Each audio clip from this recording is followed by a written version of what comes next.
Patriot Power Generator 1200 from 4 Patriots. This isn't your average generator. What is the right level of taxation? Tax too little, and there won't be enough money for the basics, like the military. I'm surprised, Lisa Mateo didn't mention BlackRock, because that, to me, caught my eye. They are seeing outflows out of Asia, and, if that's hitting them, you can only imagine where it's hitting.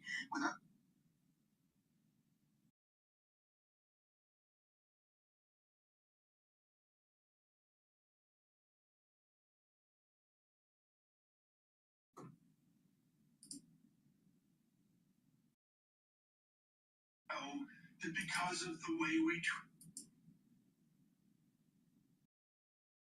disparity, we have China and Japan owning a ton, a trillion, a zillion of our assets. Do they just decide, do they dial 1-800 Ministry of Finance and say, sell the U.S.? I was hoping that one of our guests this morning would really just slap me around, because the reality is this: foreigners, especially foreign central banks, they own 0 to 2 year paper. 50% of their position is in 0 to 2 year, 65% in some 5 year or less. So what's going on in the 30 year may not necessarily have anything to do with China. And so, look, if you just take a step back, you look at demand transitioning away from the Fed, from foreigners, and you look at, it's going to be about the balance sheet, and it's going to be about reserves to GDP, Tom. It's going to be about fundamentals here in the U.S., and that's what's going to drive the dollar. Damien Cesar, thank you so much. Really, what an interesting and historic week. I put out a tweet, 3-4 days ago, missing in action, of where were certain members of the administration to explain to Mr. Trump what he has wrought. And of course, we saw that huge move a couple days ago. We reversed into a dollar crisis. Joining us now from CBS with their wonderful polling and, of course, all the work that Face the Nation is Margaret Brennan here on Bloomberg Radio Sunday afternoon. Margaret, I honestly don't know where to begin. Let us begin with Anthony and your iconic polling data. How quickly is President Trump losing support? How did you know, Tom, that I was going to have Anthony this Sunday? We will have the latest polling on the views of the president's, and this is changing. This is President Trump's economy now. Remember, Bessent, the Treasury Secretary, continued to say, right, 6 to 12 months, not our economy yet. The president owns this. Right. So there's a political cost, and as, of course, you've been talking about the economic and financial one. The Secretary of State was on with you, and I thought, all editorialized folks, I've never spoken to Margaret Brennan like that in my life. I thought he was just outright rude. I'm sure you're, trying to get on Trump supporters here, Bessent, Hassett, Greer, and the others. What would you ask them, Margaret Brennan? Well, I really tried to get straight answers from the Commerce Secretary last Sunday, who told me the president's not kidding. The tariffs are here to stay days and weeks. What hours? This is a fast news cycle, Tom. So we would hope to have the administration this Sunday participate with us. We're waiting to hear what their message is going to be. I will have sort of the reality check on the economy from Neil Kashkari, who a mutual friend of ours, as you know, from the Minneapolis Federal Reserve Bank, try to give us some insight on what the Fed is thinking right now about what they're watching. Margaret, go ahead. I got to just ask you this. This headline, the fact that China is calling the U.S. tariffs, quote unquote, a joke. We all know President Trump. He is not going to respond well to that. What do you think comes next? Oof. Well, here's the thing. There is no contact at this point between our two massive countries. The Commerce Secretary even said that on the record the other day. Right. Lutnick said, I'm not taking calls. Treasury Secretary Bessent's not taking calls. And if we receive outreach, we send it to the president because he's waiting for Xi Jinping's phone call. We don't have a U.S. ambassador yet at post in Beijing. I wouldn't expect that confirmation to happen until late April, early May, just because of the congressional calendar. So when they're not talking, and yet publicly the chest beating is happening like that is not a positive. In the time crush here, Margaret Brennan, I've got there's 8 ways to go here, and I'm going to go back to the Senator of the Dakotas, John Thune. I mentioned, folks, the heritage of John Thune and his family. His father was literally out of the movies in World War II, a pilot in the Pacific, Distinguished Flying Cross. Thune is the fabric of Midwest GOP, Margaret Brennan. Where is the GOP in the House, in the Senate, I'll say Monday, or dare I say the 4th of July. Is there a path? Well, we heard from John Barrasso, the whip, that they want this all done sooner than later to move that other plank of the president's economic platform. The hard wall seems to be August and the debt ceiling. That's the hard wall they're coming up against, and they're in the art of the possible right now, just trying to corral cats in the House so that Republicans can actually move the president's agenda, and that's not easy. Yeah, somewhat of a successful week for Speaker Johnson, to say the least. Face the Nation, folks. Of course, consider Face the Nation. Watch it on the CBS television network Sunday morning. Face the Nation on Bloomberg Radio Sunday at 2 p.m. in New York, Washington, D.C., 92.9 FM in Boston. Face the Nation with Margaret Brennan. Look for that on CBS on Bloomberg Radio at 2. Right to it on a volatile day. The VIX up 2 to 42.67 from the Interactive Broker Studios of Bloomberg Business Flash. Lisa Mateo. Yeah, we're starting to see a shift in the market. Futures coming down just a bit. Just not long ago, S&P futures were up about 0.7%. Now they're up about 0.1%, 10 points. We have Dow futures up 0.1%, down up about 50 points, and Nasdaq futures up 0.2%, or 40 points. Want to get to bank earnings because we're also seeing a shift in their shares as well. You had J.P. Morgan, their shares, they were up more than 1%, and right now they are down about 0.3%. We go to Wells Fargo, their shares were up nearly 1%, now down more than 1.5%. And Morgan Stanley, they were up 1%, now down more than 1.5% as well. Also want to mention BlackRock. Their assets under management hit a record $11.6 billion last quarter. Hello, this is DrPaulCottrell. We are doing a live stream on Rumble, YouTube, my website, the-studio-reykjavik.com. We'll be setting up the simulcast on X Spaces very soon here to take in calls. We're going to be going over the market. Lots have happened in the last 24 hours or so. We're going to do an analysis on that. But before we do, please help support my work by making sure that you subscribe to all my channels. I have 4 channels on YouTube, Brighteon, Bitchute, and Rumble. All the links are in the description of this video. Please share the links. Please ask your social media to follow me. I need to accrete more followers on all these channels. It's really important. In addition, I have products on my store, the-studio-reykjavik.com, ebooks, supplements, and course material so you can learn about pulmonology and immunology for only $50. You get a lot of videos and a lot of PDFs. But pay attention to the health protocol that I have. It works. It will help with your different targeted systems in your body, slow down the aging process, you'll have more vitality, and you'll improve your immune system. With that, please help support my work by going to my website, the-studio-reykjavik.com. If you would like to help support my work, get the products. If you can't get the products or you're overseas and you'd like to help support my work, you can donate. You can donate through Stripe, PayPal, or buy me a coffee on my website on the homepage at the very bottom. You can also be a paid member to my Patreon channel. All these videos I do are for free. I have thousands of videos for free. I don't put stuff behind a paywall. Please go to my store, the-studio-reykjavik.com. I believe in giving you information that you can get easily and for free on multiple platforms, on multiple channels. And the way this works is that you help support my work and I do these videos for free, and it's a win-win situation.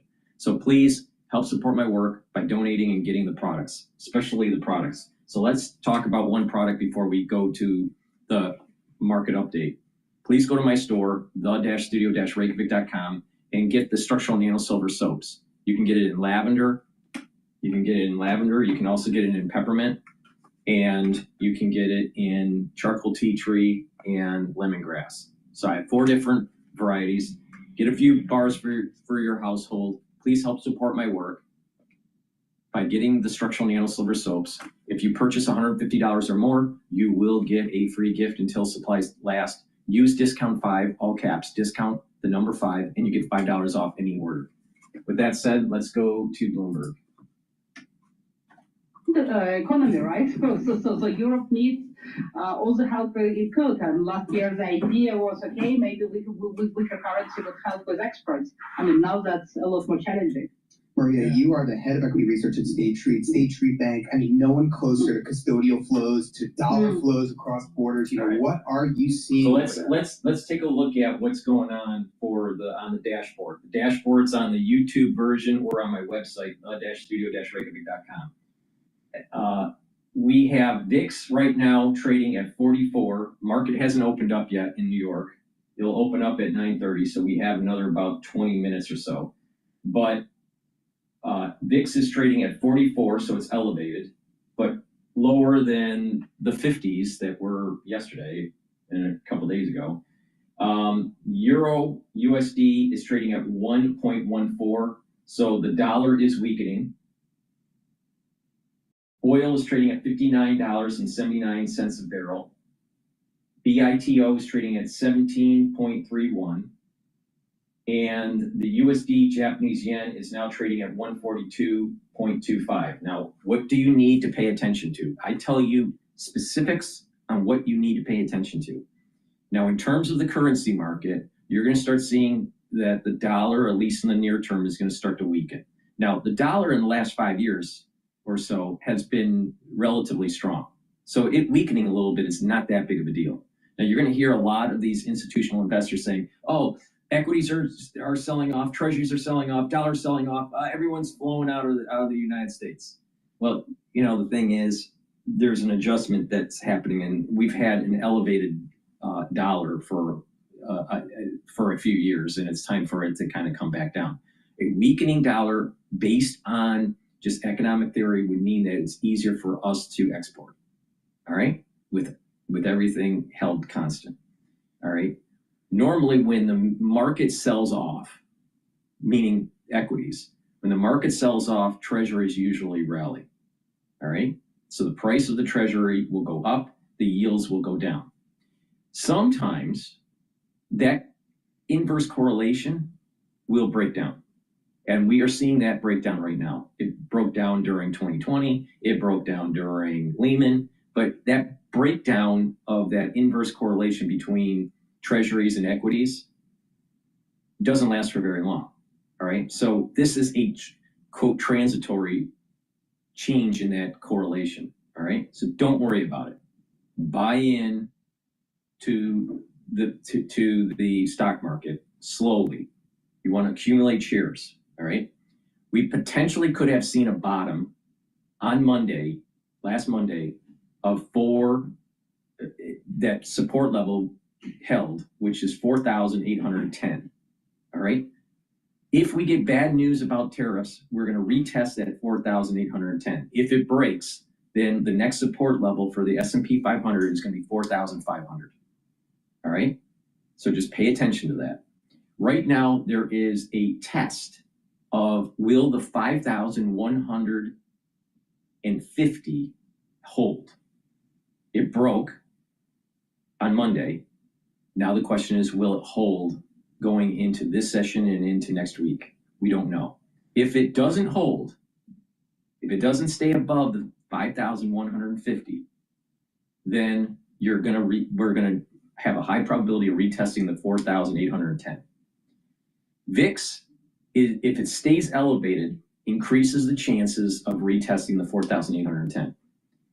So VIX might come back down into the 30s, right? And hopefully, if good news comes out of tariff war de-escalation, then you're going to start seeing the VIX slowly get back down to the 20s.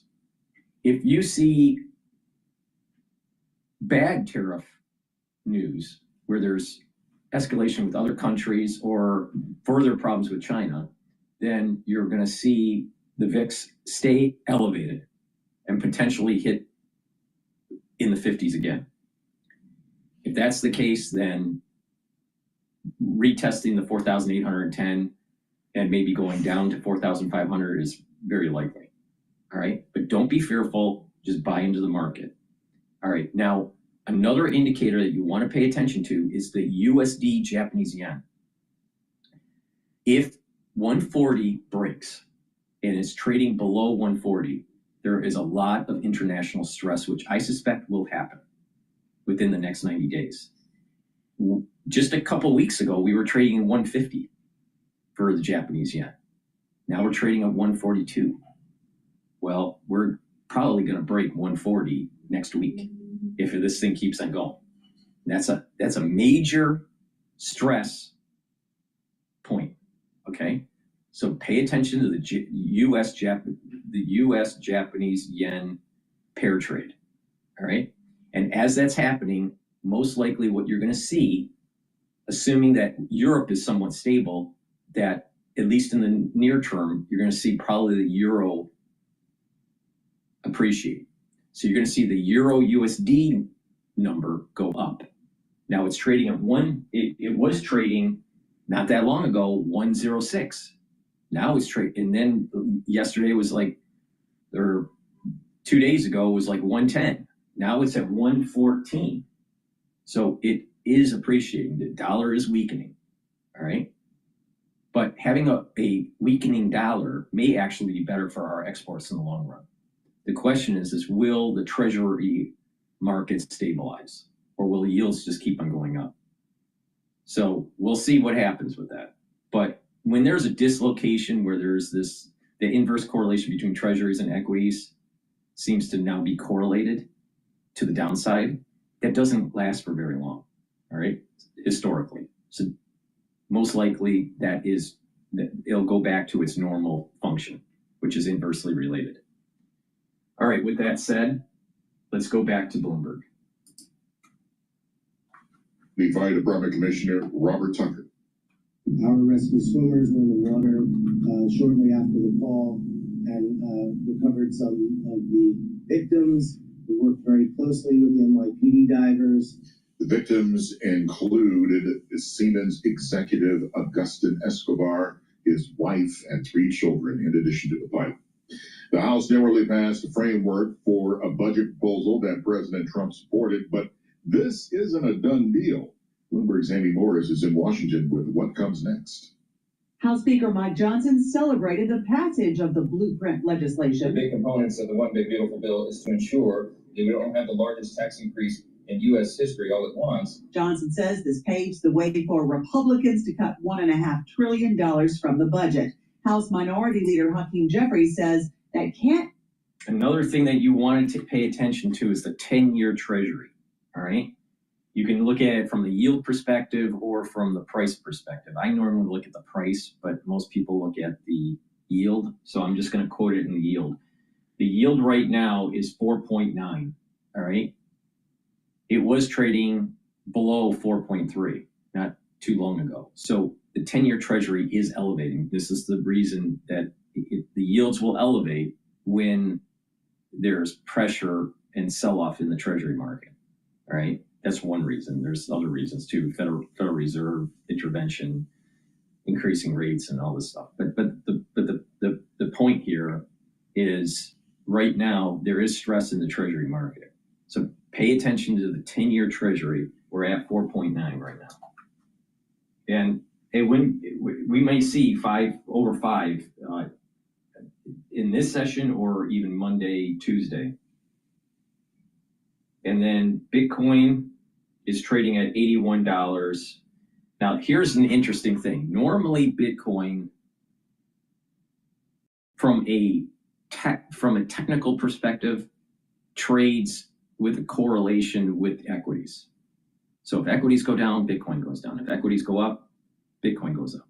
That's through technical analysis. Now, if you use fundamental analysis, Bitcoin theoretically should be benefiting as the dollar is weakening, all right?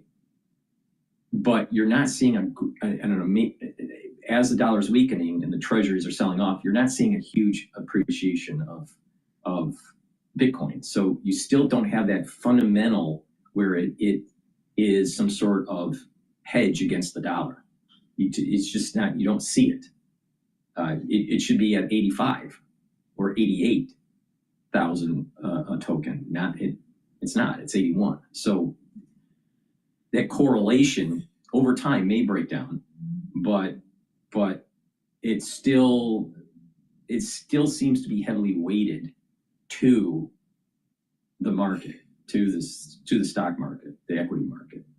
Now, when you look at Bitcoin, it probably isn't the weight for correlation is partially the weakening of the dollar and mostly related to the correlation to the market, to the equity market. So just keep that in mind. It's like two variables, maybe even three, and they're not equally weighted and they can change over time. And that's the reason why it's so hard to really gauge some of these assets, like where is this thing going to go?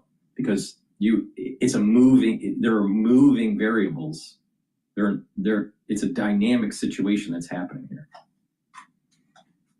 All right, so Bloomberg is on a commercial break. So while we were waiting on that, while I was doing that, let's go to live now. China seems to be talking about tariffs here. Will give new elements to the bilateral relations and help our comprehensive strategic cooperative partnership to make more positive outcomes and bring more benefits to the two peoples. Next one, please. 现发言人，东方卫视记者提问。那么我们关注的有报道提到，日本首相石破。 It's reported that when meeting with the Secretary General of NATO during his visit to Japan on April 9th, Japanese Prime Minister Ishiba said a strong NATO benefits Japan, and Japan will continue to play a leading role in deepening cooperation between NATO and the partners in the Indo-Pacific. The two sides made negative remarks related to China on the issues of the East China Sea, the South China Sea, and the situation across the Taiwan Strait. What is China's comment? We noted this.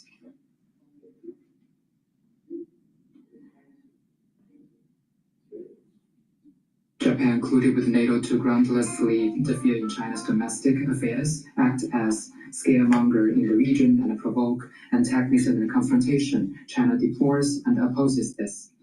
The Asia-Pacific, a stellar example of peace and development, does not need military blocs, major country confrontation, or groupings that trumpet a new Cold War. As a regional defensive organization, NATO should not reach beyond its geographic scope, lay down its treaty, and step aside its zone. Due to historical reasons, Japan's military and security moves have been closely watched by its Asian neighbors and the international community. This year marks the 80th anniversary. It's important to mention that the Nikkei traded last night just below 3% down, and the Hang Seng Index traded over 1% up. Development and prosperity in the region and beyond. Spearheading NATO's extension into the Asia-Pacific will backfire. Next one, please. Thank you. Question from AFP. I'm sorry. When I was talking about the Treasury at 4.9, I meant the 30-year Treasury, not the 10-year Treasury. So you want to take a look at the 30-year Treasury 4.9, which is possible that we hit 5, and the 10-year Treasury is at 4.48, and we're probably going to see probably a 4.6 or a 4.7 soon.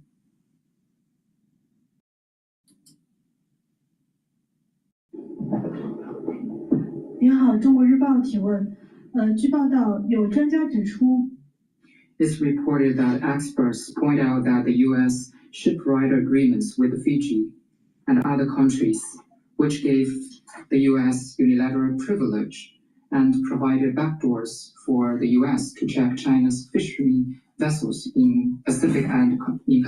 What is China's comments? China noted the shipwright agreements signed between the U.S. and related Pacific Island countries. According to the UNCLOS, in the inclusive economic zone, the coastal state has the sovereign rights, related law enforcement rights, and jurisdiction on the fishing issues. Through the shipwright agreements, the U.S. dominates coastal states' law enforcement and even deplays these states in the process, which severely undermine the maritime legal order established by UNCLOS. Despite the ostensible reciprocal expressions in the agreements, relevant Pacific Island countries have no capability at all to exercise the equal right over the U.S. So basically, it is an arrangement that benefits the U.S. unilaterally. China respects the sovereign rights and the jurisdiction of coastal states in accordance with international law in its exclusive economic zone to fulfill its flag state obligations and strictly monitoring fishing and conduct cooperation on fishing maintenance and use on the basis of mutual benefit. I'm going to switch back over to Bloomberg here. The S&P 500 futures right now is down by 10 points. So it's stable, and it's going to be opening up in 3 minutes. A week? But in the last 6 trading days? What, 25 basis points? This is really important. Everybody funds off of that. This is the value to Lindsay Pieggs and me to have Damian Sassar here, is I look at the 10-year because I'm doing media, I'm doing sort of like, what's the general number? Adults in the market like Damian Sassar and Lindsay Pieggs, they look short-term into the 2-year space, and those are ginormous to CFA level 4. I don't know if you knew that. Those are ginormous moves. She was my ginormous economist last year, my economist of the year. Lindsay Pieggs is joining from Stifel right now. Lindsay, I have spent the entire show not talking about what I talk about when people stop me on the street and say, what do you think? The job market. Your headline was solid employment, seems forever ago, April 7th. But do we just assume a 5% unemployment rate is coming? Yes. Well, I think that we can assume there are further hardships coming down the pipeline as this massive adjustment to international trade policy is likely to lead to a material slowdown, at least in the first half of the year, and sustained elevated price pressures through year end. Now, that doesn't necessarily mean that recession or a crisis level scenario is a foregone conclusion, but I would expect that to translate into, yes, some upward pressure on an unemployment rate in that range near 5%. But as Lindsay, as Damien said earlier, this is all because of a policy prescription. Isn't it a one-off if we fix the idiocy of the policy? Boom. Well, it could be, but remember, businesses and consumers are already responding in anticipation of the worst case scenario policy. So we haven't even seen many of these tariffs or policies be hammered out into the longer run implementation, and yet consumers are responding by pulling back. Businesses are responding by cutting investment. So if we see that the reality is less than the perception, it could be that the worst is already behind us in the first quarter, or maybe some lingering in the second quarter. But certainly we could expect then more of a rebound in the second half of the year. Again, if reality proves to be more benign than what people are perceiving. Exactly. And this is the reason why I was saying that it's possible, depending on the tariff news that comes out next week, or maybe even this weekend, that we may have seen the bottom of the market on Monday. All right, at the 4,800, and I think it was around the 20 mark or the 30 mark. But there was a support level. There's a technical support level, very strong support level at 4,810. All right. Now, if news comes out that's bad, then you're going to retest. We're going to retest that to see, and if it doesn't hold and it breaks, then you're talking about probably a equity market, the S&P 500 at about 4,500. All right. But the chances of that happening is starting to diminish. All right. It's very possible that we just saw the bottom of this crazy train in terms of S&P 500 price level last Monday. All right. So again, if you don't be fearful, buy into the market, and don't be stupid and don't buy into individual stocks. Use broad index ETFs. All right, you'll weather the storm way much better. You don't have to deal with the cyclicality of certain sectors or the idiosyncratic risk of certain individual stocks or sectors. You want to just broad index. Right now, that's the best way to handle it.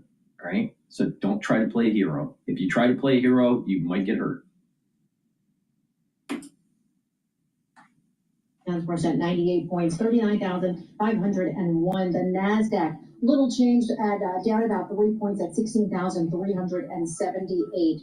What we're going to do is take you to the Bloomberg Dollar Spot Index because that's down about 1%. We go to the 2-year yield, 3.87%, up 1 basis point. Okay. The yield. So the S&P 500 is trading at 5,251. Again, the next support level for this is 5,150. And as long as prices, stay elevated, above that 5,150 mark, we may have seen the bottom last Monday. Okay, but right now the VIX is still high. It's trading at 44, so anything can happen. So you got to watch it. But I just gave you support levels: 5,150 and 4,810.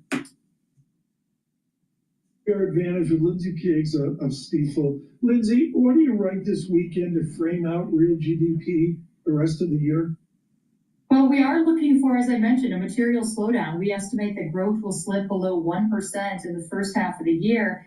But should this be a stepping stone for negotiations, and again, the reality proving more benign than the perception, right, we expect growth to push closer to a 2% pace in the back half of the year. So not necessarily talking about a return of an overly robust economy, but certainly a better case scenario than some of the more aggressive recessionary calls for all of 2025. It really yielded out to 2.37%. You see that? Wow. Okay, Lindsay, wow. Talk to me about foreign central banks. Can they cut? I mean, do they have the scope to ease monetary policy in this environment? Well, they do. In many cases, inflation was proving less sticky than what we saw in the U.S. So the Fed has a bit more of a conundrum because they failed to root out inflationary pressures the first time around, stopping short at 5.5%, which was really the bare minimum that we should have expected from the Fed, given the core PCE peaked at 5.6%. So I think the Fed is in more of a precarious position, potentially facing a stagflation scenario at this point with still elevated prices and slower growth, when many of our counterparts abroad have already seen a more precipitous decline, right, or a more precipitous disinflationary trend established in their economies. Lindsay, got to get you on next week. Just really, I need that. Lindsay Pieggs at Stifel, they're leading with an unemployment rate study. And I'm telling you folks, that's where I am. I want to get this in. I think it's so important, Damien. Let's do this quickly. Okay. Adam Posen with a brilliant essay published last night in Foreign Affairs. I took one quote, China, the surplus country, is giving up sales, which is solely money. The United States, the deficit country, is giving up goods and services it does not produce competitively or at all at home. It's a must-read essay. All right, the 10-year yield right now is trading at 4.487. So we do have it. It is elevated.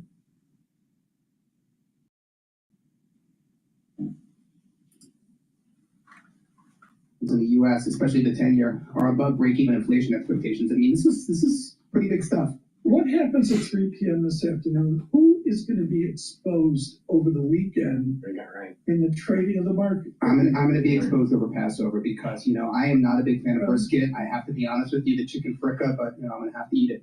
Okay. Can you play golf this weekend? It's Passover. We have to put a synagogue. Yeah, okay. David Cesar, thank you so much to all of you nationwide as we move into the holy season. Please go to my store, the-studio-reykjavik.com. Help support my work. I do these videos for free so you can learn how to benefit and understand what is going on in the market. It can be complex. Don't be fearful. Just be calm. Please go to my store, the-studio-reykjavik.com.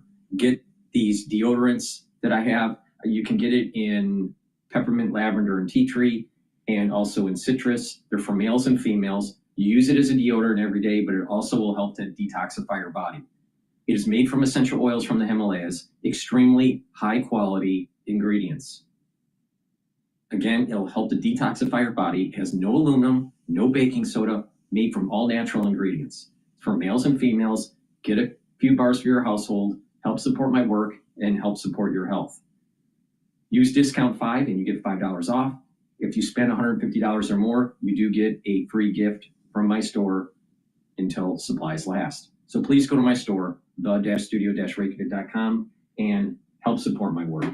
And let me talk about really quickly the first pillar of the core protocol that I have. It's a 4-pillar process, but the first pillar helps with your immune system. Now, I have liquids that you can take that will help boost up your immune system.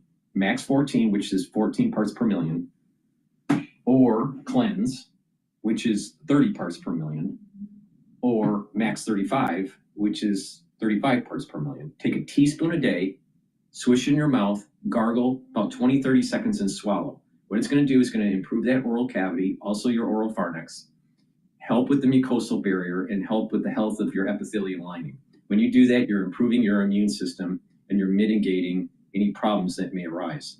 So take this every day. If you're not feeling well, take a tablespoon or 2 a day. And again, if you're just at a maintenance dose, take a teaspoon a day every day. That's very important, all right? And you want to boost up that immune system as part of that first pillar of that protocol. The second pillar is C60, soaks up free radicals. The third pillar is to bring down inflammation and boost up your immune system by taking turmeric, ashwagandha, and lignans. And the fourth pillar of the core protocol is to take Boomer Boost, which boosts up your energy levels and your metabolism.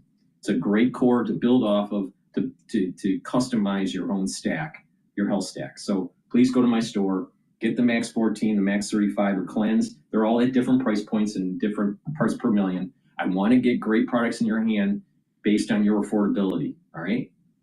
So I have, many different varieties of ways to stack this stuff at different price points. So just pay attention. You can benefit from this. Please go to my store, use discount 5. Again, if you spend $150 or more on any order, you will get a free gift until supplies last. All right, with that said, let's go to a little bit of Al Jazeera. They're talking about the tensions between US and Prime Minister Benjamin Netanyahu, for whom Iran has been enemy number 1 in his 4 decades in politics, appears to be able to act with impunity. So could the US really attack Iran? What are both Iran and the US really looking for from any deal? And what role is Israel playing in all of this? We'll talk to our guests shortly, but first a report from Laura Khan. Diplomacy by letter. This seems to be the current method of the US to engage with Iran over its nuclear program. A letter from US President Donald Trump to Iran's Supreme Leader Ayatollah al-Khamenei had, in effect, 2 sides. One offering a possible window of engagement, the other a menu of threats. We're going to make a decision on secondary tariffs on Iran based on whether or not they're going to make a deal. If they're going to make a deal, then we're never going to put secondary tariffs on.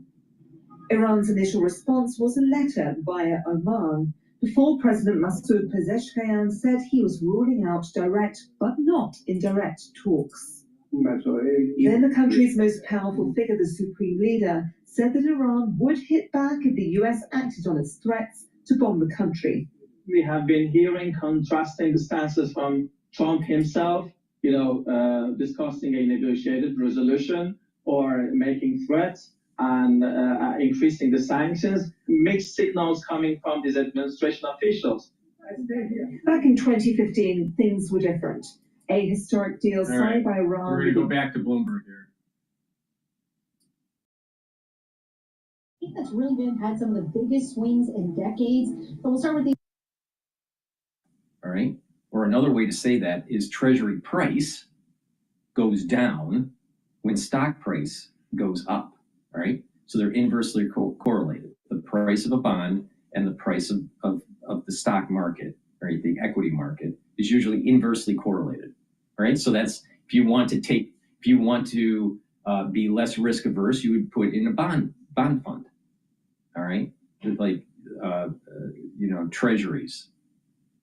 If you want to take risk, typically you would put more in equities. All right. That's how you hedge your risk. And depending on how much of the portfolio and how much risk you want, typically you just change those percentages. How much you want to buy in US treasuries and how much you want to be exposed to equities, all right, because they are inversely related typically. But over time, once in a while, what will happen is that they will trade together. When they trade together, it's usually in a down cycle, all right, where there's illiquidity, people are selling equities, and people are also selling treasuries at the same time. It happened during 2020. It happened during Lehman. It happened just recently. It's not uncommon for this to happen, but the correlation usually goes back to its normal state, which is inversely correlated, right? Not perfectly inversely correlated, but inversely correlated.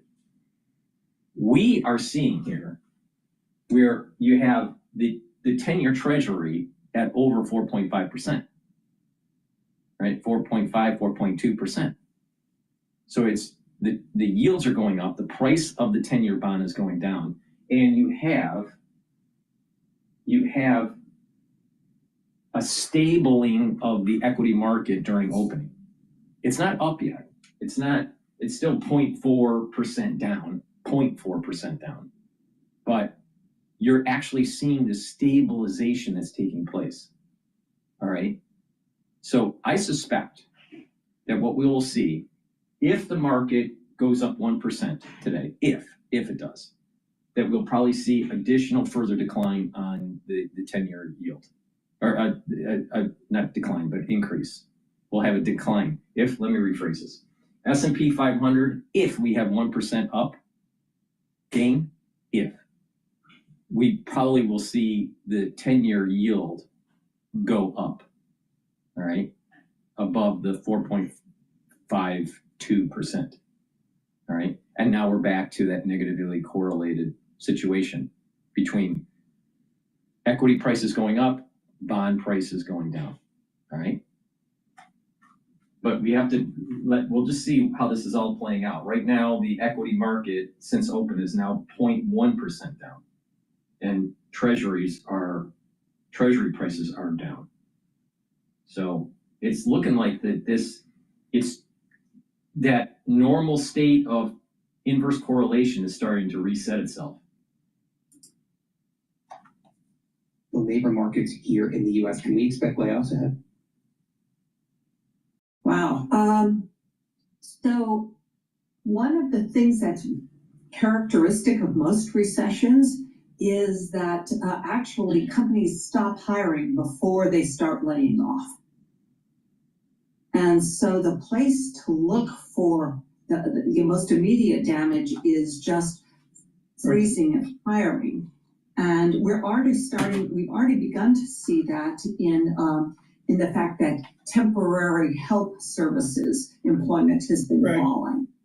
Erica, because that's often companies will stop hiring temp or fire their temps before they, Erica, I'm going to get one more question in here. We got breaking news we're going to have to run, but let me get this in, folks. The headline, which we'll get to in a moment, the United States has told China to request a G-Trump call. That according to CNN, and that moved the markets. We were red on the screen, and now we're up 23 on the Dow, fractionally up, I would say. But again, this is the headline by headline sequence we're seeing, a reason to stay with Bloomberg. So here's a perfect example of what I'm saying. Positive tariff news leading to a reestablishment of that negative correlation between bond prices and equity prices, and supporting the equity market above the 5,150 mark.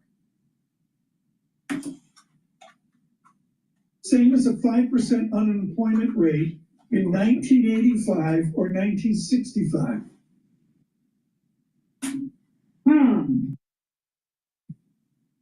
Wow.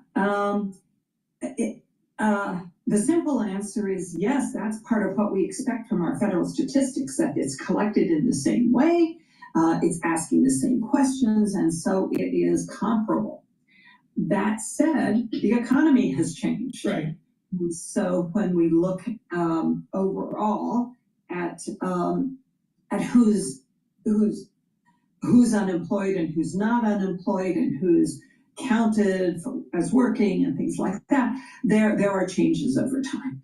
So right now, one of the things I would say is that we've just come off a period of historically low unemployment rates. So 5% wouldn't have seemed that bad, 2 or 3 decades ago, but now it's a significant increase in the amount of unemployment. Erica, for all of us at Bloomberg, with great respect, led by our Michael McKee, thank you to you and our public servants in our economic data collection. Can't say how we rely on you each and every day. She is at Cornell University, their acclaimed industrial and labor program. Erica Groshen, always with the Bureau of Labor Statistics. The Dow surges here off the CNN headline, we need a phone call with China. Right now, Dow up 138 points. With our news in New York City, Michael Barr. Thank you very much, Tom and Damien. And as you mentioned about that phone call, and there's more to add to it, all because China is now pushing its tariffs on American products up to 125% in response to President Trump driving tariffs on Chinese imports to a total of 145%. Bloomberg's Capitol Hill reporter Maeve Sheehy says President Trump is hoping China will eventually want a deal. That's definitely what Trump is hoping, and what his closest advisors are hoping, is that at a certain point this will hurt China so badly that they'll come to the negotiating table like some of the other nations have. But we still kind of need to remain to see that. And these 125% tariffs just got raised, so it will be... Another thing that people need to pay attention to is the Chinese market is not stable, all right? And you're seeing it with the Japanese currency increase. Like I said, USD, Japanese yen is, if the yen appreciates, then that normally is an indicator of stress in the financial markets, all right? And it is trading at 143. It was trading at 142. If it breaks 140, it's major stress in the market. Trust me on this. I've been doing this for a long time. If it breaks 140, goes below 140, there's major problems in the international community. Now, with China, the economy is not very good. And you have the decoupling that has been going on since the first Trump term between the United States and China. Plus, the real estate market in China is abysmal. And a lot of companies are on the edge, and they need a lot of stimulus from its central bank. And the problem is that the Chinese can't, with stimulus, produce enough domestic demand to be able to boost up the economy. The Chinese economy is not good. Not just that, as the economy is not doing well, and their biggest customer, the United States, is pulling away, and there's a decoupling of manufacturing away from China and into other countries, and some of that coming back to the United States, that's all negative for the Chinese economy. There's going to be stress that builds up where President Xi doesn't have full control of the CCP. And when that happens, there could potentially be an overthrow of his tenure. So that's another dynamic that they don't talk about in Bloomberg. But the Chinese market economy is not good at all. You're seeing stress build up internationally because of the tariff war. And President Xi is walking on eggshells in terms of being able to maintain his leadership at the CCP. These are all indicators that China needs to make a deal with Trump. Now, historically, when a leader is stressed economically and potentially is being questioned on its authority by their people, they may make moves to try to solidify their leadership. And that move that President Xi might make to galvanize the nation may be the invasion of Taiwan. And that's why these tariff wars, in the context of a potential flashpan with a war in Taiwan, is really important to pay attention to. It is not out of the realm of possibility. And there's historical precedence for this. When you stress a country through embargoes or through sanctions or through tariffs, it does have a tendency to lead to war. Trump imposing high tariffs on them. There's a phrase in Chinese, 说话不算数. It means something like you can't rely on them. Their words don't translate into actions. I suspect that China are thinking something like that regarding Donald Trump. If you can't trust him, what's the point in negotiating with him? Damien says so. Tom, I'd like to ask you about the lying flat movement. We know what that is. That's China's youth. That's their generation basically lying flat because there's just no future for them under Xi. And I'm curious to hear your thoughts. Now that these tariffs have taken effect, dollar yuan is roughly flat after falling 2.7% last year. Its third consecutive year of decline. What comes next for the world's second largest economy? And what are they going to feel at the Main Street level in Beijing? So let's not make any bones about it, Damien. Tariffs at 125%, 145%. The astronomical levels which the US are now setting, they are bad news for China's economy. They're going to deal a heavy blow to exports to the United States. They're going to make companies think twice, think thrice about where their supply chains need to be located. This is bad news, and it comes. Another indicator to take a look at. Another indicator is SOFR, SOFR 3-month. That is, take a look at that as an indicator. If that's going up, then now you have bank lending starting to stress. And that is starting to go up. But a nationalist moment, a moment of pride and rallying around the flag. For all of you worldwide, and particularly on the Pacific Rim into your late evening, we are thrilled to bring you Tom Orlick of Bloomberg on short notice. This after some form of headline at CNN had. Rich, help me here with the headline, CNN saying the U.S. requests some form of communication with the Chinese government. Mr. Orlick, definitive for Bloomberg across all of the Pacific Rim and reporting, and particularly... And the Chinese have raised tariffs to 125% for the United States. China raises tariffs on U.S. to 125 in latest salvo. That's Wall Street Journal. Please go to my store, the-studio-reykjavik.com, help support my work. I do all this for free so you understand what the hell's going on in the world from my perspective. I have structural nanosilver lozenges and drops. We're going into the allergy season in the United States, so make sure you have these drops and lozenges at work, at home. You never know when you need it. You can get it in honey and lemon for the drops, blueberry, and in cherry flavor. You get 100 drops in each bag. And the lozenges are bigger or larger. And you get it in elderberry zinc or in manuka honey. And you get 21 lozenges in each bag. Get a few bags of lozenges and drops for your household, for work. Right when you have that irritation in your throat, take them right away. You want to mitigate the problem at the onset. If you let it fester, it's going to get worse and it takes longer for your body to heal. Please pay attention to what I have to say here. This is really important, all right? Mitigate the irritant right away. Please go to my store, the-studio-reykjavik.com. Use discount 5 and you get $5 off any order. If you spend $150 or more, you get a free gift until supplies last. Getting into the amphibious landing vehicles in Fujian. Does that mean we're going to see the Chinese Navy quarantining Taiwan? I don't think so. But I think what we might see, and no one has a crystal ball on this, but what we might see in the weeks and months ahead is China testing the limits, right? Testing the limits. Here's one thing they could do. There are some unoccupied islands close to China, but which are claimed by Taiwan. Yeah.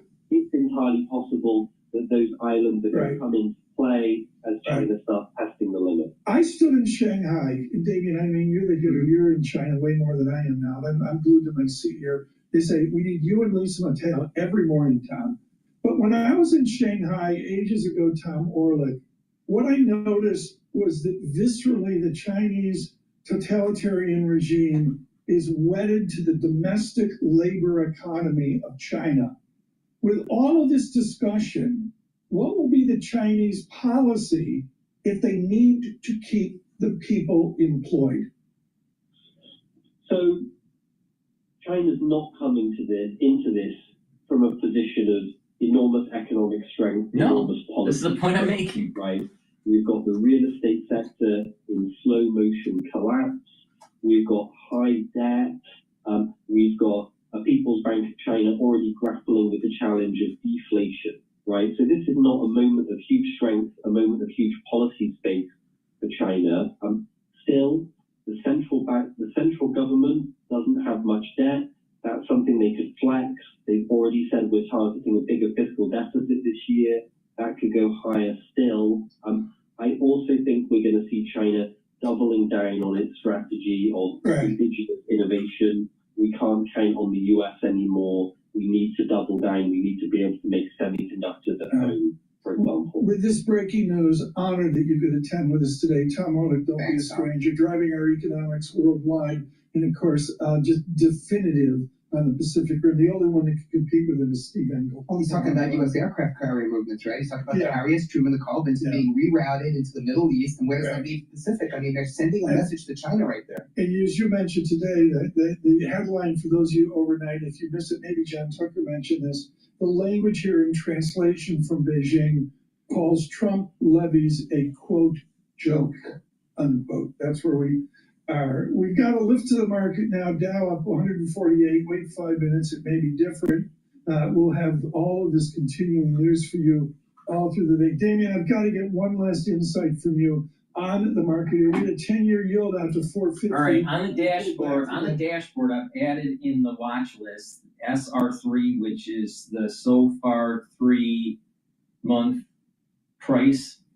And the way you read this is that if the price goes up, the yields are going down.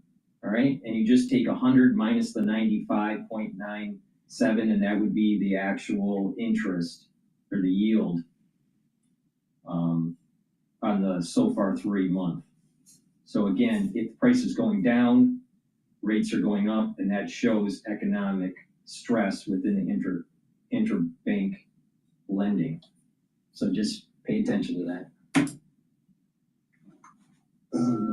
Need to have pace. Only one man can do it. All right. Before it looks like they're going to go on break here. So please go to my store, the-studio-reykjavik.com, and get the magnesium and zinc and the vitamin C and magnesium. These are dual purpose. How are they dual purpose? Vitamin C and magnesium. Vitamin C will help with your skin, but also with your immune system. Magnesium will also help with your immune system, but magnesium is also really important for your brain function. Higher doses of magnesium have been found to help with the health of your brain. So it's really important. If you take magnesium at higher doses for a longer duration, it has been found that brain mass is actually improved in your geriatric years versus ones that have lower concentrations of magnesium in their intake. So it's really important to make sure that you take magnesium. Also, magnesium helps with the efficacy of D3. So vitamin C, magnesium, important for your immune system and your skin and your brain health. Magnesium and zinc, very important for your brain health and your immune system. Again, it helps with the efficacy of D3, the magnesium. You can get magnesium 3 different ways from my store. The vitamin C and magnesium, the magnesium and zinc, which has the highest concentration of magnesium, and you can also get it through the Boomer Boost.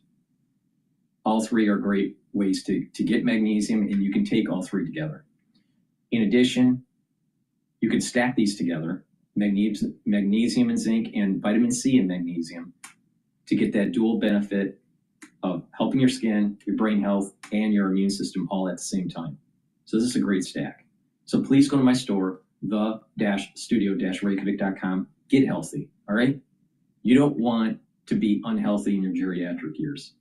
Lots of people, maybe they don't know. Maybe they don't know how to take charge of their life, but it's about proper supplementation, proper diet, proper exercise, proper sleep, training your mind, mindfulness, spirituality. It's a holistic approach, all right? So a great way to get healthy is to take this stack and apply this holistic approach. So please go to my store, use discount 5 and get $5 off. Again, if you spend $150 or more, you will get a free gift until supplies last. All right?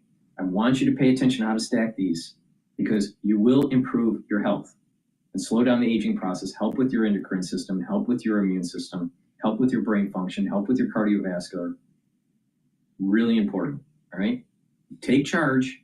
Most chronic diseases in the United States can be mitigated or completely reversed with diligence and knowing what to do. All right. The 2 biggest chronic diseases in the United States is diabetes and cardiovascular disease. And in most cases, not all cases, but in most cases, it's lifestyle. It's self-induced. All right, let's go to live now. They're talking about the helicopter crash that took place on Hudson.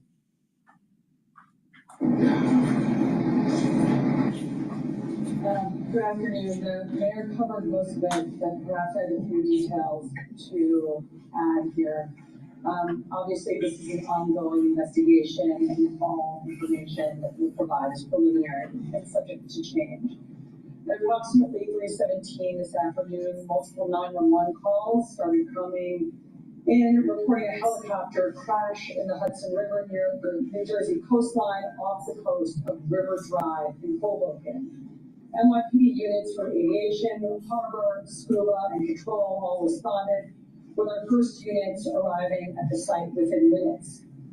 Our NYPD divers entered the water along with rescue personnel from FDNY, Port Authority, and various New Jersey agencies. According to the manifest, aboard the helicopter were 6 people, 1 pilot, 2 adults, and 3 children. NYPD divers pulled 4 people from the crash site, and FDNY divers recovered an additional 2. Immediate life-saving measures were undertaken on the vessels at the scene, as well as the adjoining pier. 4 victims were pronounced dead on scene, and 2 more were removed to local area hospitals, where sadly both succumbed to their injuries. Names are being withheld at this time, pending family notification. Here is what we know about the flight, and this is based on flight tracking software. A Bell 206 helicopter flying for the tour company New York Helicopters took off from the downtown Manhattan heliport at 2:59 p.m. The aircraft flew south before turning to fly north along the Manhattan shoreline up the Hudson River. At 3:08 p.m., the helicopter reached the George Washington Bridge and then turned again to fly south along the New Jersey shoreline. Shortly thereafter, the aircraft lost control and hit the water just a few feet off the coast of Pier A Park in Hoboken. The cause of the crash is currently under investigation. Repeat questions? Is the agency case of co-opting? We don't have that information at this time, and we're holding to a complete investigation. We don't also have any details of the welcome submersion. What happened divers find it? How did divers find the helicopter? Is it submerged? And what happened to how they recover it? The helicopter hit the water, we believe, inverted, and it was, the cabin piece was visible above the water.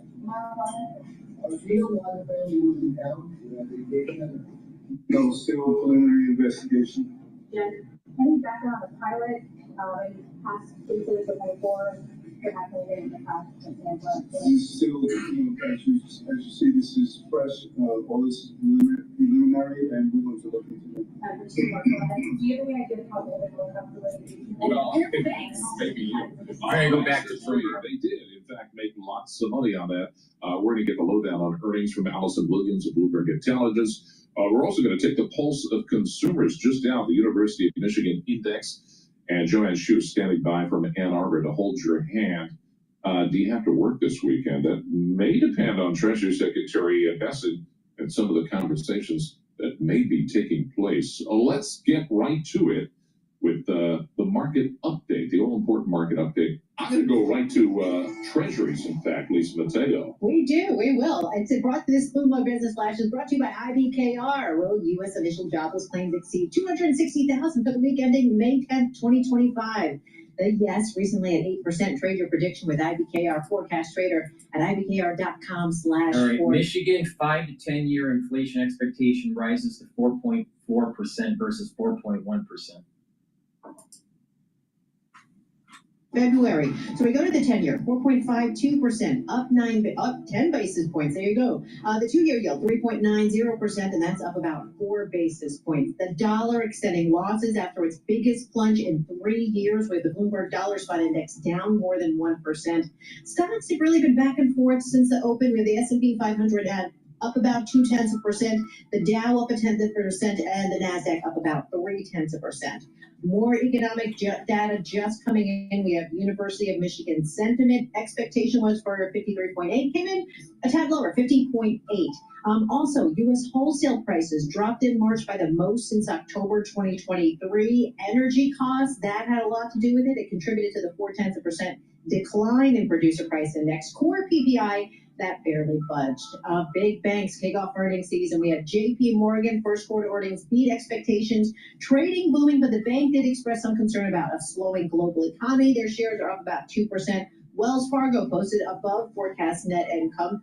Its shares down 3%. And Morgan Stanley is up about 0.6% after first quarter revenue beat predictions. We have Christina Kino. She's going to have more on that and break it all down for you. Want to quickly mention BlackRock. Its shares up 1%.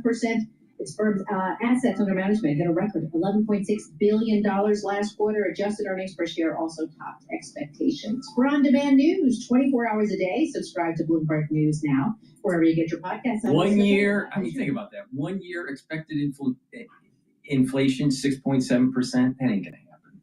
That ain't going to happen. Totally not going to happen. They're modeling it. Market drivers report being brought to you by Commonwealth, supporting the more than 2,000 independent financial advisors with a 2-to-1 advisor to staff ratio. Small firm attentiveness, big advisor impact. Go to commonwealth.com to learn about their consultative support and technology. Christine, let's start with the banks, starting off the earnings reporting season.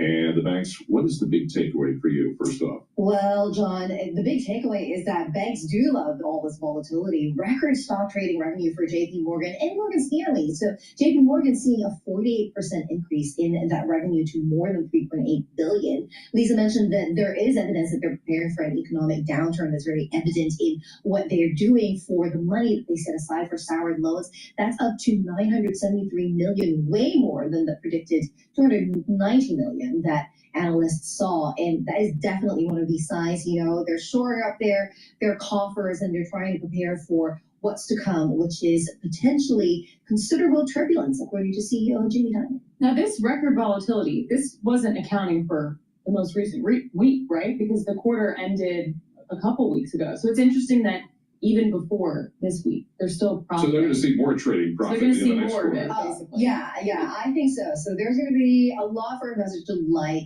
heading into the second quarter. I mean, that shares though are kind of flip-flopping. They're up just over 2% at the moment. We did see some pre-market weakness for JP Morgan. So a lot of volatility again, but this is the sort of environment. Okay, that's the trading part. What about the other parts where the banks make money or lose money? How's that business doing? Yeah, well, I mean, they're still kind of, it seems like they're still doing well. Looking at Morgan Stanley, for instance, they're also hitting a record trading revenue, right? So they saw $4.13 billion. But the reaction to that seems a bit more lukewarm. I think we're seeing for Morgan Stanley, though, higher expenses for their part. That's at $12.1 billion for non-interest expenses because of the fact that they laid off about 2,000 employees in March. And that added to their severance costs of $144 million. Okay, so in terms of cost controls, who's doing what? That's a big thing too. Yeah, definitely, John, because I think, heading into the second quarter, we are seeing a lot of volatility. That's definitely going to be good for banks. But then it's a question of, are they going to be able to keep those costs under control and kind of really maximize the revenue that they can reap from what's happening in markets? And so, yeah, there's a lot to be said about differentiating between these banks. If they're all generating really sky-high revenues, then it's really going to be all about how they manage the cost side of things. And that's probably what investors are going to be looking at in terms of kind of which bank is doing the best and where are they going to be putting their money for investors. All right, what else are you looking at?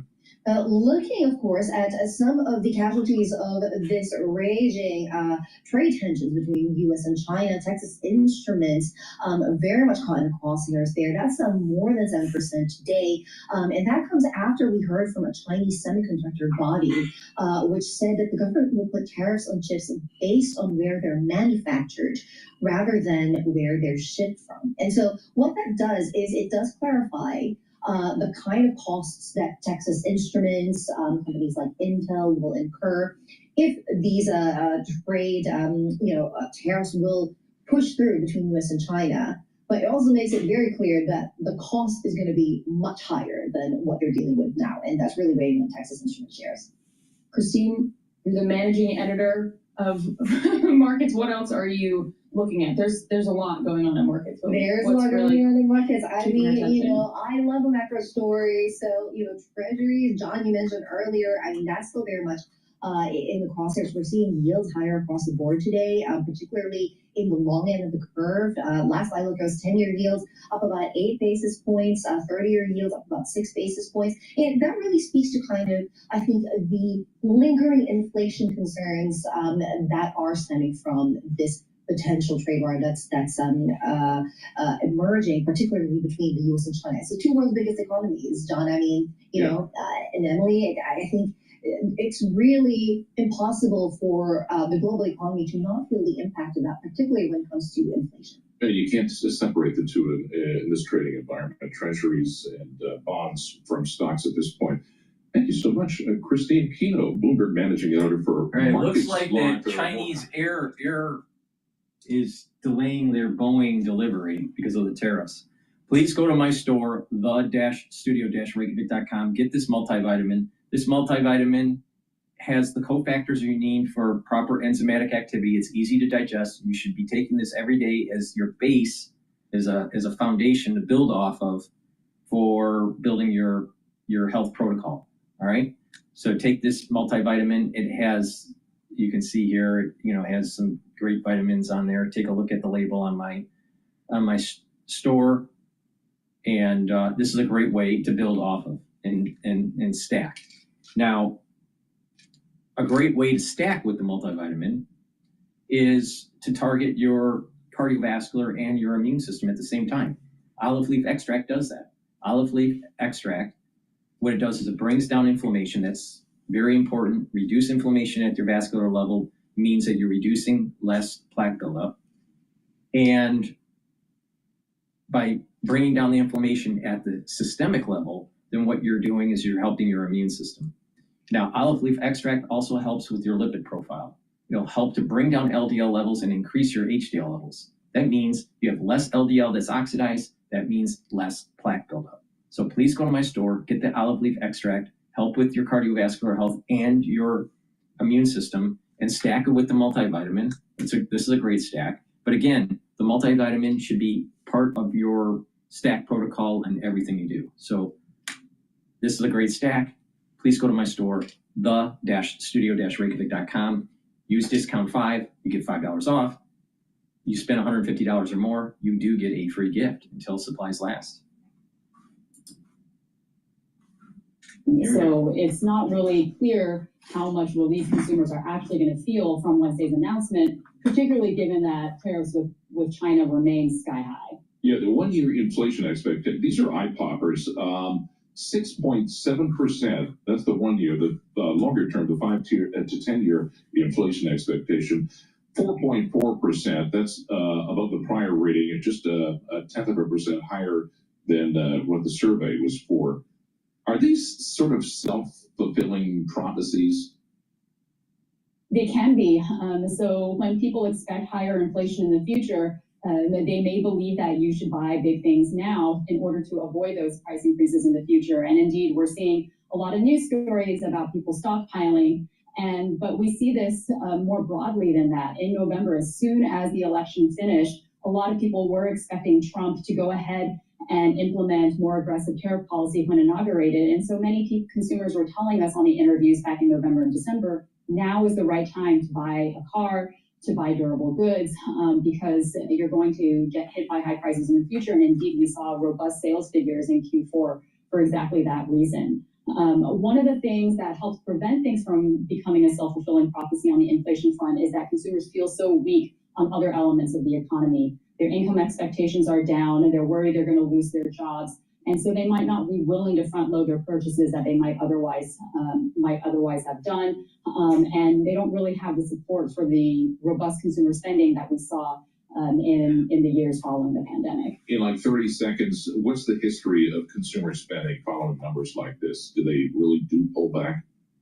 Typically, they pull back, and it's a high probability this time, particularly because higher income consumers are feeling just as dour as their lower income counterparts, and higher income consumers generate so much of consumer spending. All right, Joanne, always a pleasure. Appreciate it. Joanne Shu, the director of the University of Michigan Surveys of Consumers. Again, the University of Michigan Sentiment Index 50.8.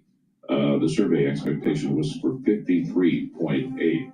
Those are not good numbers. You are listening to Bloomberg. Get the latest news, whatever you want it, with Bloomberg News Now. Top stories from our global team of reporters. They click the button, get Bloomberg News Now. The Bloomberg business app, Bloomberg.com, anywhere. Okay, so the market update here on my dashboard is 5,270 for the S&P 500. VIX is trading at 42.84. Euro USD is trading at 1.13. Oil is trading below $60 a barrel. BITO is trading at 17.92. And the USD Japanese yen is trading at 142.89. All right, with that said, let's talk about structural nano silver gel while we wait for Bloomberg to come back online here. The structural nano silver gel, you can get it in a tube form or in a quick dispenser form. This is a dual purpose product. It helps with your skin, all right, multiple different ways. If you have an abrasion, a cut, a minor burn,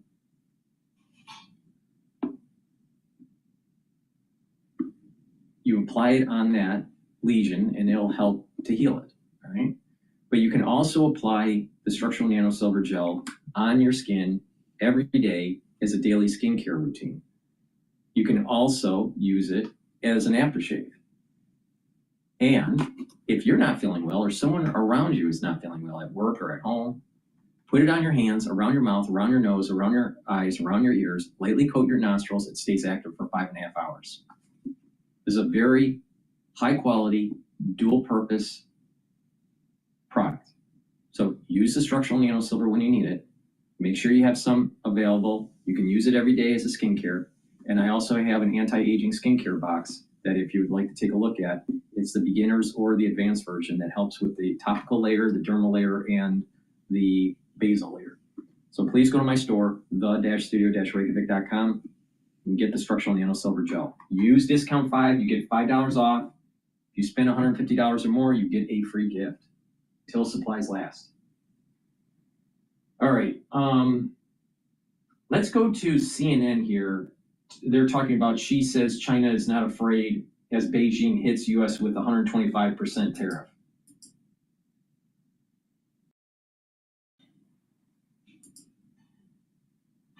You're in my house.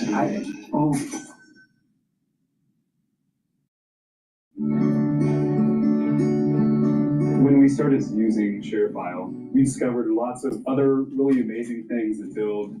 China is digging in. Americans are waking up to a whole new escalation in the global trade war. Beijing is hiking its retaliatory tariffs on U.S. goods today from 84% to 125%. And for the first time since this all started, actually hearing from the Chinese president Xi Jinping himself.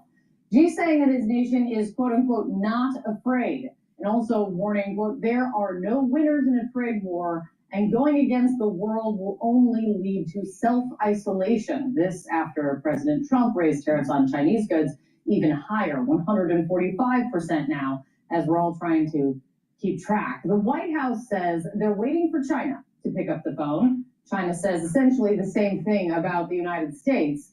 This very clearly showing what a tit for tat looks like, sending markets tumbling Thursday. But President Trump still optimistic when meeting with his cabinet.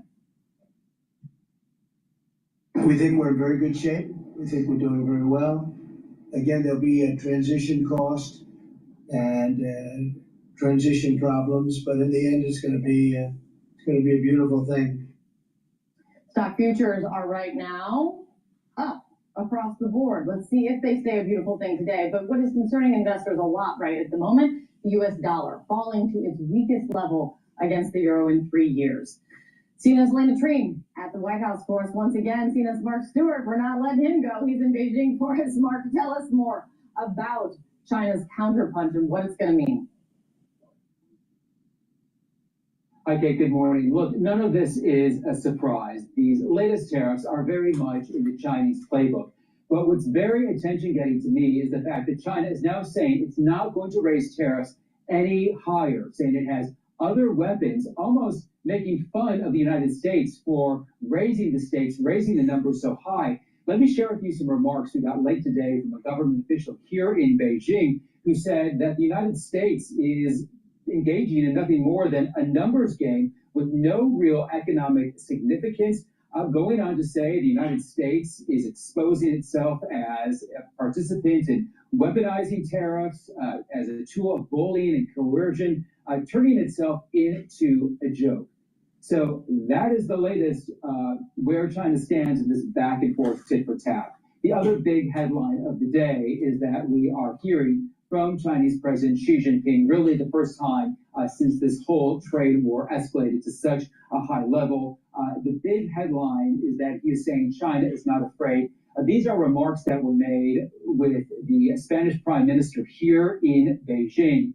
And according to state media, he said that China is going to continue to remain confident, it's going to remain focused, saying there are no real winners in the trade war. Kate, the language that we're hearing from Xi Jinping is very consistent with what we've heard from other government officials over the last few days. And as you mentioned, as far as the possibility of a phone call between Xi Jinping and President Trump, not in the near future. That's the messaging that we're feeling from Beijing, at least. And that is quite a statement that you got from that government official. Just to be there, I mean, the gloves are off now in terms of how the two sides are going to be talking about. We will need to stand by and see how Donald Trump responds to that. But also stand by with me, Mark. I'm going to get to the White House and get to Elena Treen here. Elena, are you getting any reaction yet this morning to this escalation from China? So far, the White House has not responded to the latest remarks from China or from President Xi. But what I will say is that the White House has been very dug in on its position as it relates to China. They are acting very defiant in this kind of trade tit for tat that we are seeing. But I think what's been very clear so far, Kate, is that this position is not going to be tenable for much longer. At some point, the two sides are going to need to really open lines of communications. Now, we actually have a story out this morning kind of breaking all of this down. But at the crux of it, Kate, is this. Two White House officials tell me that the president and the U.S. will not reach out to China first. The president has made it clear to his team and to his advisors that he wants China to come to them. And really, he wants to have a high-level meeting directly between him and President Xi himself. Now, this has been what the White House has been communicating to Beijing for several months now. But on the other side, we also know that Beijing does not really want to have that high-level meeting. What they've been trying to do is open communications at a lower level. And so really there's been this stalemate and no talks at all going on right now between the Trump administration and that of President Xi. Now, one hurdle of what we're hearing behind the scenes here at the White House is that the president believes that President Xi does not want to be seen as weak. And that's really as well kind of what's coming into this refusal and waiting to see who blinks first here.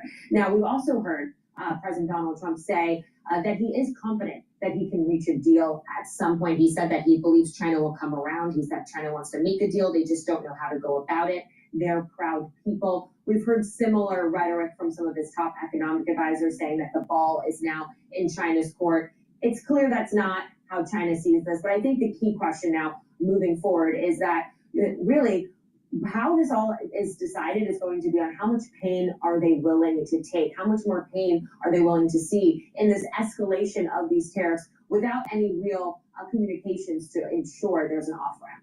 Yeah, exactly. How much pain is the Trump administration willing to endure, and also the American people? How much pain is China willing to endure as well? Elena, stick with me. Mark, in this moment, this tit for tat has been going on now, for quite some time.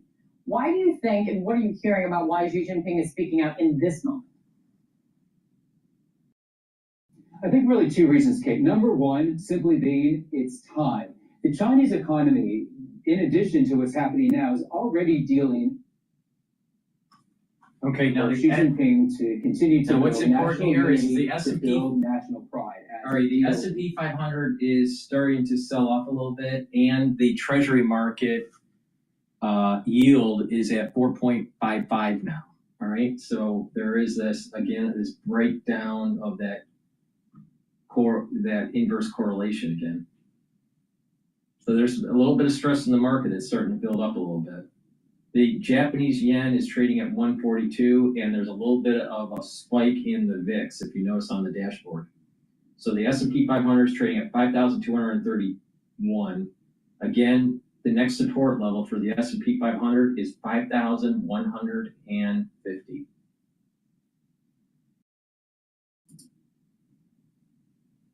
Another economic headwind.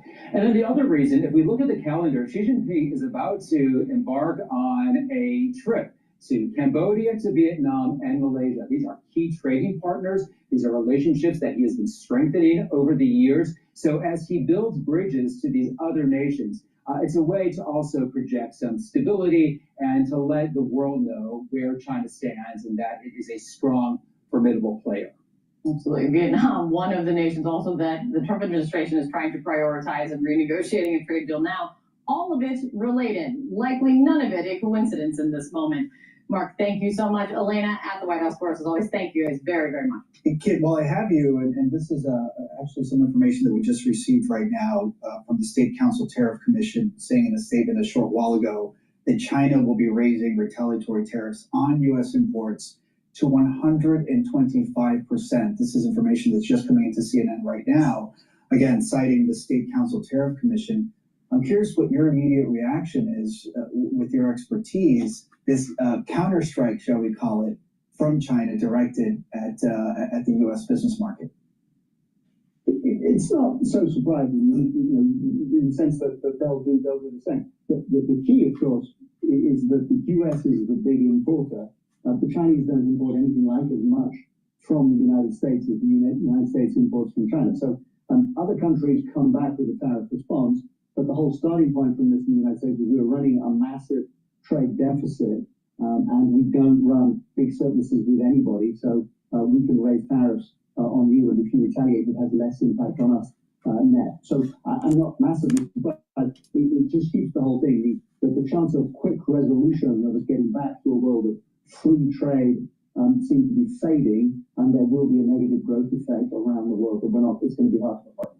Fascinating. And finally, Kit, I'm curious, what are some of those factors that, and speaking of foreign investment, what are some of those factors that can tend to scare foreign investors away from U.S. assets? Is it this talk of tariffs?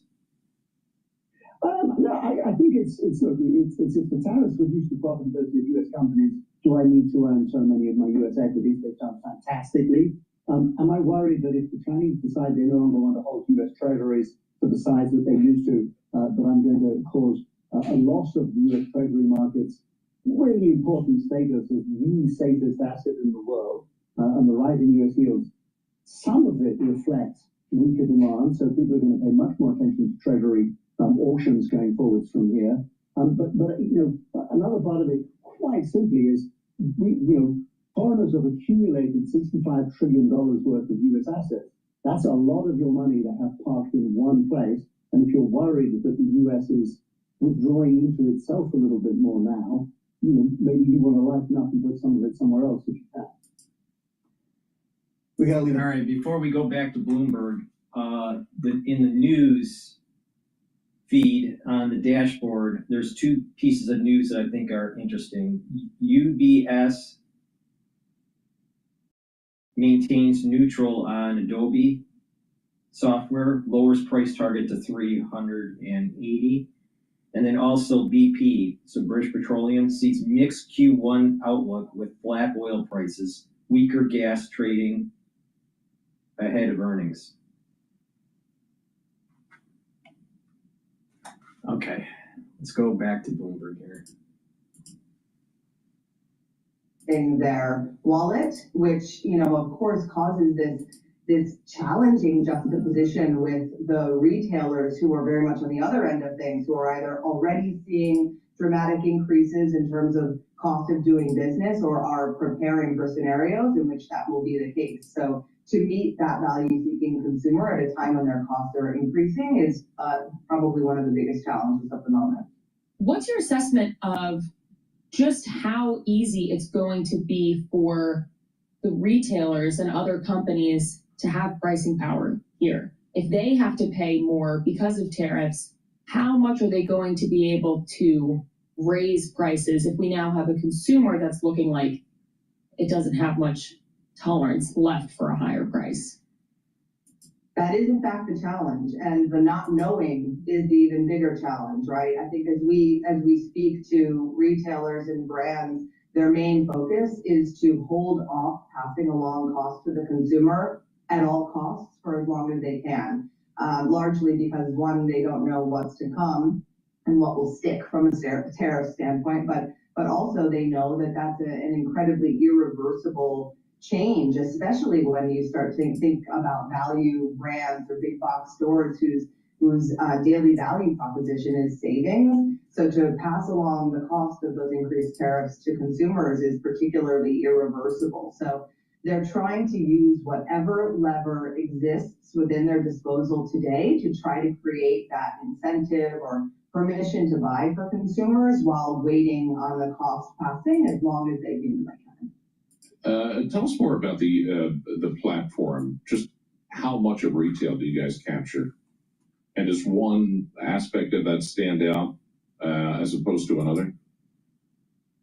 Rakuten is an interesting platform, and particularly in this time, very excited to come talk to folks like Bloomberg because we sit across all categories. We are not just a retail platform for apparel and beauty, but really a place where people come to buy essentials and get cash back on those essentials. We have 17 million shoppers shopping across categories, including financial services. All right, I'm gonna go to Times Radio. I found a publication they did 7 hours ago about how they think Trump may be undermining the dollar status as the global reserve currency. Please go to my store, the-studio-reykjavik.com. I have two different types of probiotics, one in a veggie cap form and another in a powdered form. Both are very high quality. Take either one of them every day. With a good gut biome, you're going to improve your immune system, you're going to improve your metabolism and the ability to absorb your nutrients, improve the communication between your gut and your liver and your gut and your brain. And having a good gut biome is going to reduce that inflammation and help with that immune system. So a lot of people don't realize a good gut biome is the starting point of good health. So in a stack, you really need to have a good probiotic. So either get the powdered version that I have or the veggie cap, take them every day and take it with, other types of supplements like the multivitamin, the core that I talked about, stack them, but a foundation, really important, probiotic and a multivitamin, very important. So please use discount 5 and you get $5 off. If you spend $150 or more on my store, the-studio-reykjavik.com, you do get a free gift until supplies last. All right, let's go to Times Radio about their discussion about the weaker dollar.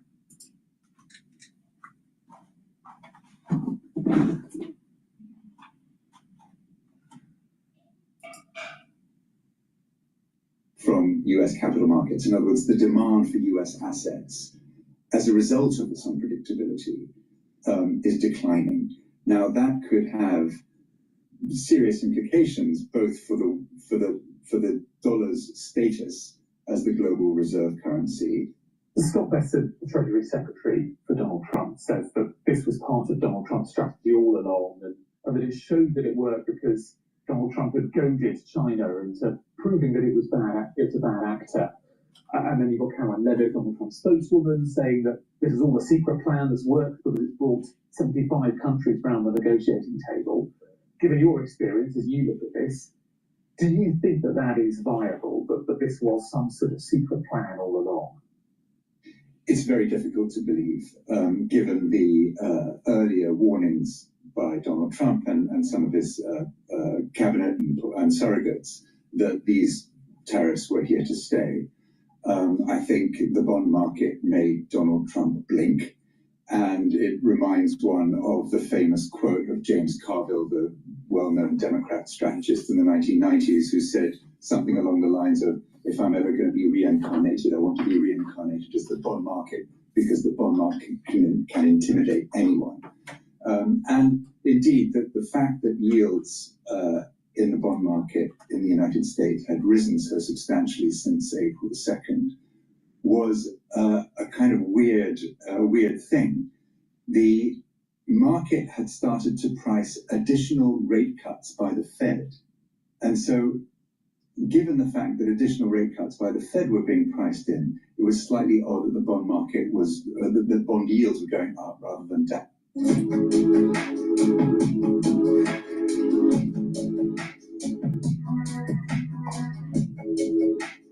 But the bond yields were going up rather than down, particularly given the fact that most economists' analysis, including my own, was that the effect of the tariff announcements on the 2nd of April were to increase the probability of a recession in the United States. If there's going to be a recession, bond yields should be falling, not rising. And so the fact that bond yields were rising, the fact that the dollar was weakening, indicated that there was something really dysfunctional about US capital markets. And that dysfunctionality, I suspect, was what allowed people around Trump to convince him that he had gone too far and that he needed to kind of readjust his policies. Let's take sort of both parts of the coin, the two flip sides of Trump's announcement yesterday. So he's reduced tariffs on a whole raft of countries, but has increased them on China. Just focusing on China first. Beijing said it wants to meet Trump halfway on trade. How genuine do you think that statement is from Beijing? It's an interesting question, because I think that at some basic level, China has proven over many years that it has a preference for running large trade surpluses. And in my view, that preference kind of results from a willingness on the part of the Chinese to kind of consider trade surpluses as a form of economic protection. Indeed, you can argue that one of the things that characterizes Trump's policies is that he would like the United States economy to look a bit more like the Chinese economy. China has a trade surplus and wants to keep it. The United States has a trade deficit, and Trump wants to turn that into a trade surplus. There's a kind of mercantilism, a mercantilist instinct, both in Washington and Beijing. I suspect that China would be willing to reach some kind of negotiated agreement. But right now, the collapse of trust between Washington and Beijing is so intense, it's going to be very difficult to reach that stage.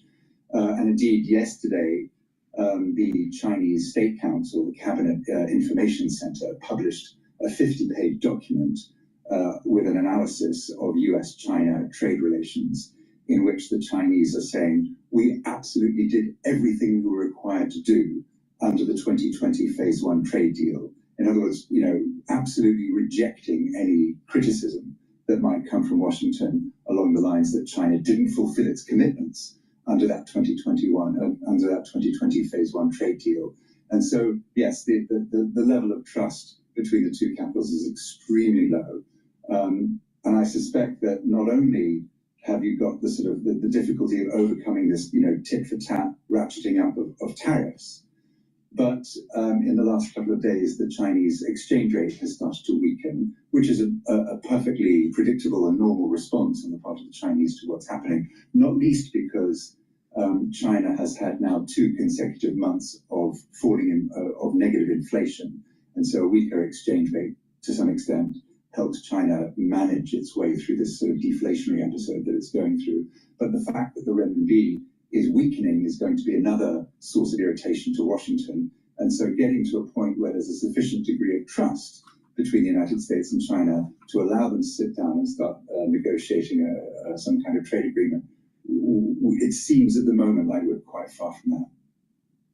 And if we do ever get to that point where they do get around the table, what sort of deal is there actually to be done between the US and China when it seems like Donald Trump's strategy is sort of domination? He wants to retain US hegemonic sort of economic power. Yes, that's absolutely right. I think the use of that word hegemonic is absolutely right. The question though is what kind of hegemony is the way I prefer to say it. I don't know, maybe you're right, maybe I'm wrong, I don't know. It's difficult to say what kind of hegemony he wants. My hunch is that actually his preference is something more like a regional hegemony. I think that there is a kind of a revival of the Monroe Doctrine in the White House, and the emphasis that he's put on Greenland and Canada and Panama suggests that it's dominating the Western Hemisphere, or at least from Canada south to the tip of Argentina. It's kind of that Western Hemisphere is his idea of a kind of sphere of influence. And it seems to me that that's, there is this sort of tilt within the Trump administration towards an idea of recreating an international order based on spheres of influence. Now, that is consistent with Trump putting pressure on China, because even if Trump is willing to acknowledge that China dominates its sphere of influence, then the sort of logic of these things is that not only does Trump want to dominate its own sphere of influence in the Western Hemisphere, but it also wants to make life difficult for other regional hegemons. And so, albeit that Trump might be happy to see China dominate its region, it will also be rational for Donald Trump to make life more difficult for China, to make it more expensive for China to dominate its region. And it does that by trying to undermine the Chinese economy. So, assuming that the market moves fast, but what if you could stay ahead without spending hours analyzing charts?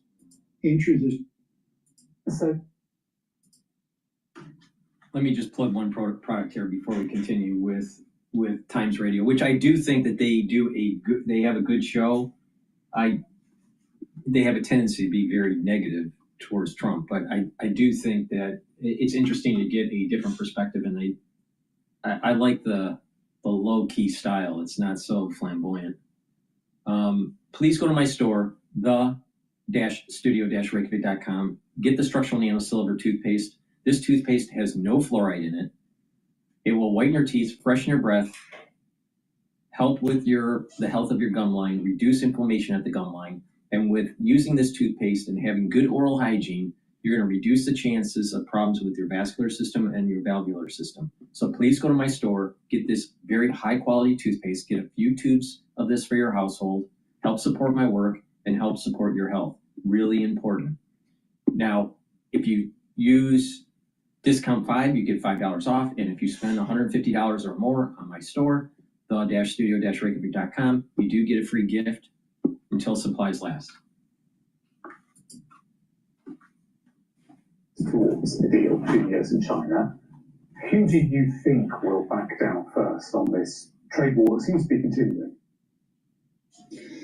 Well, we've already seen Trump back down yesterday, so there's a kind of evidence, and I think in a way the answer to your question might boil down to whether the collapse, whether deflation in China is a more sustainable option for Xi Jinping than stagflation is for Donald Trump. You know, the risk in the United States is that we're entering kind of stagflationary territory in which, you know, economic activity falls very sharply, perhaps into a recession, while at the same time inflationary pressures remain alive, and that puts the Federal Reserve in a huge dilemma. On the one hand, the needs of the real economy are suggesting that rates need to fall. On the other hand, the fact that inflation is sticky means that, or rising, means that rates need to go up.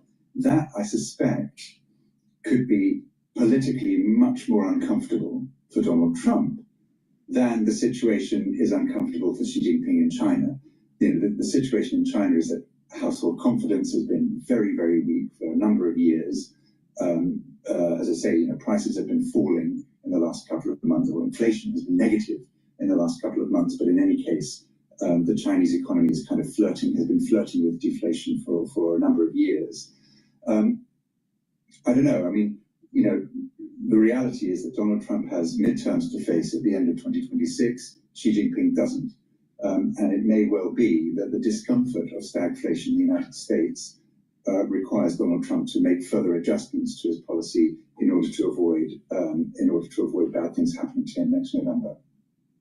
And you mentioned it in your answer there right at the start, but do you think that Beijing will see the decision yesterday as Trump blinking first, and that in itself feeds into the decision making? Yes, it's quite possible. But, you know, Chinese politics, although Chinese politics are a black box, Chinese politics, it's not that Chinese politics don't exist. You know, there's certainly opposition to Xi Jinping. It's not easy to describe what that opposition looks like or sounds like because it takes place behind closed doors. But I suspect that you know, there is a sense of,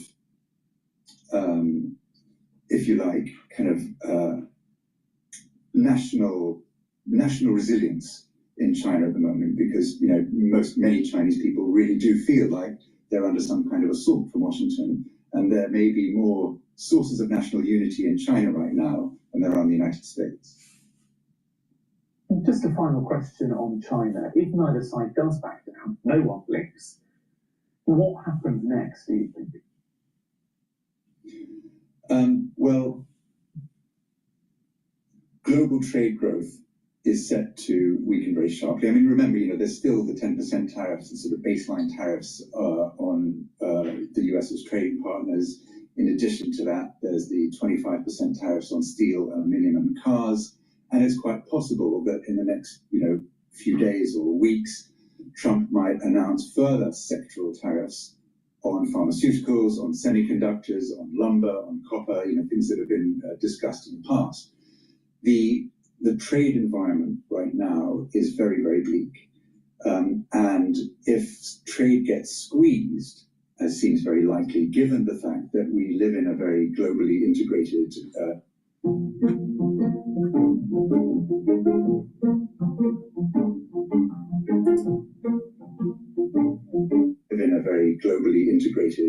economy, as trade gets squeezed, global growth will get squeezed too.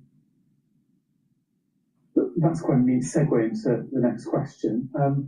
10% tariffs still apply for most other countries around the world, even if for some, like in Southeast Asia, that's dramatically less than what they were facing this time last week. If you'd said, though, 3 months ago, before Donald Trump became president, that, you know, we're going to have 10% tariffs by the next financial year on the rest of the world, I suspect a lot of economists and political leaders around the world would say, that's pretty disastrous. Now people are delighted by the fact it's only 10%, and you know, we've got, at least in Britain, say politicians saying, oh, well, we're quite pleased that we're only on 10%. Does Trump sort of manage to normalise what otherwise would have been seen as disastrous trade policy? And if so, what are the consequences of that new world that he's created, expectation management-wise? I mean, I think you're quite right. There's a kind of sigh of relief now because the sort of most dramatic aspects of Trump's tariff policy have been postponed for 90 days, But I think once the global economy starts to feel the consequences of these tariffs, even at 10%, a tariffy world and the economic effects, the negative economic effects of a tariffy world are likely to become more and more visible. And one of the things that I think will happen is to kind of further, I don't know, tilt the United States economy towards some kind of autarky. And in a way, I think that that is, in a way, precisely what parts of the Trump administration are aiming for. There is this sense within the Trump administration that the United States is bigger, stronger, richer, and more closed economically and geographically than the rest of the world. And so the rest of the world can go its own sweet way. And the United States, surrounded by the region that it has hegemonic power over, will be doing okay. That's very much a kind of relativistic way of thinking about U.S. power. It's U.S. power, it's a kind of zero-sum way of thinking about U.S. power. But maybe Donald Trump has a kind of zero-sum way of thinking about these things. And the governor of Sweden's central bank has said that just because Donald Trump has reversed some of his policies last night doesn't mean that the damage to the global economy is reversed, because he says that investors are still afraid of what he calls the extreme unpredictability of Trump's trade policies. So if investors do now believe they're in a world of extreme unpredictability, what effect is that going to have over the next 4 years of Donald Trump's second term? Yeah, I mean, in a way that, going back to what we were discussing earlier, the extreme unpredictability is a very good phrase to describe why, to some extent, why the dollar has weakened and why U.S. yields have risen in the last few weeks. And, the suspicion is, the fact that the dollar has weakened may be a response to the market's expectation that the U.S. is going to enter a recession. A recession under normal circumstances would be, would weaken the U.S. dollar. But the simultaneous combination of a weaker dollar and higher yields suggests that maybe the rest of the world is just kind of moving away from U.S. capital markets. In other words, the demand for U.S. assets as a result of this unpredictability is declining. Now that could have serious implications both for the dollar's status as the global reserve currency. Now there are parts of the U.S. administration that I think would be quite happy to do away with the reserve currency status of the U.S. dollar, because there are some people in the administration that believe that the dollar's reserve currency status is leaves the dollar kind of structurally overvalued. And that structural overvaluation is one of the things that has helped to hollow out the US manufacturing sector. So the argument goes, if only we got rid of the reserve currency status of the US dollar, the dollar would weaken, and that would help us revive US manufacturing. I don't buy that argument by any means, but it's one that I think exists in parts of the administration. So, one consequence over the next, or one question over the next couple of years is, what is the future of the dollar's status as a global reserve currency, and what will the attitude of the administration be to that reserve currency status? The reserve currency status for the United States is going to be all predicated on how stable the overall world is in terms of warfare. If the world is stable and it's not going to go towards World War III, then then more people will move to other countries, the BRICS and stuff like this, for investing. Now, if the world moves more towards a war footing, then they're going to be going to markets that have more historical stability than other emerging markets. So the United States would be a reserve currency. So it depends on how stable the world is in terms of escalating warfare. And also in terms of just the overall economies. If the economy stays robust in the United States, the reserve currency is going to maintain. Please go to my store, the-studio-reykjavik.com, get the turmeric.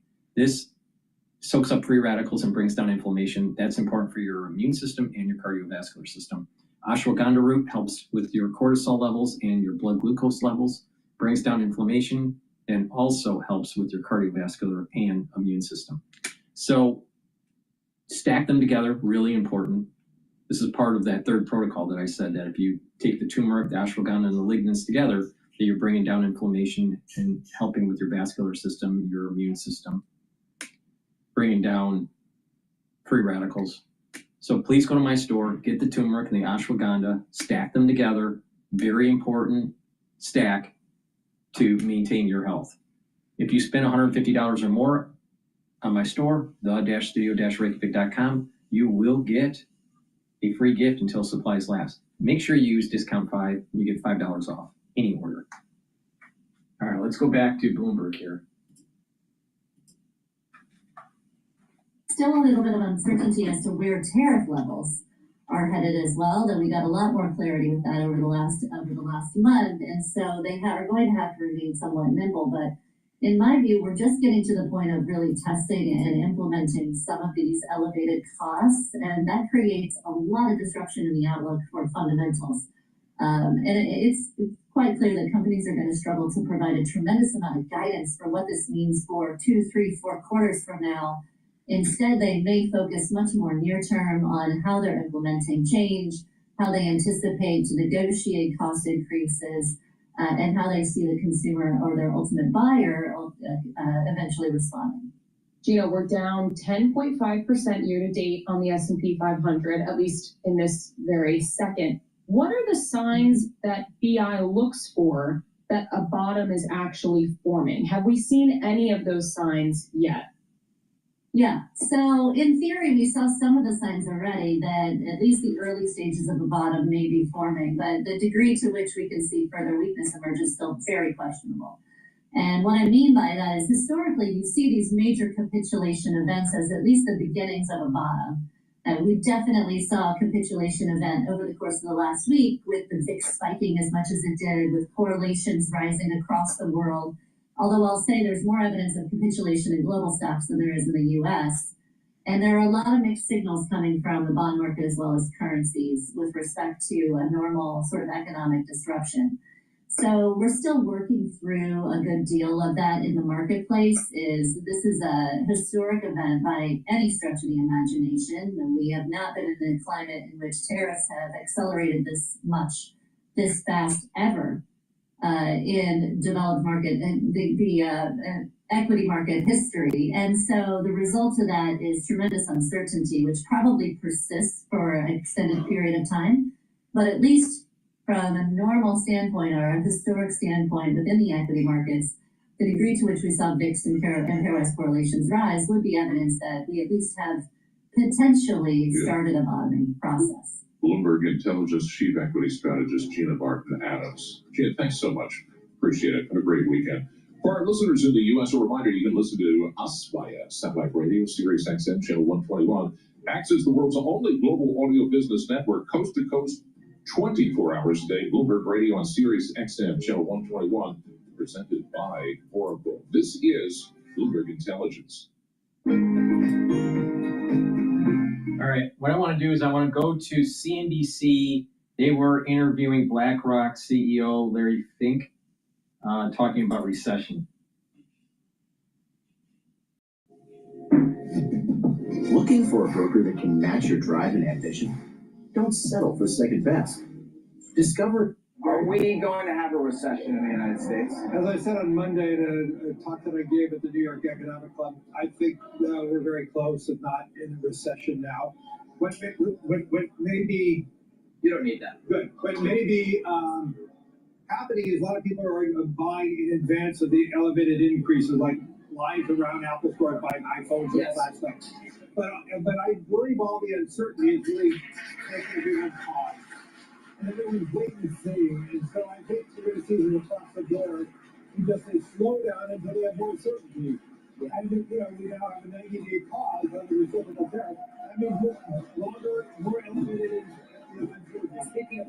let's take a quick pause. Let's get the opening bell. We'll be right back. Here at the big board, we've got profit, both of the Chicago-based nonprofit, and the group violence, both economic opportunity at the NASDAQ, and the online tech pharmacy, Meds. There's something you want to buy. Dog gets sick, man. You got trouble. No doubt about it. All right, look, Larry, let's continue. I know we got a little bit of background noise here, but you're making the point to obviously talk about this. Listen, we were talking about it, the uncertainty. So many CEOs we're speaking to. I've heard this now many number of times, similar to early days of COVID, like 5 years ago. I just don't know what's coming. I have nothing to expect, and so I'm keeping my head down. Is that a fair way to sort of characterize it? I think that's a bad answer because today you need to run into the uncertainty and try to find solutions. Okay. So keeping your head down, I would not like that as an answer as a shareholder with any CEO. Right. I mean, to me, this is an opportunity to look for opportunities. And because of all our clients having uncertainty, we are spending more time with more conversation with more clients globally than any time. Our job now is to be, helping, calming, giving them ideas. So if the CEO said, "I want to keep my head down," well, I guess that is one the way one characterized it. But I guess it's the uncertainty itself that creates an inability to do long-term planning in terms of capital allocation. There's no question CapEx is falling right now until you have better understanding where should the CapEx go. But I do believe, as I said in my talk this morning, yes, I do believe the mega trends are still with us, whether it's in AI, data centers, infrastructure, the whole reorientation of our economy. So I think the mega force trends are not going to change by what is happening now, but maybe the execution of some of these trends may be delayed, maybe pushed out longer. But I still remain to be optimistic over the long run. Yes, we have to recalibrate. Yes, I do believe we're probably starting, if not, we're in a recession. Yes, I think the market is still underestimating how high inflation can get. If you factor in all the tariffs, right, you factor in all these other issues, it's going to be quite additive. I don't believe we're in a recession. Why? Because the economic definition of a recession is 2 quarters of negative GDP.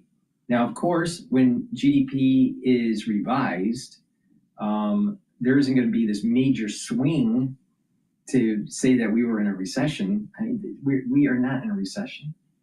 Now, could we have lower growth? Subpar growth? Yeah. But 2 consecutive quarters of negative GDP? No, I don't think so. But I think he's totally wrong on this. Totally wrong. Pride ourselves of being, bringing the leadership, bringing the conversations. But I will say the power of U.S. capitalism is still alive. I will say more and more times clients worldwide are asking for our, at least at the CEO level, they're asking for our vision, our views. They still want to engage. They still want to build. So long term, I'm less worried about some of these issues, but in the short run, I'm petrified at some of these issues. Petrified. Well, let's speak about being petrified. You and I are old enough to remember when Nixon went to China. Opened the door. Or the gold, walk away from the gold standard. Right, the same couple of years. And I think that there was mass anxiety then going the other way. Did we really think that we could have a great relationship with Mao, who was a mass murderer? Did we think that we could actually do business with China? We did $1 billion with them the next year. And then next year we're doing $100 billion. Now we're doing $438 billion. Yes. And now we want to do zero. How does zero impact our country? Well, we've had now 20 plus years of supply chain creations. Another economic force, Jim, post-World War II was consumerism. So we built the whole foundation of economic policy around consumerism, providing Americans with the cheapest products that we could own.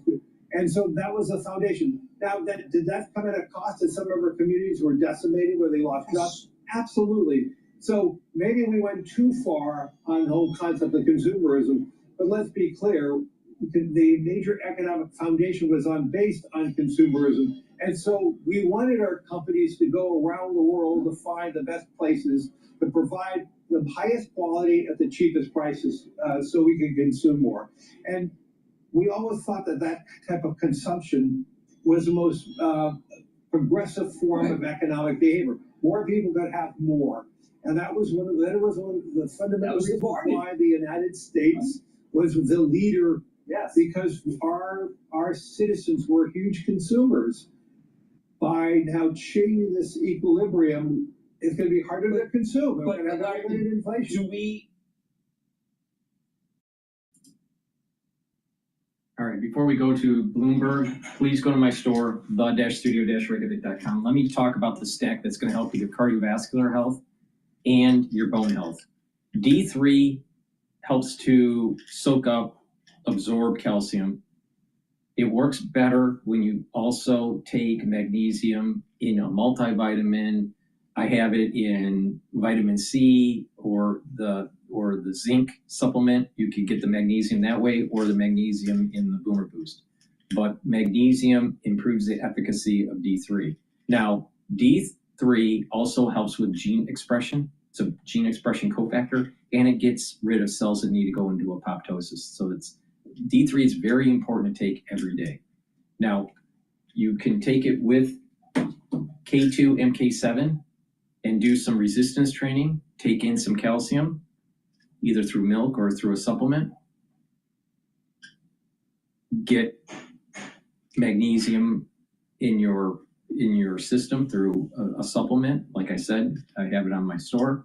And do the resistance training, and you're going to build more bone density, especially if you create vibration in your body by lifting your legs, doing calf lifts, and you're bringing down the heel onto the ground, and you're creating this vibration up through your leg, into your hip, and up your spine, and you're going to actually improve and create a signal to deposit more bone. And over time, you're actually going to get higher bone density, especially in the neck of the femur, where many geriatric patients end up breaking.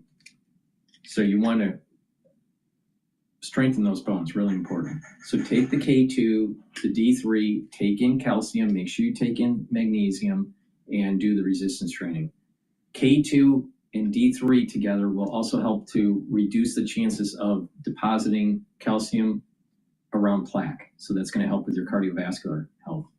Now, to add an additional benefit to the cardiovascular stack, take nattokinase. Nattokinase is fibrinolytic. It's going to break up clots. And nattokinase will help to improve your lipid profile. It's going to help lower LDL levels and increase your HDL levels. Lower LDL levels are important because less LDL means less LDL that's oxidized, which means less plaque buildup. All right? So you just have to have a healthy level of a lipid profile. Nattokinase will do that for you. So please stack the nattokinase, the D3, the K2 together to help with your vascular health and your bone health. So please go to my store, the-studio-reykjavik.com. If you spend more than $150 or $150 or more, you will get a free gift until supplies last. Please go to my store, the-studio-reykjavik.com.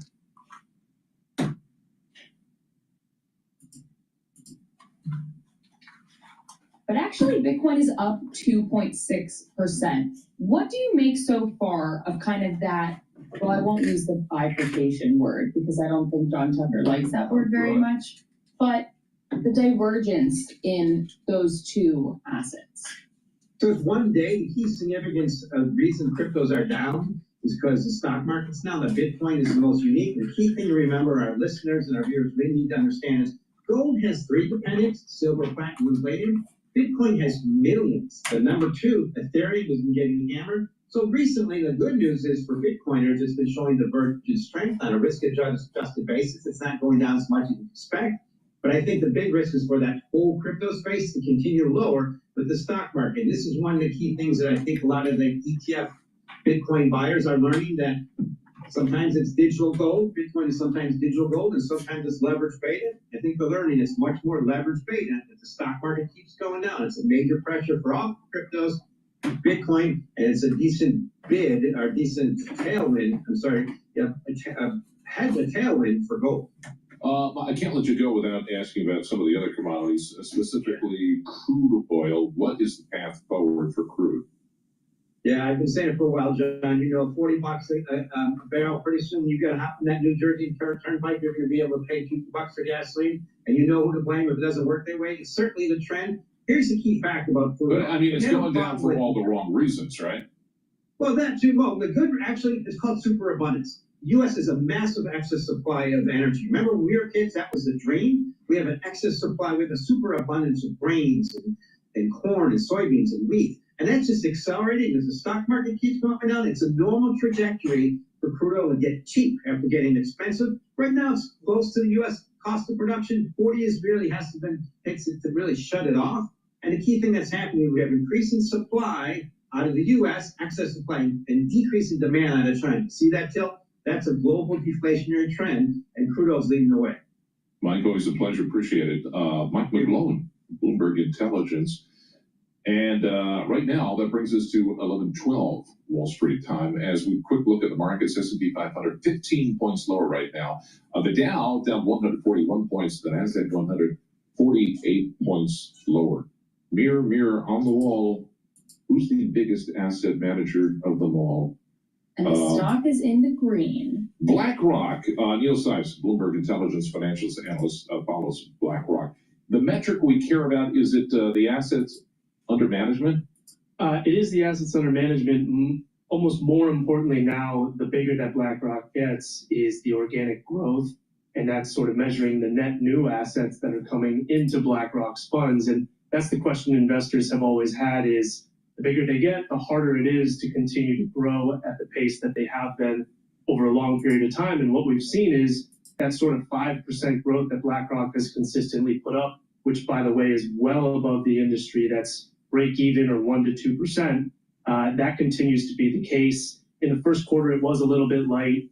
It does appear that a lot of that had to do with perhaps some institutional rebalancings to start the year and perhaps some impacts later in the quarter. But AUM up 11% year over year, $11.58 trillion assets under management. Yeah, who is it? Is it just, it's like what's driving moves that? like me or like the big guys? Whose money is that? It's certainly both. It's institutional and retail dollars. You talked about the growth. Let's go to Fox Business. They are interviewing Peter Navarro. China is raising the stakes on retaliation, raising its tariff on U.S. goods to 125% overnight, effective tomorrow, after President Trump yesterday raised the tariff on Beijing to 145%. Xi Jinping remaining defiant, saying China has never relied on handouts in over 70 years, and it is not afraid of, quote, unjust suppression. Joining me now is White House Senior Counselor for Trade and Manufacturing, Peter Navarro. Peter, it's great to see you this morning. Thanks so much for joining me. Great to be with you, Maria. I want to get your take on these deals that President Trump is doing and that you and your team are doing. But first, give us your reaction to now, Xi Jinping, thumping that chest, saying, oh, yeah, you're going there, we're going here, 125% on U.S. goods. How impactful is this going to be? I'm going to talk a lot about China. Let me just say 90 deals in 90 days, biggest, broadest tax cut in American history, should be driving the tape. That's what's going to be a bullish market. And if you're not long, you're going to get left behind. Now, China. Let's talk a little bit about China. The president has said several times now that he would love to hear from China to talk about where we're at. And here's where we're at, Maria. From our perspective, China's killed over 1 million Americans with deadly fentanyl and related drugs. And it simply refuses to do anything about that. Many of these people are prime age workers, so they not only kill Americans, they're killing our workforce. At the same time, as you know, Maria, and we talked a lot about this, since 2001, China has destroyed over 60,000 American factories and stolen over 5 million manufacturing jobs. That's the state of play. So all we're asking for is fairness. Now, from the Chinese point of view, let me see if we can go there. Let's suppose that I'm an advisor to President Xi right now. What am I telling him? I'm telling him that the Americans have a very legitimate gripe and beef here. They're not attacking China unfairly. They're simply asking us to stop killing them and stop stealing their jobs with their various unfair trade practices. What we should do, Mr. Xi, I'm a Chinese advisor right now, is do what we should have done over a decade ago, is move towards a domestic consumption dependent economy and lift our people out of prosperity, not just with wages, but to give them the wherewithal to actually buy stuff. And that we should move to an accommodation and pick up the phone. And I would tell President Xi, if I'm his advisor, is like, look, we're a prisoner of our history. The British unfairly killed us with their opium and took our wealth, took our ports with these unequal treaties. But this is not that with the Americans. The Americans have a very legitimate beef with us, and we need to come to some kind of accommodation and pick up the phone. Yeah. That's where they should go. Now, that advisor would probably wind up immediately in a Chinese prison, and therein lies the tale. Yeah, unbelievable. Peter, I know you've studied China a lot over your career. I remember years ago talking about the bad behavior of the CCP with you. How would you assess the Chinese economy today? Now, the tariffs that President Trump is putting on the Chinese economy is going to have a much bigger impact, in my view, on the Chinese economy than the opposite in terms of what they're doing to us. You can't be a surplus economy, which China is, running a massive trade surplus with us, and think you can possibly win moving up the escalatory ladder. Right. The rest of the world has gotten that message. I mean, if you think about the trade deficits we run with the EU, with Vietnam, with South Korea, with Japan, with India and others, Malaysia, Indonesia, if they tariff us at the same rate, they're hurting themselves far worse. And the same thing with China. They haven't, China, I mean, again, I think they're a prisoner of their history. It's almost hubris, their pride, going back to the Opium Wars. But I would just simply say, this is not that, China. This is not that. You're killing Americans, you're taking our jobs, and the rest of the world is watching you, because it's not just America that you're hurting. You're hurting you take from Latin America and Africa all their natural resources. You dump goods into Europe. And that it's an unsustainable equilibrium. That's the bottom line. We got to a point, Maria, where the U.S. can't keep doing what it's doing. We're sending too much of our wealth abroad through the trade deficit, losing too many jobs, and we don't have the ability to defend ourselves because we're losing our defense industrial base. And China can't keep dumping stuff on world markets thinking that everybody's going to keep buying it. So they need to take care of their own people. They need to let their own people be consumers, not just work in their slave labor sweatshops. Well, they're gonna get that if they haven't already. President Trump is not ruling out extending the 90-day pause on tariffs. Here's the president yesterday responding to Fox Business's Edward Lawrence. Watch this. So, how close are you to the first country coming to actually make a deal with the United States over tariffs? Is it days, months? Well, I think it's very close, but we have to have a deal that we like. We don't want a deal that's going to be a bad deal, or I could make every deal in one day if I wanted to. China retaliated today by reducing the number of American films that can be shown there. What's your reaction to them now targeting cultural exports from the United States? I think I've heard of worse things. The president is so funny. I love that answer. But Australia's deputy prime minister shut down China's offer to work together against Trump's tariffs, saying that they will not make common cause or hold hands, quote unquote. Europe as well. You just mentioned Europe. They signaled last night after the close, no partnership with China. They declined to accept China's rerouted dumped goods into the United States. But Peter, you just mentioned a minute ago, 90 deals in 90 days. So can you give us an update, Peter? Where are we in terms of all these negotiations? Go ahead. I love to take you behind the scenes, Maria, because it's so different from the first term Jameson Greer, the United States Trade Representative, he's got over 30 years of experience. He's a calm, kind person, but he's the toughest SLB in the world when it comes to trading. He's at the tip of the spear for the president because he's the United States Trade Rep.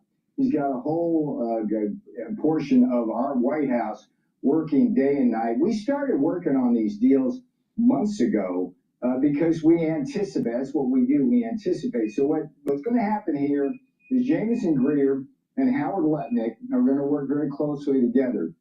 Howard, in addition to knowing the bond market better than anybody in the world, is also a great negotiator. So we're going to run 90 deals in 90 days is possible.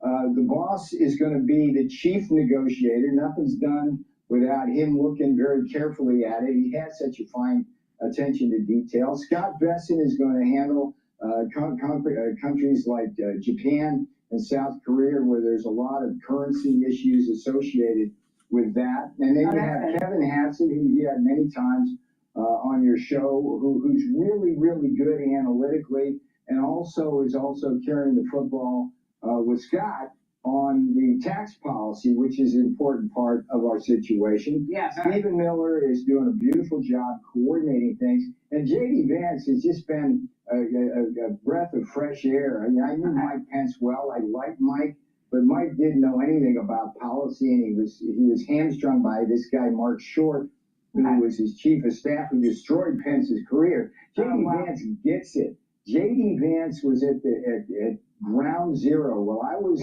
back in 2006, right in the coming China wars, J.D. Vance I was up there, looking down at the carnage. J.D. Vance was part of that carnage. So he gets it. He's got a great chief of staff himself. I love Jake.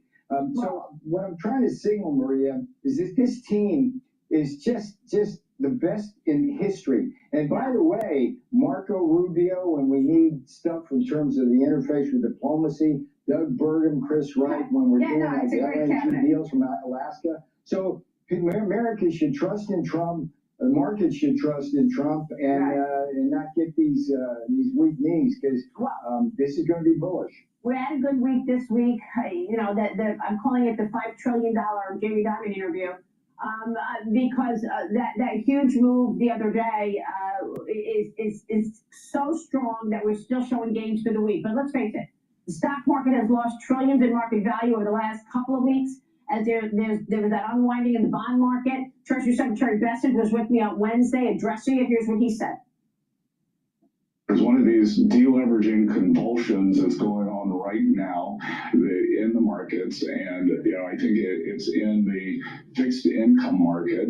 There's some very large leverage players who are experiencing losses. They're having to deleverage. I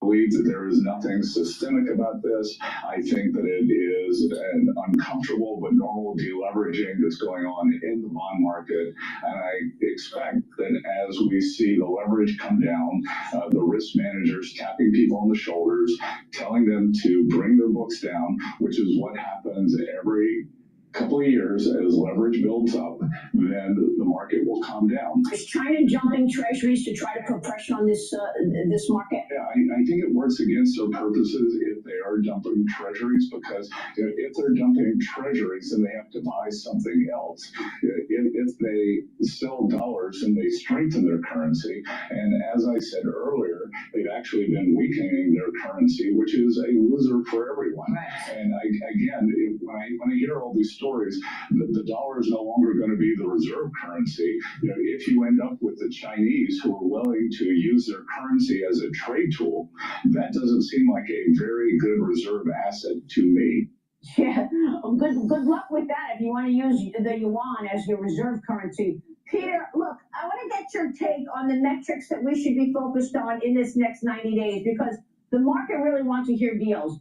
Do you expect, I'm not sure how much you can say here, but do you expect that the early deals, the big deals, will be Japan, South Korea, and India? Are those going to be among the first? I'm not getting ahead of the boss. Don't get ahead of the boss. That's why I'm still here. But I can tell you, we've had discussions with Australia, the UK, Israel, and Japan, South Korea, and there's others that I don't know about. There's a lot of wisdom. All right. That's what I want to do. All right. So Fox Live now is on break. And what I want to do,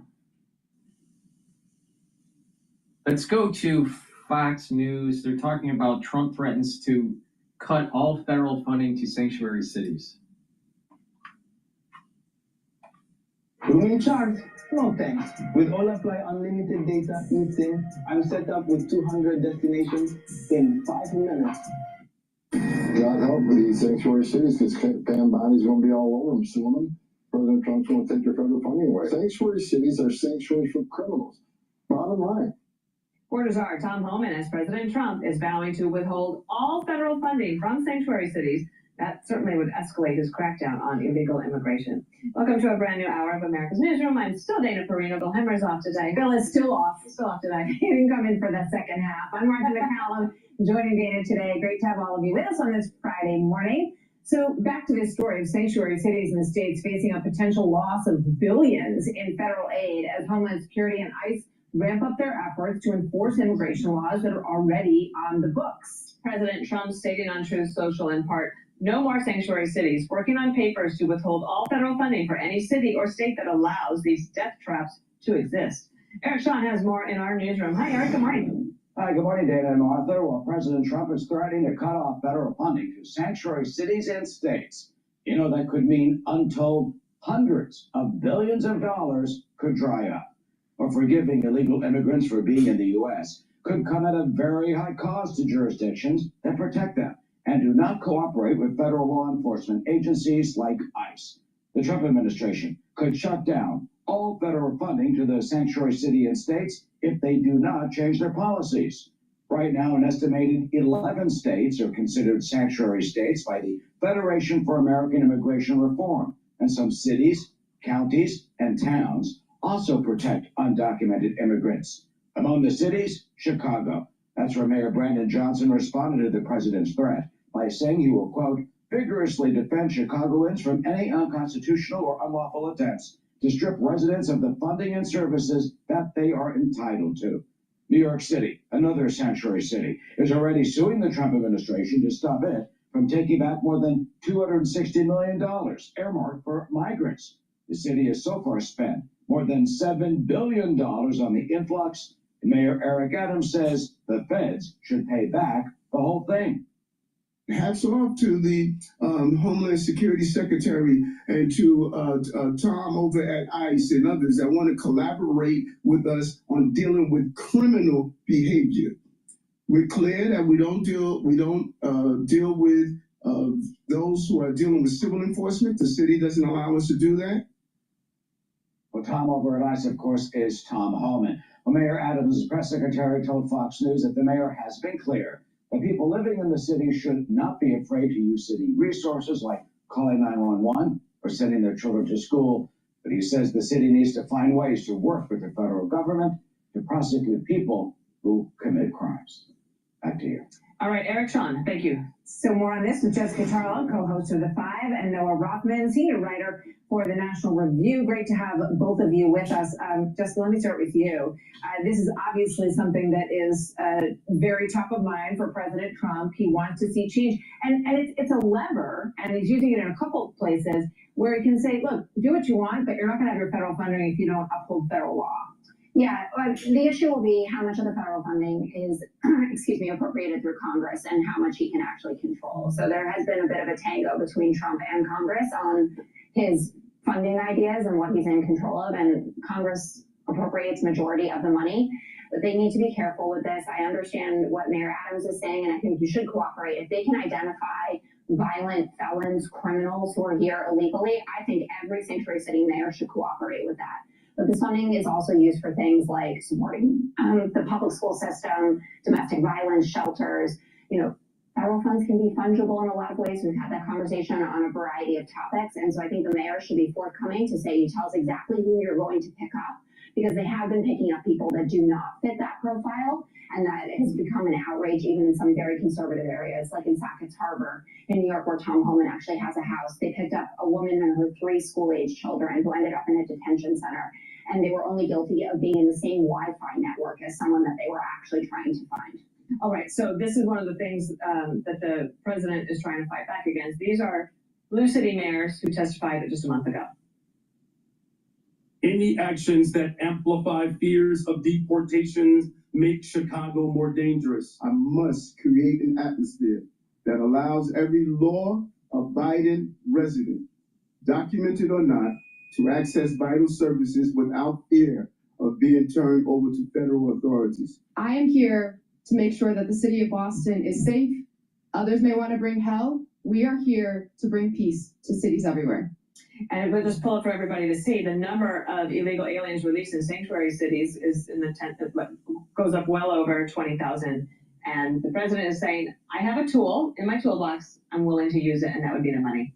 Well, first, it strikes me that it's so difficult to have a conversation with advocates for sanctuary city policies because we cannot even define our terms on mutually agreeable ways. They're suggesting here that law-abiding citizens, documented or undocumented, shouldn't be targeted in this situation. Well, we're talking about lawbreakers. If they are undocumented, if they're not here on visa, if they're not here as absolutely. The thing is that if they're here illegally, they're already not following the rules. So that they are lawbreakers. We can't even begin from a premise that we mutually agree on. Jessica's right. The courts granted Donald Trump the capacity to withhold law enforcement grants from these cities, very narrow in particular. The president could overextend his legal authority here, and I think this administration is very tempted by the prospect of testing its legal authority in the courts and seeing what they push back on. But the federal government does wield the power of appropriated funds in order to induce certain behaviors. It's not uncommon. It's sanctioned in this case, as long as it's narrowly defined. And I think the president has the wind at his back politically. Sanctuary cities are not particularly popular, not among most Americans, not even among the cities that engage in these processes. So testing these blue state mayors and their willingness to stand by their own politics, I think, is probably something that will advance his interests. Interesting moment in the Oval Office the other day. Let's do call for number 4. Watch this. We're honored to have Gretchen Whitmer from Michigan, great state of Michigan, and she's really done an excellent job. A very good person. What? She hates him. I was like, did he just say Gretchen Whitmer when that happened the other day? And she came out quickly backpedaling that, just because I'm there, I didn't know I was going to be in the Oval Office. He did this on purpose, and this is a smart, crafty Trump thing to do. He knows Gretchen Whitmer will be a key contender in the 2028 primary, and he wants to make sure that the Democrats are mad at her. You got your wish, Democrats are really mad at her. And she had this big day planned. She was supposed to roll out this huge economic platform. She had an 8:30 a.m. speech. Democrats, it began with being upset that she was talking about how, a well-used tariff can be a good thing, but this has gone too far. Democrats are not in the mood actually to say that anything that's going on right now is decent or makes any sense. Protectionist Democrats are basically hiding in the closet at this particular moment. Even Bernie Sanders, someone who's advocated for tariffs before, isn't talking like that. He's saying it's just a gross overreach. And Trump knew that he could make some fodder for campaign footage when she rolls out. But before she runs for president, Gretchen Whitmer is the governor of Michigan, and she went there and she was basically like, thank you, Mr. President, for signing this bill that will help us deal with the Asian carp, which is a problem in the lakes. Yeah, I mean, she's the governor of a state with a very union-heavy population, which is deferential to trade protectionist policies. And she's attempting to be consistent here with her own politics, but the gravity has just shifted, and the earth has shifted out from under her feet. As Jessica said, Democrats are in no mood to see anybody in the proximity of Donald Trump, even in the same room, much less agreeing with him on a principle, especially one that is roiling the markets today. Democratic partisans who are going to determine who the nominee is. It's a light year between now and 2027 when the primaries begin. And that image may be bombarded to primary voters. We don't know whether or not it'll matter. But it will matter whether Gretchen Whitmer was supportive of these policies, which are going to have very prolonged effects on markets and prolonged effects on everybody's wallets, and where she stands in 3 years from now. Is she going to be defending this very same position that she adopted today? I doubt it. All right, let's thank you so much for being here. Thanks, you guys, to have you. All right, let's take a look at. Let's go to live now. Find out what they're covering. Screen, as you can see, crews are still out there working this investigation. Now, we are awaiting hearing from Transportation Secretary Sean Duffy. He is going to be speaking momentarily at an FAA event that was pre-planned prior to all of this. We also are tracking yet another plane crash, a small plane crash over in Boca Raton, Florida. This is right near I-95, a live image coming in from WFOR in that area. So another aircraft incident that we are tracking, the second major one in less than 24 hours here. We're also expecting a news conference with Boca Raton Police coming up shortly, so we'll bring that to you as well. Right now, though, I do want to head out as we do have that FAA event getting underway. We are going to hear from lawmakers and then Transportation Secretary Sean Duffy. Let's pop up the audio as that event begins.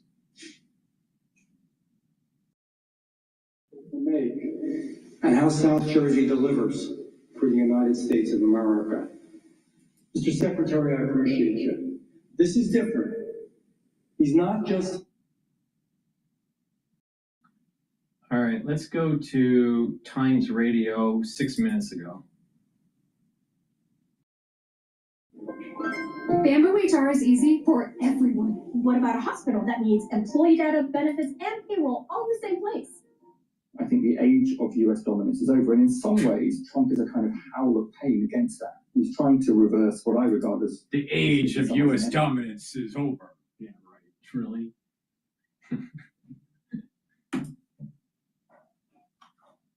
And in some ways, he may well hasten it. My name's Nick Dearden, and I'm the Director of Global Justice Now. Can you just sort of talk us through what's happened this week? What have we seen in terms of the tariffs from Trump? It's been a bit of a roller coaster, hasn't it? It really has. So, first of all, Trump introduced, I think, probably the highest tariff we've ever seen in history in a single day on every country in the world of at least 10%.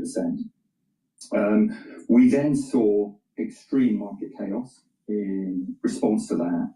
And it seemed a couple of days ago that Trump blinked and reduced the tariffs to 10% on every country apart from China, but continued to ratchet up on China.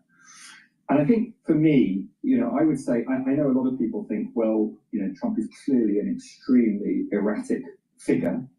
And could this just be, he decides one morning this is what he's going to do and gets on with it regardless of the consequences. I actually think there's a more serious plan going on here. Trump is surely surrounded by some clever people. And as I see it, there are two real reasons that he wants these tariffs. And he is very committed to tariffs, I should say. I mean, going right back to the 1980s, it's one consistent thing about his thought.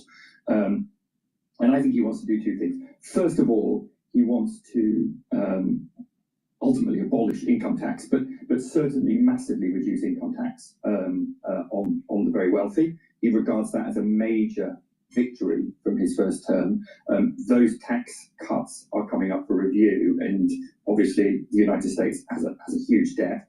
So he's trying to raise revenue here in order to pay for these tax cuts.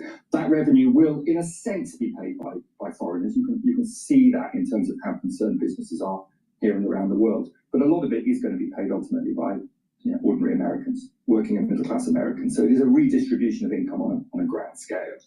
But I think there's another reason too, and that's that I think Trump does not believe in a liberal rules-based order.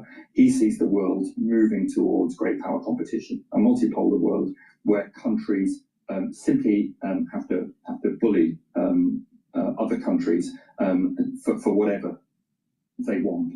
And so for him, tariffs are a way of bullying countries around the world and to giving concessions to shift the global economy and shift the terms of trade further in the interests of American businesses and American finance. And although he has paused the more extreme tariffs, there are still tariffs. They've not changed for a country like the UK. And in my opinion, he will now be seeing in the next 90 days what he can extract in concessions from Britain, but every other country in the world, apparently. Interesting that you talked about these bullying tactics. I've heard it described as mafia-style tactics. And I guess we've seen China and the US sort of going at each other in I guess, would you describe this sort of bullying each other, or are we moving towards a world where we have these strongman leaders who sort of bully each other and the rest of us sort of just sit back? Sadly, I think that may well be where we're heading. It's certainly where Trump thinks we're heading. And I think there's something important in here about the way the global economy operates. You know, I am not a fan at all of the way globalization redistributed wealth and power in the global economy between countries, but also within societies. And it clearly has created a lot of anger, which has given rise to Donald Trump.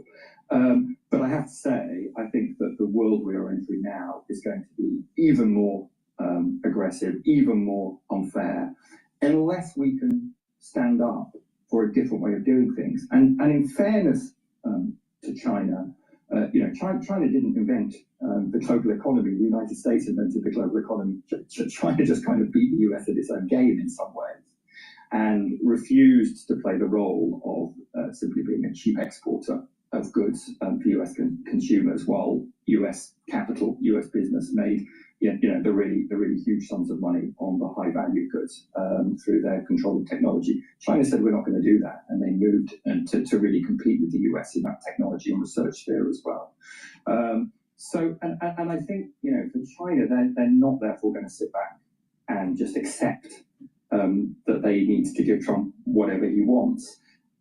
And I think, in fairness to them, that's probably the only way to deal with him. I mean, we all know, right, from the school playground, that simply giving in to a bully doesn't work. They come back for more and more and more. You have to stand up at some point.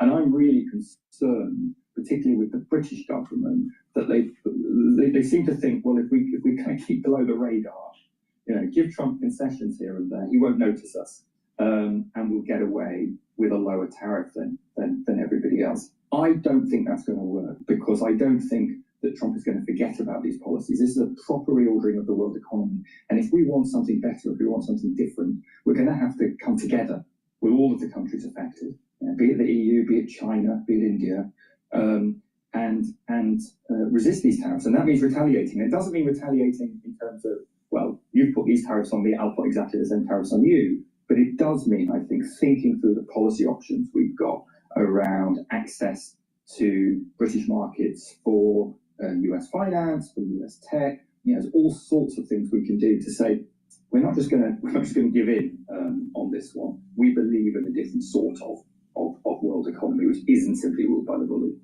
I guess the thing is that China, you know, there are problems with China as well. It's not necessarily that China are the good guys standing up to Trump necessarily, but it's obviously a bit of a difficult situation because, well, SS&C Advent Genesis is a cloud-native investment management platform. Situation because, well, the US and Trump on one side, China and Xi on the other.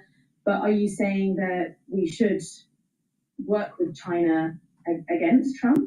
I am actually in this case, and I think you're absolutely right. Nobody's saying that every decision China's made is right, or it's not an endorsement of the Chinese government. But it is saying that what Trump is trying to do is shift the world order further in the interests of his friends, in what some of them have labelled the oligarchy, and that's going to be detrimental to the rest of us. So it's really important that if everybody else wants to have a rules-based order, and I would certainly argue those rules need to change from the ones that we've seen over the last 40 years. You know, I think we're getting to the point now where this idea of an economy in which the market simply knows best, and we do whatever the market instructs us. I think those days are gone. I think we need a different sort of world economy.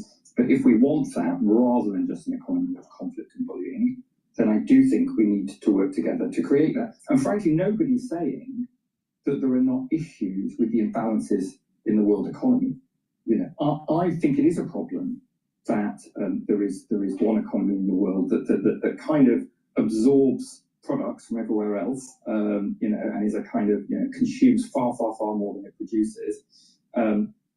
And that translates into that economy, you know, having the world's reserve currency, and creating huge imbalances on the financial side, on the capital side as well. That's a problem.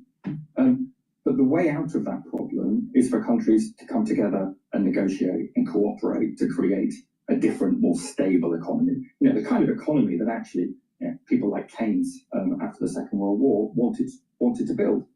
But we're not going to get there simply by giving in to whatever the US wants. And you know, there are plans being floated, but the tariffs are only the start. I mean, there are serious discussions apparently in the US, according to serious financial commentators, around something called the Mar-a-Lago Accords, which would see an enormous, effectively US default on its debt to the rest of the world, the biggest default in history, where the US would simply be saying, well, you just have to put up with it. You have to accept this. This is important for the maintenance of our power in the world. That's not how a world economy can exist. And I think for Britain, there are really specific problems with giving in. Right? So we know Keir Starmer and his team are in Washington, DC, negotiating a potential trade deal to get the tariffs reduced. And we know that the price of that is going to be more than the majority of the British public want to pay. We are talking about potentially food standards, the famous crawling chicken, and very different US food standards that have been shown time and again to be very unpopular here, but we know big agriculture in the US is pushing this. We absolutely for sure know that they will demand the US drops its digital services tax, its big tech tax on the likes of Elon Musk. We know that they will ask us to give in on all sorts of regulation of digital and AI, online safety, the right for us to challenge monopoly practices. All of this stuff could be in there. That is a price not worth paying for reducing these tariffs. And that's why I say, I think if we're serious about this, we can't just give in. That would be really anti-democratic, given we know how British people feel about this. We have to work with others to come up with something better. What's the balance that you think Keir Starmer needs to strike here? Because obviously some people will say that, you know, he needs to have good relations with Trump. We don't want Trump to on us, but others will say he should stand up to Trump. Should it be things like rescinding the state visit, or should it be something stronger? What do you think? I certainly believe rescind the state visit, right? Because I just don't think that's an honour that Donald Trump deserves in any way whatsoever. And I think, yeah, public opinion again shows that people don't want that. So I definitely think that. But I think something stronger too, in terms of how our economy is integrated with the American economy. I mean, we already allow free data flows between the US and the UK, and you know, to some degree that benefits folk. But Trump is now dismantling the system that guarantees the safety and security of our data in the US. We need to review that and think about whether that's actually something we need to rescind. As I say, it doesn't. Simply levying reciprocal tariffs may well do more damage to us than it does to the US. So I wouldn't suggest just simply replicating what he's doing, but I do think it means seriously reconsidering how we treat American business and American finance in this country, and to do that in a coordinated way. And so, yes, I do think that means standing up to Trump. Look, I don't think anybody here wants a trade war. I don't think anyone in China or the EU wants a trade war. But the reality of the situation is many countries around the world, including China and European nations, have taken advantage of the United States and sending their goods into the United States and creating barriers of entry for American goods. That's a fact. And they've been doing that for years.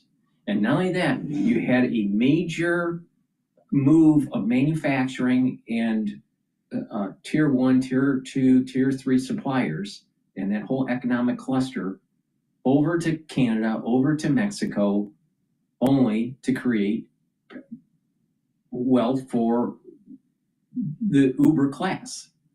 Right? It didn't help the middle class at all. Oh, so you can buy cheaper goods at Walmart, but the ones that have the lobbying power, the ones that are the transnational capitalists, the ones that are the multinationals, the ones that have large positions in the stock market, benefited the most out of the last 35 years. You didn't. And then not only that, we're over indebted. That our government spent too much money and financed its way through issuing bonds. So now we have a high debt to GDP ratio, and we have a gutted manufacturing base. That's a major problem. It's time to bring back the manufacturing base. So you have the Euro whiners out there that are basically going, oh, Trump can't do this. Well, wait a minute. Why is the status quo okay then? Why assume that status quo where you have other countries creating barriers of entry for American goods, but it's not okay to have a trade war to try to reset the game board where it's an even playing field? We don't have free trade. We do not have free trade. Absolutely not. And so it's time to bring back the manufacturing. Please go to my store, the-studio-reykjavik.com. Get the ubiquinol. This is a supplement that you should be taking every day, especially if you're 40 years of age or older. Ubiquinol is the most bioavailable form of CoQ10. CoQ10 helps to absorb free radicals. It's an antioxidant. Ubiquinol will help to support your mitochondrial health, so your energy levels are going to go up. And ubiquinol is very, very, very important as a neuroprotector. It protects your neurons. This is very important. Do resistance training, do some cardio, do some balancing exercises and stretching. Why? By doing cardio, you're going to get better blood flow into your brain. By taking the supplement, all right, you're adding that environment where you're going to strengthen those neurons. By doing balancing exercises, you're going to activate that cerebellum, and you're activating that kinematics, and then you're developing better neural network for balancing your body. Stretching activates a different type of neuron. It's neurons that are at the ends of your muscle. And doing resistance training activates additional neurons that help to stimulate that muscle. All right. And then learn new things. So you're working on all these different modalities that are holistically with taking supplementation that will help to protect those neurons and that neural connection. Really important as you get older. So take ubiquinol every day. Stack it with NAD+, Clarity Factor, C60. They all help with neural protection. So please go to my store, the-studio-reykjavik.com. Use discount 5 and you get $5 off any order. If you spend $150 or more, you get a free gift until supplies last. The trade war is here, and there are no pain-free options through this. But simply thinking in the short term isn't going to get us to a long-term place where we actually create the kind of economy which is better for all of us and for the environment, for goodness sake. The way the global economy works at the moment is a disaster for climate change. We need to be taking climate action. We need different steps. That's that. Giving in to Trump and giving him his concessions is not going to help with that whatsoever. So yes, I think we need to stand up, but I think we need to stand up collectively. Oh, that is such a horseshit thing to say. You think the status quo, where goods and services, goods are manufactured in China, where they have cheaper labor, less regulation, and they pollute the planet more than the United States. So status quo is what he's promoting. He thinks is going to be better for the global health, assuming that you're concerned about global health, in terms of the climate. Come on, get real. Do you really want to eat stuff from China? Do you really believe that the chemicals that are being made are safely disposed in China? Really? I mean, for the UK here, I mean, if we are seeing America changing so fundamentally, obviously it's sort of been this big superpower for the past 70 years. If that sort of becomes sidelined and like the rest of the West sort of keeps going as it is, would the UK emerge as like the new superpower? I don't think the UK will emerge as a new superpower. I don't think in a sense, I don't think we should try to. I think those days are gone for the UK. Yeah, right, But exactly. the UK can still be. They'll never be a if it superpower. adopted different economic policies, a pleasant middle-income country that has a positive impact on the world. I don't think we should be striving after superpower status. And there's all sorts of things, in terms of Security Council reform of the UN and so on, that we should pursue that. But I don't think that means that the average person's life in this country is going to be any worse. I think it could be better. We are moving, like you say, to a multipolar world. I think the age of US dominance is over. And in some ways, Trump is a kind of howl of pain against that. He's trying to reverse what I regard as in some ways inevitable. And in some ways, he may well hasten it.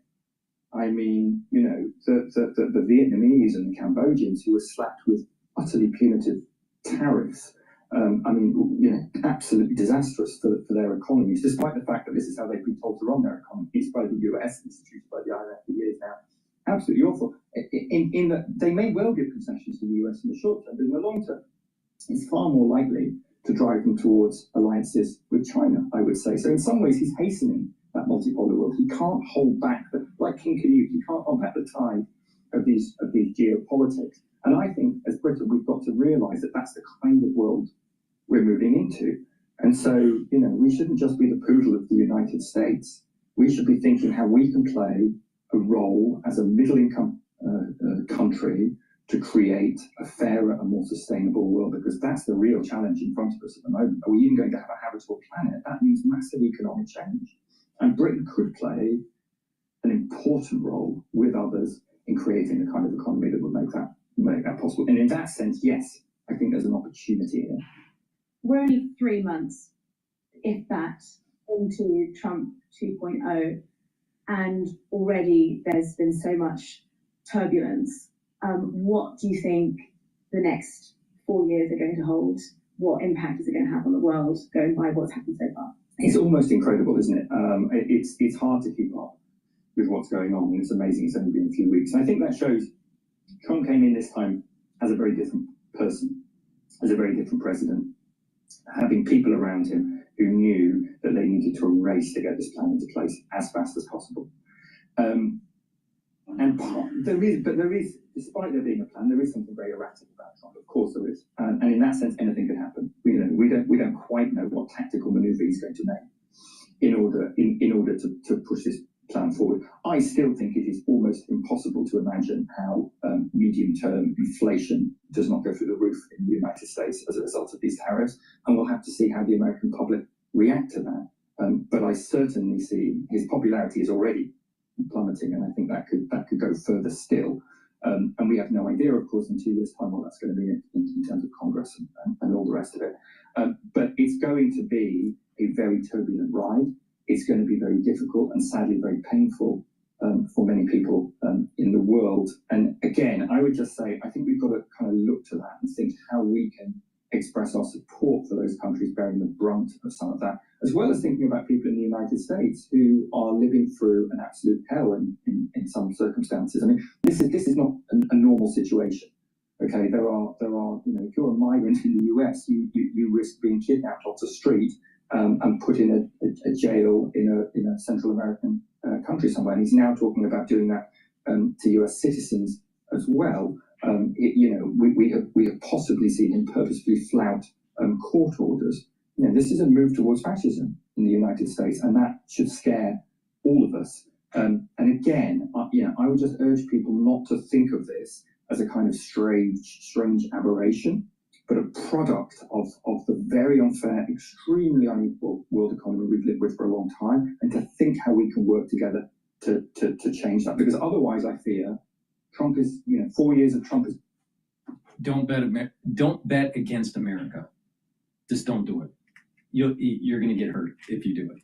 Please go to my store, the-studio-reykjavik.com. Get the NAD+. NAD+ is a supplement that will boost up your NAD+ levels, And when you boost up your NAD plus levels, your energy is going to improve. You're going to be able to repair DNA damage at the cellular level or at the mitochondrial level. And NAD plus helps to protect your neurons. Extremely important. You could stack this with ubiquinol, C60, clarity factor, can help the health of those neurons. By improving the health of your neurons, you're going to think better. You're going to be able to have better kinematics. You're going to be able to sleep better. You're going to be able to have better memory. So please go to my store, the-studio-reykjavik.com, and get the NAD+. All right, let's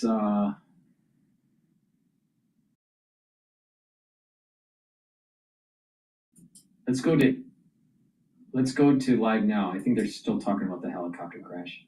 But they were able to get the helicopter out. They, Where was the propeller? Was that in a different? I'm not sure exactly where the propeller was at that moment, but they are still collecting some of the debris from the crash this morning. So, there's a report out there this morning, I don't know if you heard anything about it, that supposedly this pilot was heading back to the heliport because of fuel issues. Yeah. I mean, obviously it didn't look like a fuel issue. It looked like something with the tail, right? So I don't want to get ahead of the investigation. Right. This does not look like it was a fuel issue, but again, I do not want to get ahead of the investigation. The investigators are going to have to do their investigation. They're now looking at the. According to the videos that were posted on X, it looked like the plane, or not the plane, but the helicopter broke up in midair. That's what it looks like. As they're reviewing the footage, they're going to do their investigation, and they'll tell us what happened. Do these tour pilots have the same rules and regulations as other helicopter Yeah, pilots? they all fly under. Because I had heard some kind of report that some of the news choppers yesterday were not flying because of the weather, but the tour helicopters. The tour helicopters, like all aviation, they fall under the rules of the FAA. And so that is also something that will fall under the review, right? Was there issues that they were violating certain rules? All right, let's go to CNN. CNN is talking about consumer sentiment.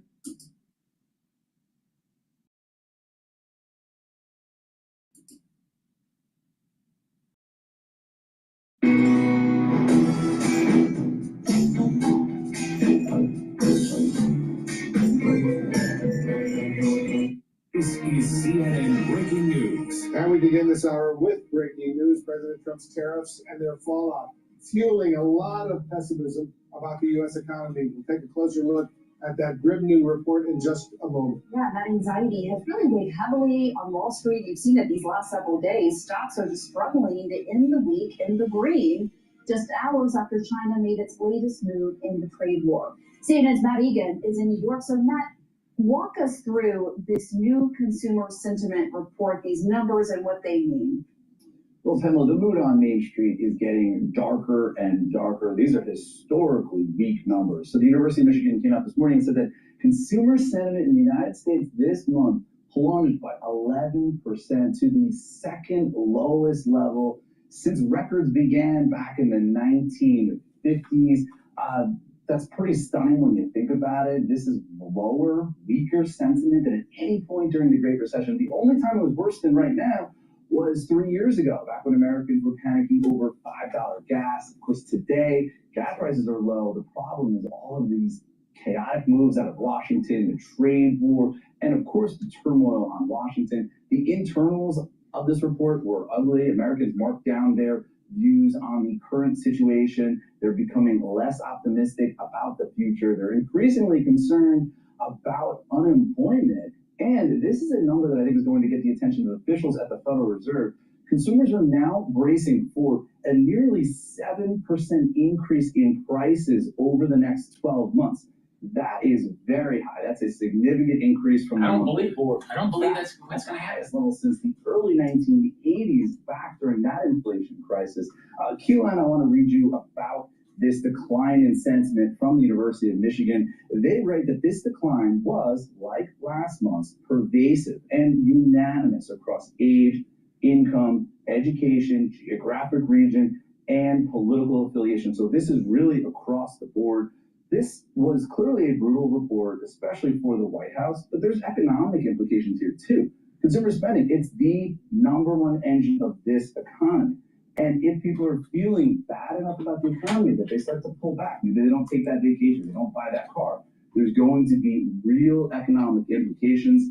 We know that sometimes people tell pollsters they hate the economy, they keep shopping anyway, but if they do cut back spending, there could be significant trouble for the economy. Pamela? Yeah, I think a lot of us can relate to those questions right now. What do we do? Should we wait to buy? What do we do with our money? And given what you just laid out with the consumer sentiment and the expectation for inflation, could that be why you have several corporate leaders warning that the U.S. could be heading toward a recession or is in one? Yeah, we heard another warning just this morning from one of the leaders on Wall Street, BlackRock CEO Larry Fink. He suggested that maybe this recession has already started. Take a listen to what Larry Fink said. Are we going to have a recession in the United States? As I said on Monday at a talk that I gave at the New York Economic Club, I think we're very close, if not in a recession now. I believe all the uncertainty is really on pause.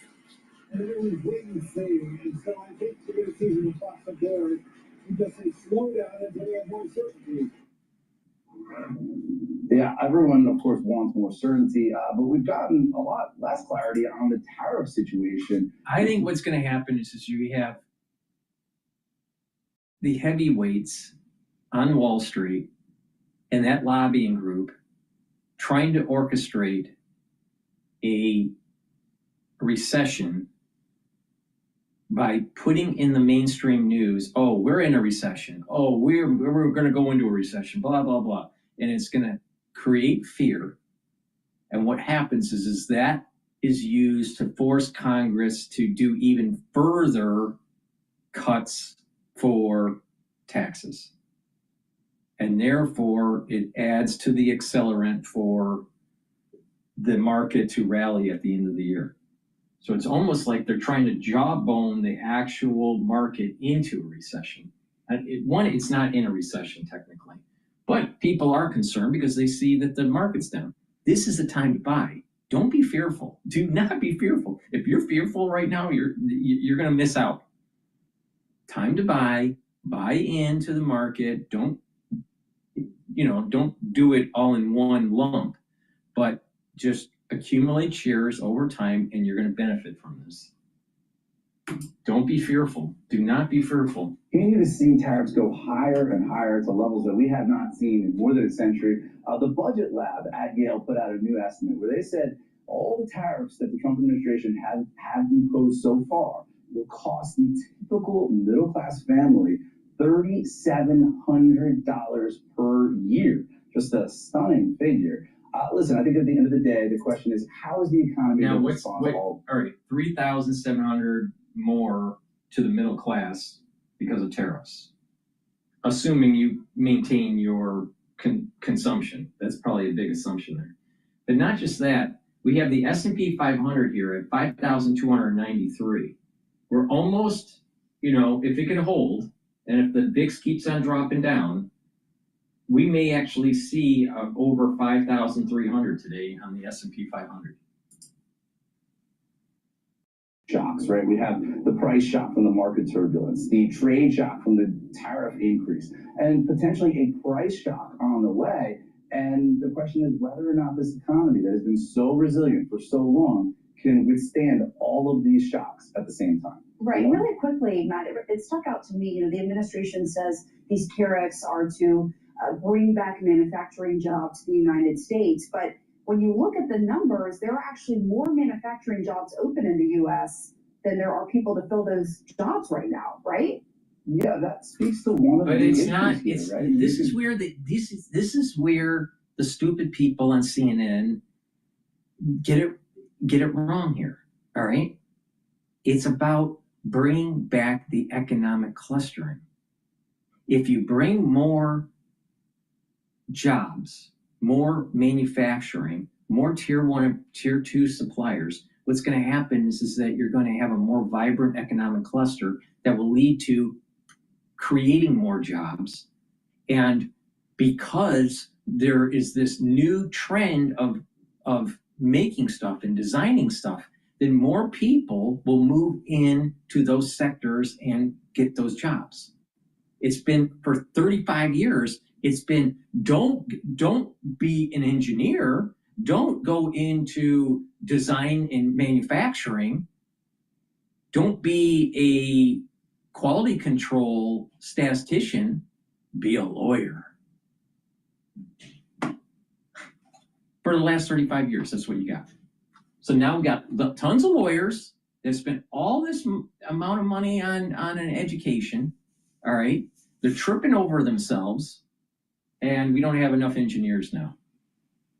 But the moment you have more design, more engineering, more manufacturing, it leads to clustering, that leads to more people wanting to go and go into those industries. When they're quoting these jobs, when she's quoting, well, there's more jobs than they have offers, well, the issue here is there's a dislocation. One part of it is that there's asymmetry. This is the thesis that Stiglitz had in the 80s. Informational asymmetry. Informational asymmetry means this. There are jobs in a certain sector that's happening, and the people that are coming out of college and high school don't know about it. And so there's an asymmetry between the information and the knowledge. Well, if you reduce that asymmetry, you're going to be able to get those people into those jobs. Another problem is that you have an educational system for the last 35 years that made the students coming out of high school and the ones that are coming out of college now dumber, all right? The educational system has made the student population and the ones that are just starting their jobs not as educated as prior generations. And therefore, they don't have the skill sets to even do that work because you have an educational system that failed. So that's because of the Democrats, all right? Big time. So there's this asymmetry issue. There's a lack of education in many areas of the country that causes this problem. And then there is the vibrance of the economic cluster where it's too risky for business owners to start up businesses because they're concerned about the viability of the economic cluster. But if you bring back manufacturing and you retool, literally, no pun intended, but retool the way education is done, you're going to have more people coming out of high school and more people coming out of college that are going to go into these jobs that are high paying, and that you're going to be rebuilding that economic cluster. This is a multi-year event to take place, but in the long run, the economy is going to be more vibrant. Now, when you have one of these stupid CNN anchors saying, well, there's a manufacturing job and they're having a hard time, filling those manufacturing jobs. Which ones and where are you talking about?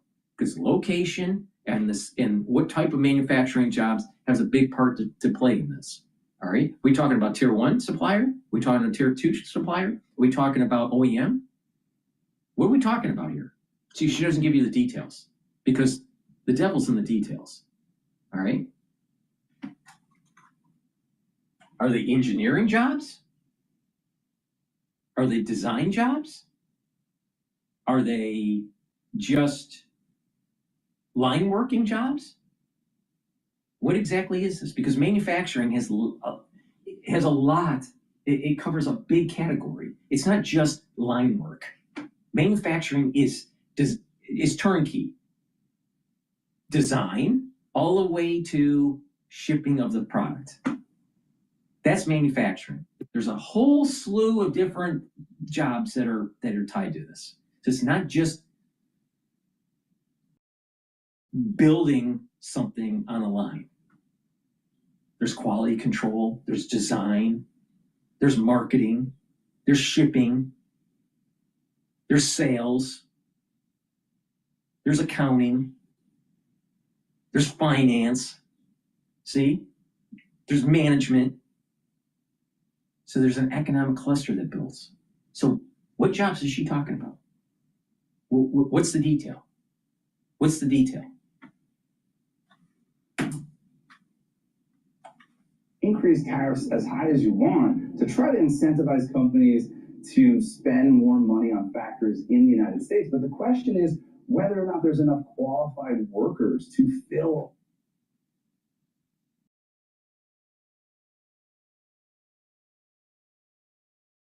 finding enough qualified workers to work in their assembly plants. And he said that some of the people who did work there, they ended up quitting because they didn't realize just how difficult the job would be. Pamela? Marika, thank you. Excellent analysis indeed. I think it's reporting just coming it's into the situation room right very now. superficial, that That the analysis. Trump administration had private negotiations with China, warning officials there against retaliatory tariffs. But those behind-the-scenes talks evidently did not work. CNN's chief national affairs correspondent Jeff Zeleny is over at the White House watching all of this for us. Jeff, what's the reaction over there after those warnings apparently fell on deaf ears?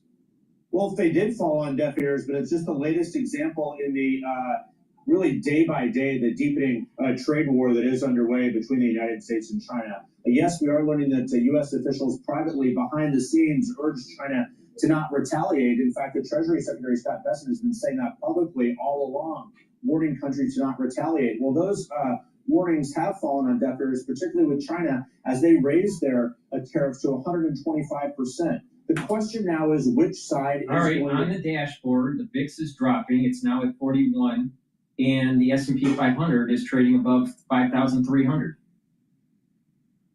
And it's possible that we may see a 144 Japanese yen.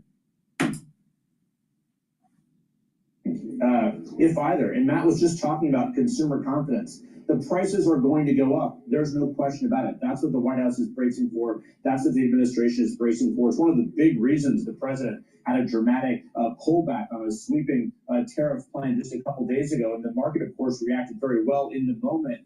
But in a couple days since, it certainly has not. The bond market also has not just strengthening. So this is going to be one of the central questions here. But Wolf, we're also learning just inside the White House, the president, as he embarks on this 3-month pause on a sweeping tariff plan, there's competing views from his team of economic rivals, if you will. Scott Bessent, the Treasury Secretary, a long history on Wall Street, he is one of the people the president is listening to the most on this, of course. Kevin Hassett is as well. But Peter Navarro, the man right in the middle of the screen there, he is someone who has been very pro-supportive of these tariffs, and the president did not heed his advice this week. So as the president goes forward on this, as the consumer sentiment prices rise, which advisor is going to sort of win out on this? So there's no doubt the president at the center of all these new trade negotiations now has to negotiate with some 90 countries or so. So all of this is coming front and center here is the economy.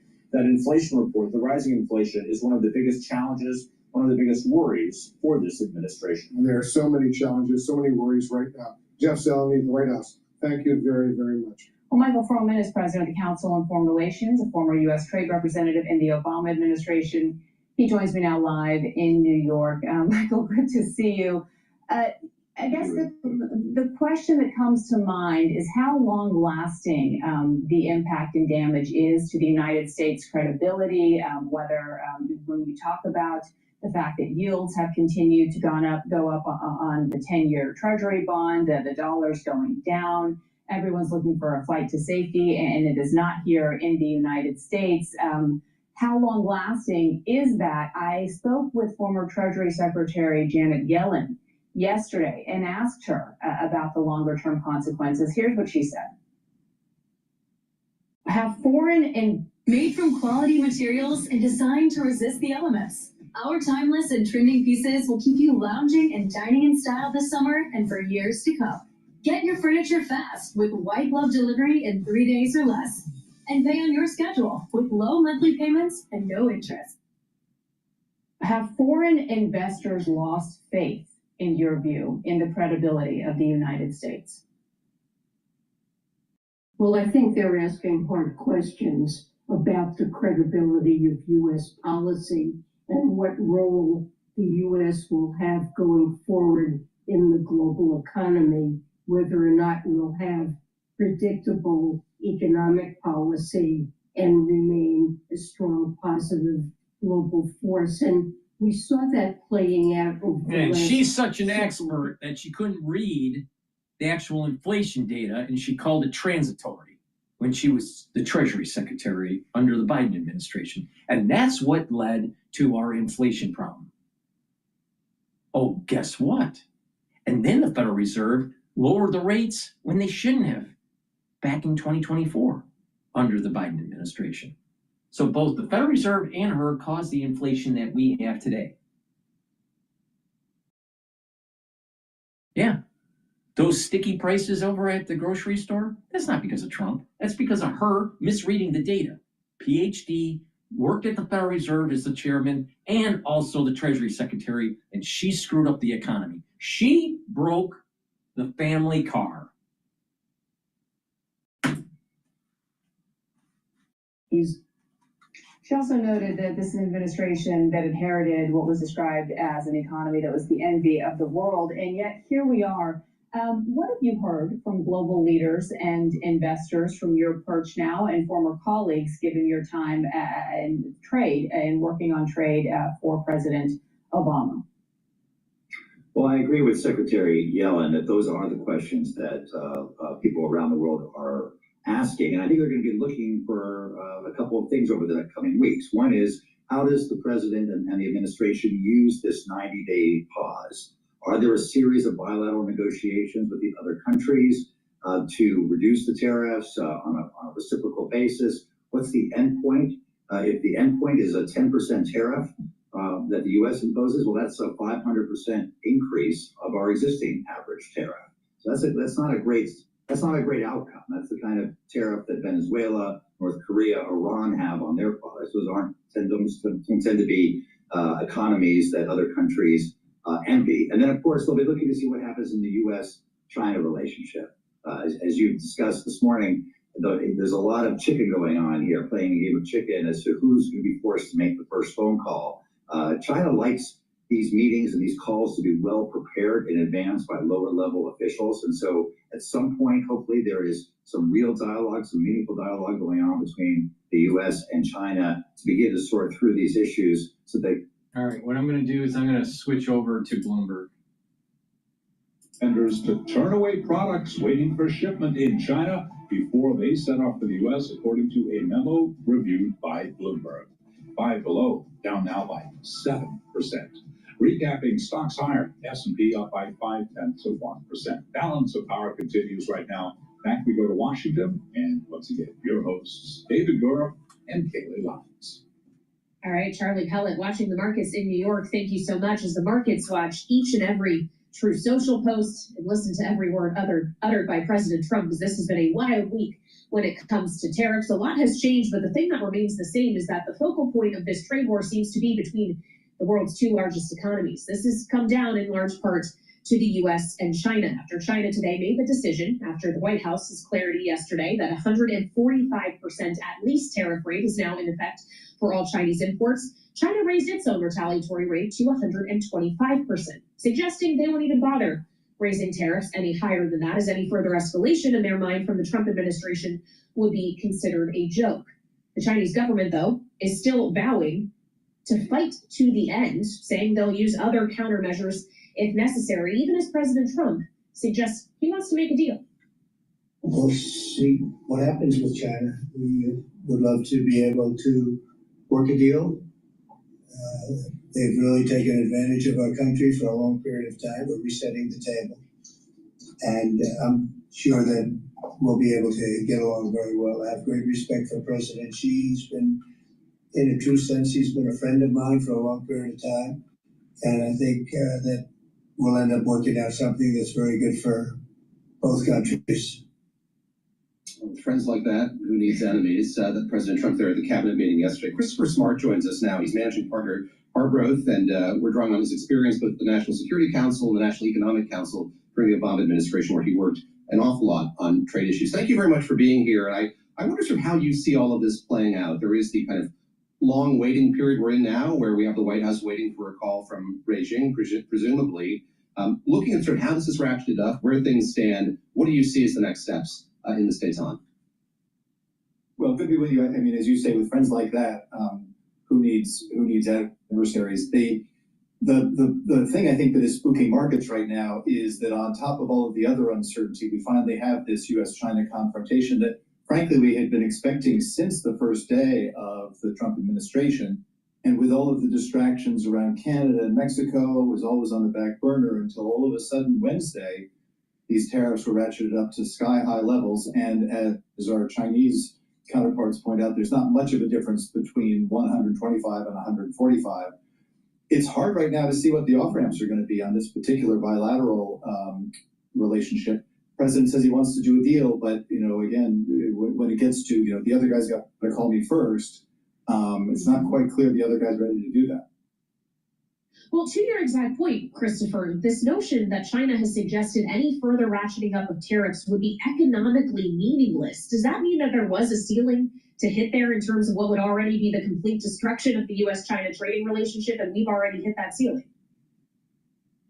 Well, it's hard to imagine a product that is still profitable to ship at 125% tariff that is no longer profitable at 145.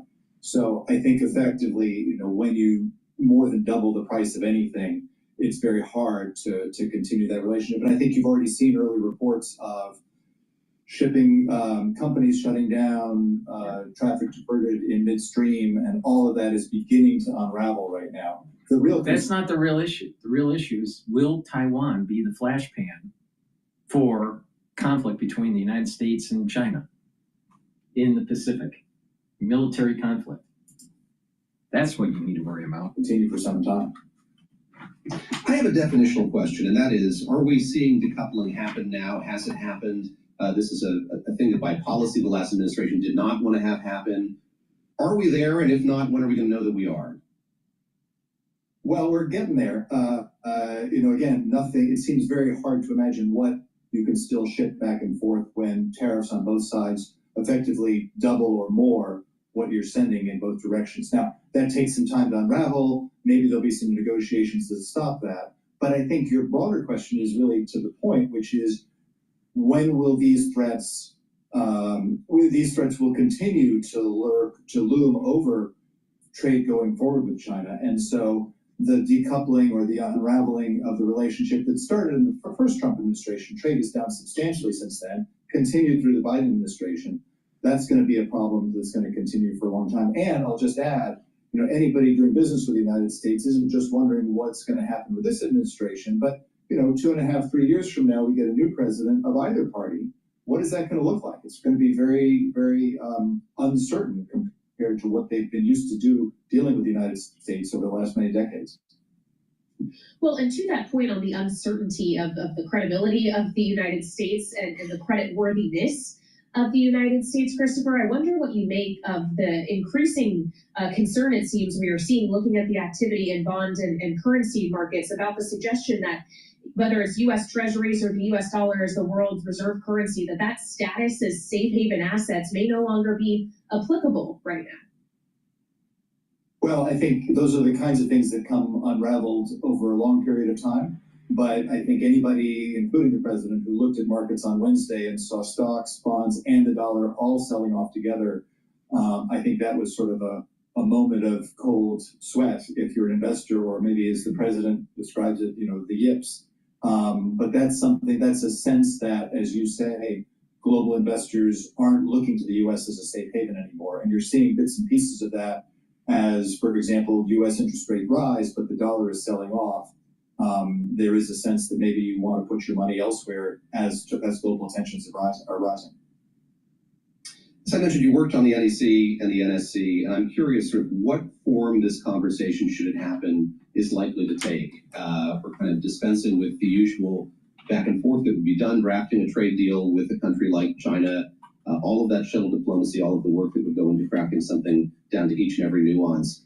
What has to happen on that phone call? Is the phone call itself that's most important here to markets and to policymakers, or does it need to be substantial? Does there need to be something substantial that comes out of it?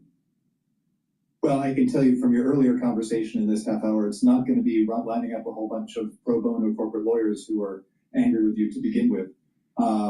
These are agreements that are very difficult, very technical to iron out over a long period of time. I think just a phone call will do a whole lot to calm people's nerves. and maybe a framework and a team going back and forth and something that will show goodwill towards on both sides that a deal is possible or a limitation of the tension is possible. Just putting it in a box would be a big step forward at this stage.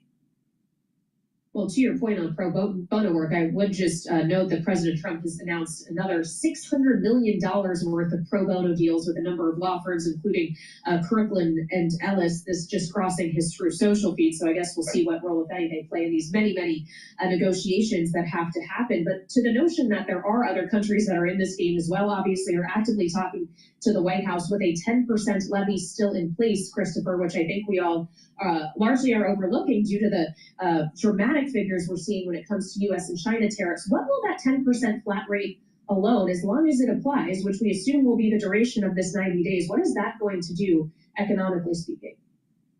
Well, I think you're absolutely right. There is so much going on right now and so much news piled on top of news. You guys are doing a great job trying to make sense of it all for us. But we've all been distracted for what is a wrenching readjustment of the terms of trade with the United States. The average tariff the U.S. has applied to imports has been 2.5% for decades. And now it is jumping to 10%. And that's the expectation that that will remain in place. Now, that's not necessarily going to mean a 10% increase in all prices. But as you saw from the consumer consumer surveys just now, people are expecting that those prices to jump. That will lead to a reaction in the Fed at some point, and we're going to have to absorb all of that over a longer period of time. There's something that we hear from the president and also his economic advisors that this could be kind of cured instantly, that we could go back to the way things were. There could be an evenness to all of this. And I want to ask you about kind of the horse out of the barniness of all of this and this conversation about American exceptionalism. You talked about the kind of reconfiguration that we've seen of geopolitics and economic relationships around the globe. As you sit and look at all of this and assess the damage that's been done here in terms of confidence and reputation, how difficult will it be to snap one's fingers and return to the way things were, or have the comedy that was there just a couple of days ago? Well, I may actually steal the horse out of the barniness effect you just referenced, because I think the horse is out of the barn. It's one of those things that takes years and years and years to build up confidence and a sense of transparency that you can rely on another trading partner.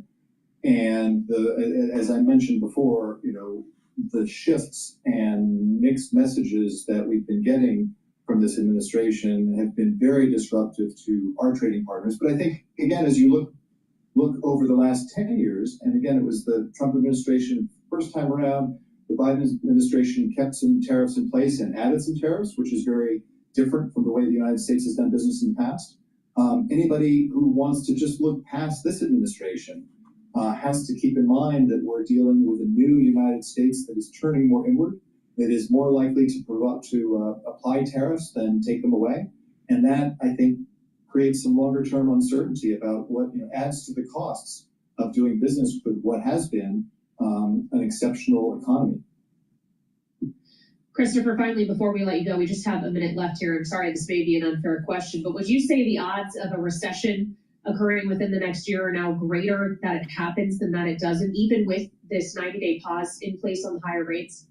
Oh, they have to be greater, because nobody is feeling more comfortable right now that any decisions that were on hold a few weeks ago or even last week can go ahead with them. They're going to want to see what kind of deals come together, how they come together, how many countries sign up, and then are they likely to stick? And then after that, there are the sectoral tariffs that may or may not come and go. Yeah. And then after that, there's this whole U.S.-China relationship that is going to evolve over months and years. So I think that uncertainty has to create higher risks of recession towards the end of this year. All right, Christopher Smart, it's always great to have you. All right, while they're going on commercial break, please go to my store, the-studio-reykjavik.com. Get the clarity factor. This gets rid of brain fog. It also helps get those neurotransmitters firing. When you're firing those neurotransmitters, you're going to have better neuroplasticity. You're going to have positive neuroplasticity. You're going to think faster. You're not going to have the brain fog. Your memory is going to improve. This helps support memory. So it's really important. Do some cardio to get good blood flow. Take the clarity factor. every day so you can get rid of that brain fog and you'll be able to concentrate on your work. You'll be able to concentrate if you're in school or even if you're retired, to be able to concentrate on tasks. So clarity factor is really important for your neural health. It stacks well with NAD+, ubiquinol, C60, resveratrol. So take the clarity factor every day, very important, and learn new things. Read, write, talk to people, get that good neuroplasticity going, that positive neuroplasticity going, so you're thinking faster and you have better memory. Get the clarity factor, use it every day. Go to my store, the-studio-reykjavik.com. It's the-studio-reykjavik.com. The link is in the description of this video. Use discount 5, you get $5 off. And if you spend $150 or more on an order, you will get a free gift until supplies last. Myotrol, really important to take to help improve building muscle. Myotrol helps with the gene expression to build and maintain muscle. If you're 40 years of age or older, you should be taking Myotrol every day. Why? Because you start to atrophy and it's harder to maintain muscle mass. This helps with the gene expression to build and maintain muscle and also help to improve your mitochondrial health. You need lots of ATP to maintain muscle. So this has flavonoids, polyphenols, and lignans to help with that gene expression. This stacks really well with Gladiator barley, and also Myotrol can be very beneficial if you are in a sport. If you're older or younger and you do athletics, take Myotrol to build strength. But even if you're not into sports and you're not an athlete, taking Myotrol is going to benefit your body if you're 40 years of age or older. By taking it every day and doing some resistance training, you are going to build muscle, and it's going to, and you're going to be able to maintain it. So please go to my store, get the Myotrol. This is very powerful stuff and very important for your body as an anti-aging protocol. So please go to my store and get the Myotrol. Use discount 5 and get $5 off. A great stack here to help with your muscles and to help with your brain function is the clarity factor and the Myotrol. This is a great way to target 2 different systems, your muscles and your brain at the same time. So please go to my store, get the clarity factor or the Myotrol, and if you spend $150 or more on my store, you get a free gift until supplies last.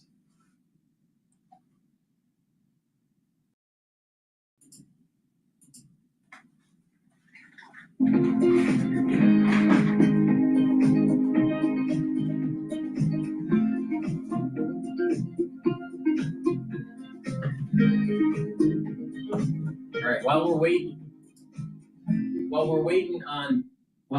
on Bloomberg to come back, all right, let's do a market update here.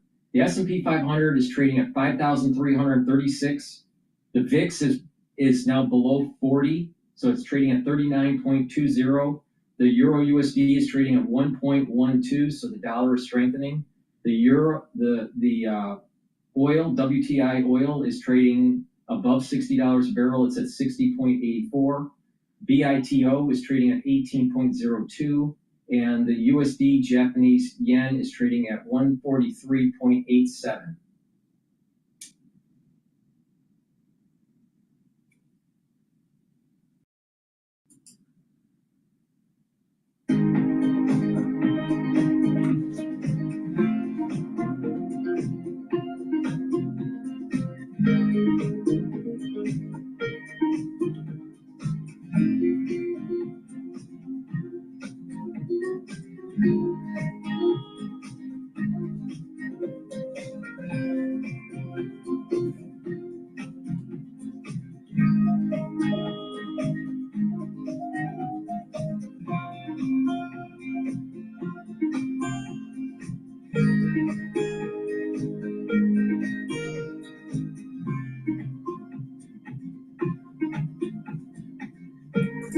I'm surprised. All right, here we go. All right, now Bloomberg is coming back.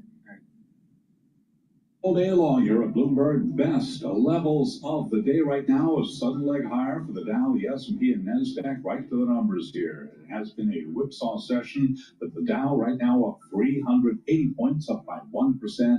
S&P 500 index on track for a winning week, up 59 now, up by about 1.1%. While the NASDAQ Composite Index higher by 222 points, up by about 1.4%. The 10-year at 4.49%, with the 2-year currently yielding 3.93%. Spot gold up $55 the ounce, $32.29, up by 1.7%. And West Texas Intermediate crude 60.86 a barrel, up by 1.3%.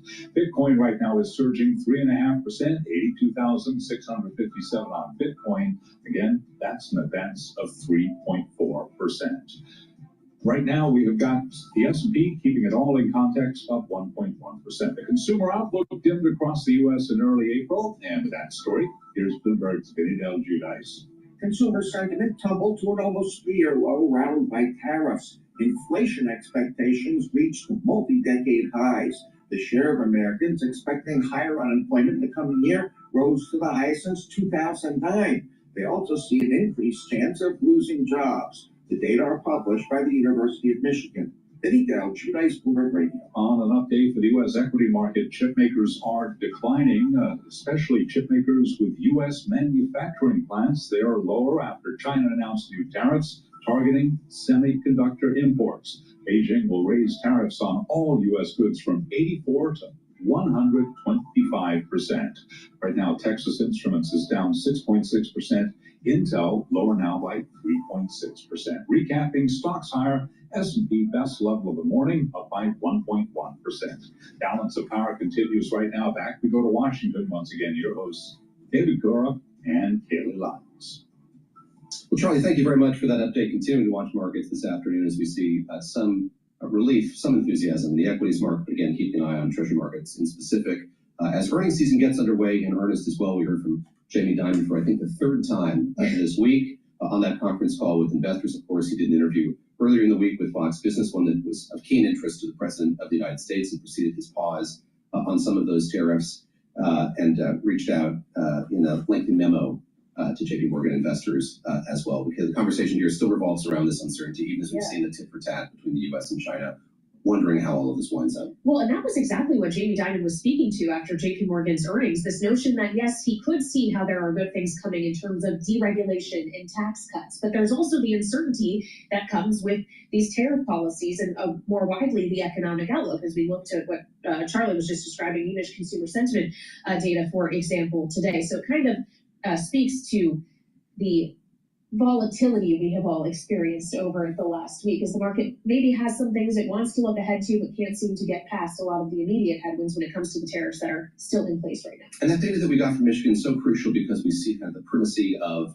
that soft data, that sentiment-related data. Yes, we got a lot of hard data this week on inflation, and well, the president did take credit for the fact that it hadn't moved that much. He said no inflation, just a little inflation. Of course, backward-looking data, and this sentiment gives us some insight into how, yes, consumers are feeling about the future, their savings, their prospects, but small business owners as well. Yeah, well, and that souring sentiment, maybe giving Democrats something to seize on here as they try to use a message that arguably helped Trump win the White House, which is about the economy, now against him. And that is the note we begin today's political panel on. Bloomberg Politics contributors Rick Davis and Jeannie Shanzano are with us. Rick, of course, is a partner at Stoneport Capital and Republican strategist. Jeannie Shanzano, our Democratic analyst and senior democracy fellow at the Center for the Study of the Presidency and Congress. Jeannie, as the Democrat, I will start with you on this, as we're hearing messaging now from Democrats on Capitol Hill about this being chaotic, even if President Trump pulled back on tariffs, reciprocal tariffs, that is, for the time being, that the chaos is really what the name of the game here is. Is that a message that works for them? It should be. I feel, Kaylee, like if Democrats can't use what has happened over the last week against this administration and against Republicans, they ought to hang up their hat and go home. Because Donald Trump won last November on the really. The S&P 500 is now trading at 5,334. The VIX is trading at 39.15. So it's going down. I would not be surprised that Trump does some sort of announcement that rallies the market, maybe at 2 o'clock. I would not be surprised. Something's moving the markets here. Now, the Treasury yield for the 30-year has gone down. So that might be part of it. But I would not be surprised that some sort of positive news happens during the trading session today. Capitol Hill a bit quiet on this rainy Friday in Washington as lawmakers make their way home for recess. But before they did, the Minority Leader, Hakeem Jeffries, spoke about the pause that we saw put in place, all of the undulations related to these tariffs policies. Let's take a listen to what he had to say. What, if any, advanced knowledge did members of the House Republican Conference have of Trump's decision to pause the reckless tariffs that he put into place? There are several members of Congress who will be aggressively demanding answers and transparency, particularly as it relates to stock purchase decisions that may have occurred over the last few days. Well, one of those members was Mike Levin, congressman from California, who joined us last night on Balance of Power. He was a signatory to a letter to Republican leadership in the House wanting an investigation into sort of what trades may or may not have happened on the day that that pause was announced. Ginny, how resonant is this call that we're hearing from Democrats as we talk about what their messaging should be, is going forward here? Yes, there is the kind of calamitous rollout of this tariffs policy, as we saw it play out in the markets. Is this something that's going to resonate, do you think, with voters, this focus here on what may or may not have happened in terms of market? Voters don't care. I think it's absolutely going to. Even before this happened, we had Bernie Sanders, Alexandria Ocasio-Cortez out there saying that Trump and the Republicans are all about the super wealthy. And, you know, one of the astonishing things for me, David, was to have the president sit in the White House and brag about how his friend made $2.5 million today, $900 million, he said about Charles Schwab and Penske. You know, to have a president sitting in the White House saying what is an underscoring of the fact that this is a president and a party about the uber wealthy. He's celebrating publicly that fact. By the way, on the same day that Bloomberg called the best day ever for billionaires, there was our billionaire president celebrating that. Absolutely, again, something Democrats should be able to underscore. Whether they do or not is another question, but Sanders and others are out there doing it. Now the moderates have to take up the reins, and I think that's what Jeffries is calling for. Yeah, I believe it was a $36 billion swing in the net worth of Elon Musk on Wednesday during the rally. Obviously, it didn't stick yesterday, even if we're seeing stocks in the green today, Rick. But it comes back to what the political liability is for President Trump around the volatility in the markets. As he tried, at least to a certain extent, to look through it. Obviously, maybe couldn't get past some of the activity we saw in the bond market a few days ago. But how much does it matter when people are panicking, looking at their 401ks? Yeah, look, I mean, you know, some of these issues have real resonance with voters and some don't have much of a partisan edge. This idea that somehow members of Congress, you know, that there's a difference between Republicans and Democrats insider trading.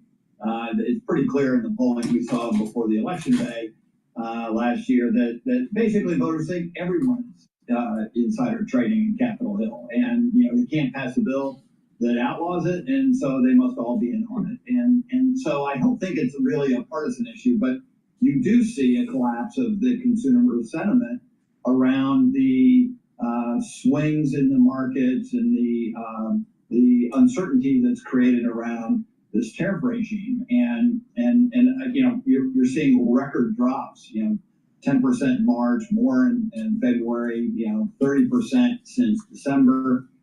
In consumer confidence. That's a real poll, right? Those are the polls of consumers telling you whether or not they're optimistic about the future. And it's only grown worse since Election Day, which, by the way, was at one of its highest points in the last, you know, 5 or 6 years. So we've fallen a long way in making sure that our consumers have confidence in our economy. And that's on the president himself.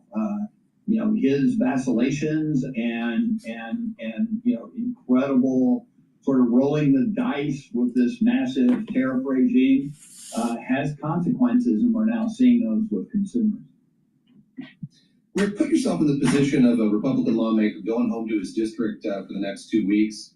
maybe he'll have a town hall, maybe he won't. He'll likely encounter a constituent who's going to ask him, why is this happening? Why is the president doing this? Is there a clear message from the White House down to those backbench lawmakers about the rationale for doing this that they can kind of easily, succinctly explain to constituents on the right or the left who just wonder what's going on here and why we've seen the kind of undulations we have?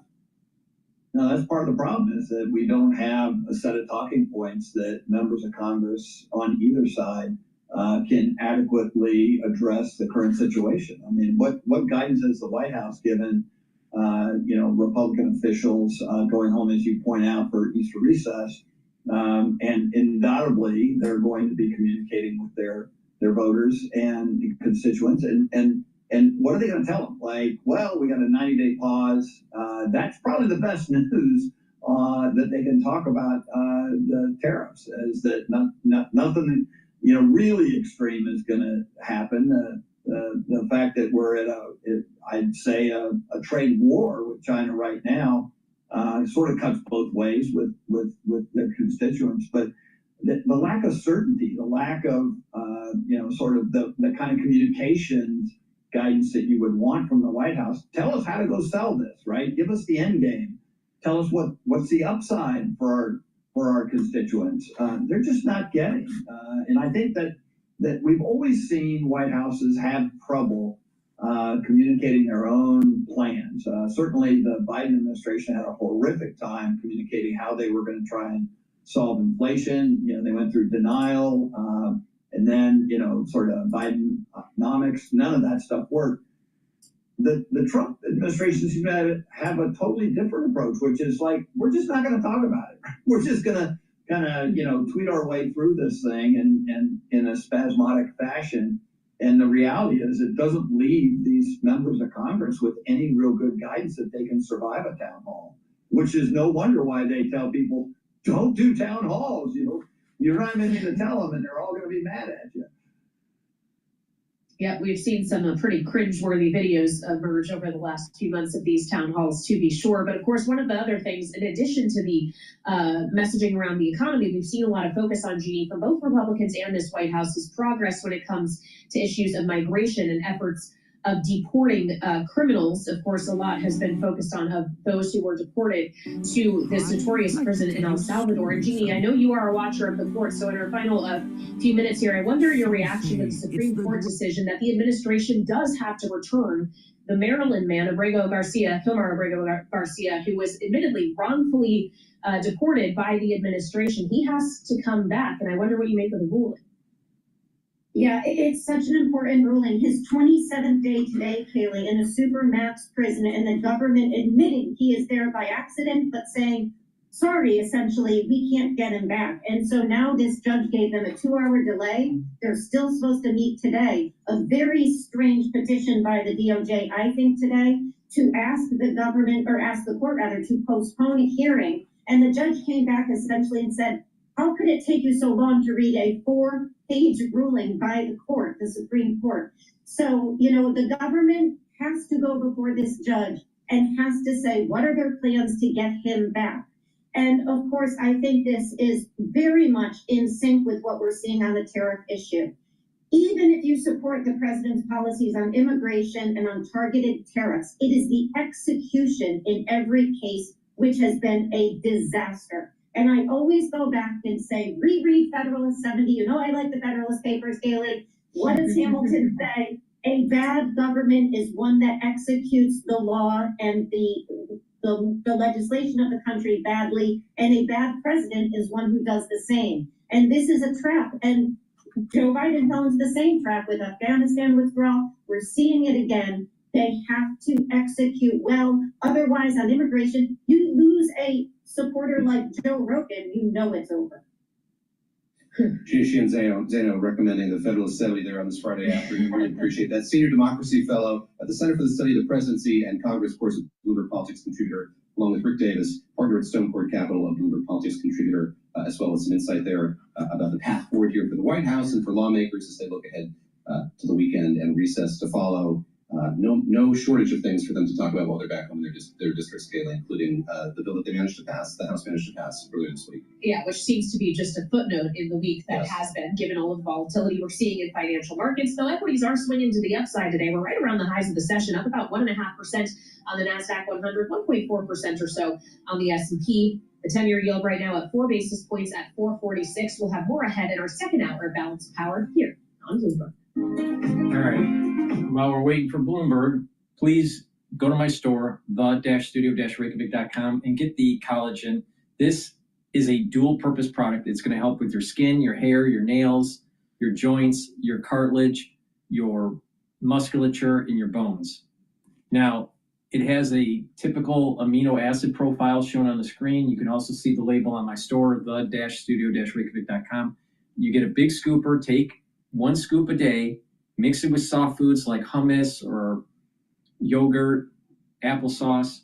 You can mix it with filtered water, a smoothie. Some people put it with milk. Other people actually use it in their coffee, which I'm a little surprised at. But you can take it many different ways. Now, it's dual purpose, all right?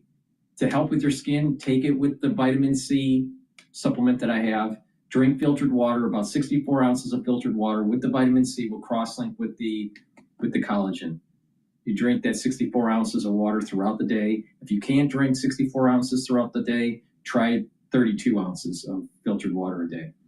But that will help with your dermal layer, to help with your joints and your bones and your musculature. What you want to do is do resistance training and take the collagen on a daily basis. So please go to my store, the-studio-reykjavik.com. Get the collagen. It's a very high quality product that you should be taking every day to help with your health. So please go to my store, the-studio-reykjavik.com, and get the collagen. Now let's do a market update here, okay? Now the S&P 500 is trading at 5,339, almost 5,340. The VIX is going down now. It's at 39.27. The Euro USD is trading at 1.34, so there's a little bit of relief on the dollar. And oil prices are going up. It's at $61.05. BITO is trading at 18.06. That's the long ETF for Bitcoin. And the USD Japanese yen is trading at 143.84.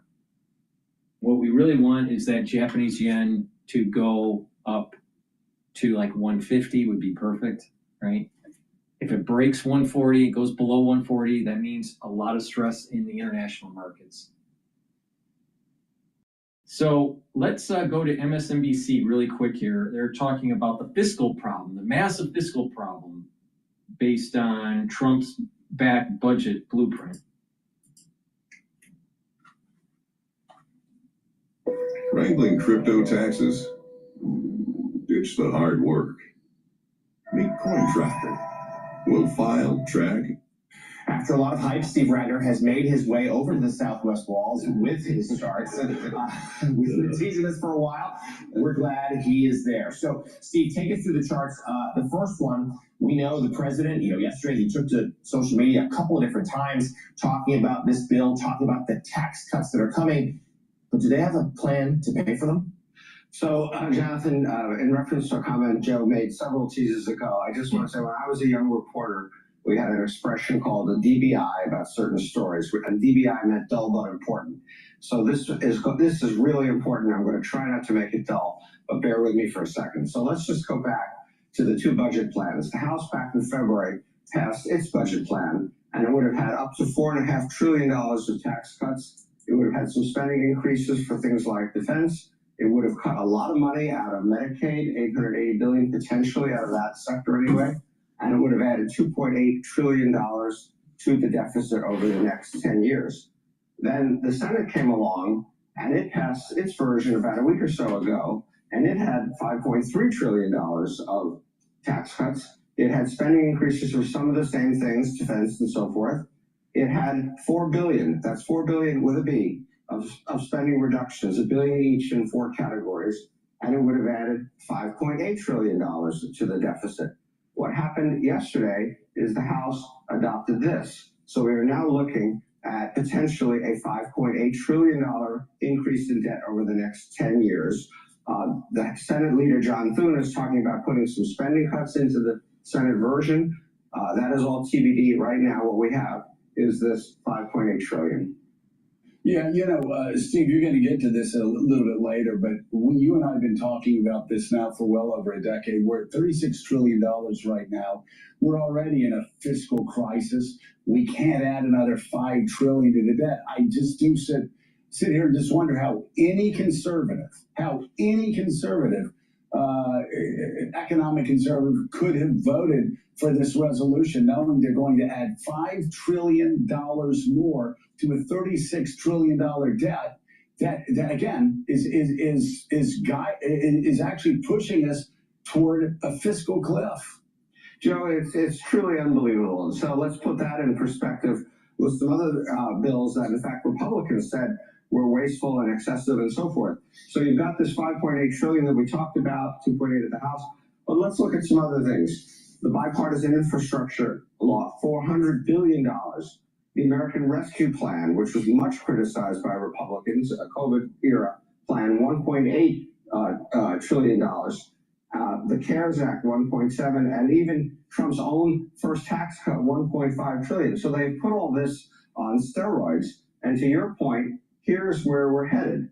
We are headed all the way up here. We're now roughly, our debt happens by coincidence to be essentially equal to the size of our economy, but it is going to continue to escalate. This is the Senate one up here, obviously ahead of the other ones. And remember one other important point, Joe, that in addition to this, we have all these liabilities for Social Security and Medicare.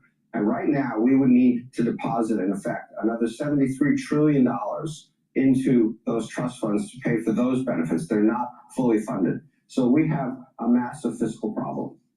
Well, Steve, we got a huge fiscal problem when you start talking about bond markets and what are we worried about bond markets, and you're starting to worry about possibly interest rates going up. That makes things worse. And just one note here, we are now spending more paying off interest on our debt. The federal government is on the credit card, the $36 trillion credit card, than we are paying on the defense of this country. So interest on the debt now is a bigger line item than actually our military. And here you have it right here, Joe. Interest 881, defense 855, and everything less. There is an interesting thing called Ferguson's Law. It was developed by a Scottish political theorist in the 17th century, that when a country's debt service exceeds its defense, it's got problems. And there are examples like 17th century Spain and even Britain in the 1930s, which was still under a mountain of debt from World War I, trying to deal with Hitler. And so this is not a good place to be. But let's also look at what could have been. Here's what could have been. If back in 2001, we hadn't done some things, we literally could have paid off our debt. And what were those things? Huge tax cuts, originally starting under George W. Bush and then under Trump 1.0. We increased discretionary spending far more than inflation and economic growth would have suggested, although I will concede some of this was for defense. And then we had recession responses, initially to the financial crisis and then to COVID. Sure, we would have done some of this, but you could imagine that all of this could have been down here somewhere anyway, at a very prudent and manageable debt level. And instead, we're sitting up here and going over there. Yeah, and Steve, you say debt is a choice. I remember when I first ran in 1994 and said we were going to balance the budget. People said we were crazy, said it couldn't happen. We made tough choices, and Bill Clinton made tough choices before we even got there. But Democrats and Republicans alike made tough choices over 6 years, and we balanced the budget. We balanced it 4 years in a row. And now this. Steve Ratner, thank you so much. I greatly appreciate it. Big problem. Big problem. Well, we are looking at some really bad numbers here for overall consumer sentiment. And according to Joanne Shu, she's the director of surveys at the University of Michigan, everything's down. People think that the odds of losing a job are much higher. The odds of finding a job are much lower. The odds of inflation are much higher, as you mentioned. And the outlook for business is terrible. The outlook for their own finances is terrible. There is a lot of fear among Americans out there, and the question is, do they follow through on that? You know, we saw a lot of buying ahead of tariffs, and people told them Michigan. So if it's so bad, then why is the S&P 500 up today? All right, it's up right now almost 70 points. It's trading at 5,337 right now.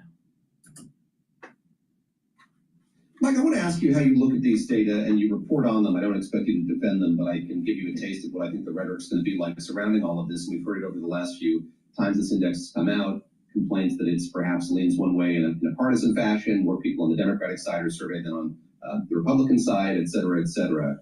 How do you see this in kind of the panoply of data, yes, that we got this week, and complemented with the hard data that we got on inflation, but even more broadly still, if I'm Jerome Powell in the Eccles building looking at that famous dashboard, how much credence, how much importance do I give these data generally and in this moment as we're sort of waiting to see what happens? Well, it's kind of two different questions there. If you're the Fed, you look at the data and you ask the question, what are consumers going to do? And you look at the one-year inflation number up to 6.7% after yesterday's CPI at 2.8.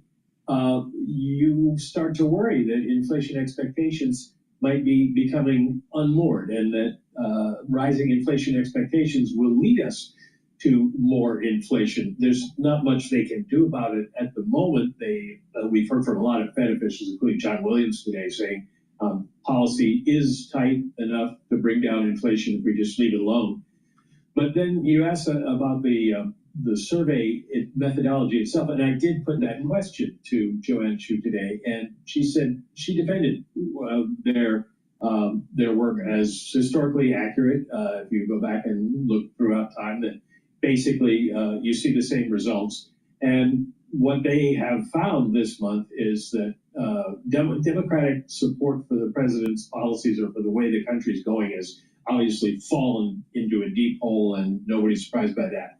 Where the president has really lost ground is with independents, and they are now forecasting a recession as well. Republicans, who were approving of all of this by about 99%, are now down to about 71%.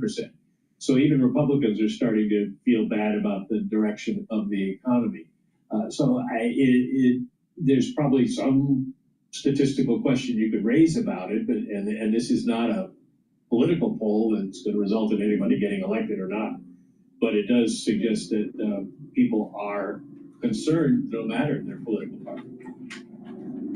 Well, I wonder what else the Fed is looking at or will have caught its attention this week, Mike, specifically when it comes to the activity we've seen in the bond market. As we mentioned, and Charlie ran us through, we're off the session high on the 10-year yield. We're now only up 5 basis points at 447. But there was a point today where we were looking at the worst weekly sell-off move higher in yields going back to 2019, with problems in the repo market with the actual plumbing caused the Fed to intervene. Do we have a sense of how close we might be, or are we on the precipice of that kind of moment again? No, it doesn't appear that way.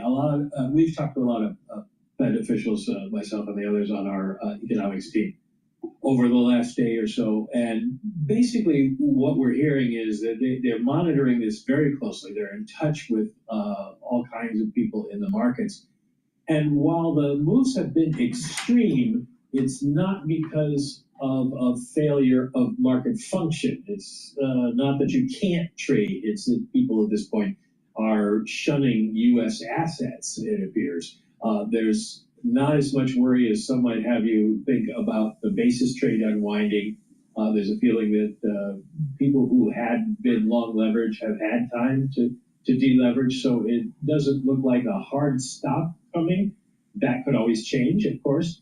But as long as the market is functioning, the Fed is not going to worry about it, and that'll be the big question and the thing to follow. But do watch bid-ask spreads. If they blow out, you've got a real problem if nobody wants to trade. But if the market is functioning, then as I've said before about the equity markets, doesn't care if you lose money. I keep coming to this question of whether we're seeing decoupling at its beginning stage or where we are in that process. And I wanted to ask you, Mike, just about the kind of voracious appetite China has had for U.S. Treasuries over the last many years, and sort of what happens if that seizes up, if China begins to turn away from them or sell them? Just help us kind of play out what that would look like here in the global market. Well, obviously, if China were to dump bonds, that would be a major problem and would cause major dislocations just because they own so many of them. But at the same time, if they started dumping bonds, they're going to lose a lot of money because, of course, the price will just collapse the more they put into the market. So there's a lot of skepticism that the Chinese would. When the Chinese dumped all their bonds, or a lot of their bonds, they'd lose money. Not only that, they'd be asking for a war by Washington. It'd be absolute war, real war, not tariff war. These state-owned banks and other state-owned enterprises have apparently been absorbing a lot of the U.S. securities that the central bank used to, and so they're still holding an awful lot, which is one reason they can keep their currency at about the same level. And so it's going to be hard to know unless they really go into the market. And that, of course, would destabilize everybody, but also them. Well, I'm glad you mentioned Chinese currency because I want to focus on what's happening in the currency markets as well. Not trying to make you an FX analyst, Mike, but you would think that higher tariff rates, at least traditionally economic theory would tell you that might lead to a stronger dollar, and yet that is exactly the opposite of what we have seen this week. The dollar today weaker against everything in G10, and I wonder what we should make of that weakness, whether that is actually something that is likely to be persistent. It's not going to be persistent because in illiquid markets and in turmoil, a lot of times correlations break down and then they go back to normal. So don't worry about it. Buy into the market. For dollars is to pay those, but if the U.S. stops trading with China, which at these tariff levels there would be virtually no trade, then there's no reason for the dollar to strengthen because Chinese wouldn't need dollars. But if this continues, it could be that we're seeing people start to move away from U.S. assets. And when you need, what we have done is we buy stuff from other countries, send them our dollars, and those countries buy treasuries. Well, maybe they're going to buy German bunds instead, or think about that for a second. Think about how stupid that is, what he's saying. All right, you're fearful of the market. You get out of U.S. treasuries, you get out of U.S. dollars, you get out of the U.S. stock market, and you move it into, let's say, Europe or even Asia. All right? Then all of a sudden, let's say there's a global recession. Don't you think that these other countries are going to suffer much more than the United States? So you moved your money into a more risky asset, moving it into Europe or moving it into Asia, and then all of a sudden the recession hits and your value depreciates even faster. So then you get all scared and then you have to move the money back to the United States because it's a safe haven. That's exactly what's going to happen if there is a global recession. So once again, like I said, don't bet against America. Don't bet against the United States and this, because you're going to lose. Trust me on this. Hopefully, I imagine the president thinking the phone call, the phone ringing. How does he approach these deals? What's he looking for in terms of just the mechanics of putting these deals together? We had those reciprocal tariff announcements, as you know, April 2nd, and I was pretty confident that we were going to at least have that in place until it wasn't going to change until we got to the 9th. And then when the 9th, of course, struck and they were in place, shortly thereafter, the president announced there'd be delays. And I see that because the negotiation process had been done. So you need to come with these tariffs that were very high, very aggressive, and then in the process that was bringing people to the table. And now the negotiation has begun. To me, the maximal amount of uncertainty in some sense with tariffs was earlier this week before that announcement occurred. And now we could just go forward. And my guess is the president is going to make deals with various countries, and that will be to the U.S. advantage. And we're going to kind of clean up this uncertainty, and then we'll move on to the next thing, which would be the budget and what spending cuts, if any, and how it'll impact or help the economy. But I do think this tariff uncertainty will pass. I think the market has I understand why the market's reacted the way it has. I don't expect it to continue. I do expect volatility to subside as progress in trade negotiation moves forward. But it's not just about the market activity, right, Joe? It's also about consumer and business activity, who, while they're waiting for clarity to see what the outcome is 90 days from now, they still have to make decisions with their own purchasing power now, decide what they're doing in terms of inventories, where they're sourcing the supply, what purchases they're making. How much damage realistically can be done, even if you think ultimately we end up in a better place at the end of the day, or at the end of this period, I should say, we still have the whole period to get through. So what? No, absolutely. And this uncertainty, even as it relates to tax policy and the budget, is also a factor. Right now, it's been a very relatively short period. Let me get this straight.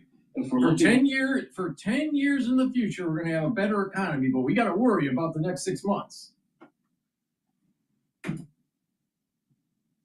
There was progress on the trade. I don't expect this uncertainty to really meaningfully have any long-lasting or appreciable effect on the economy.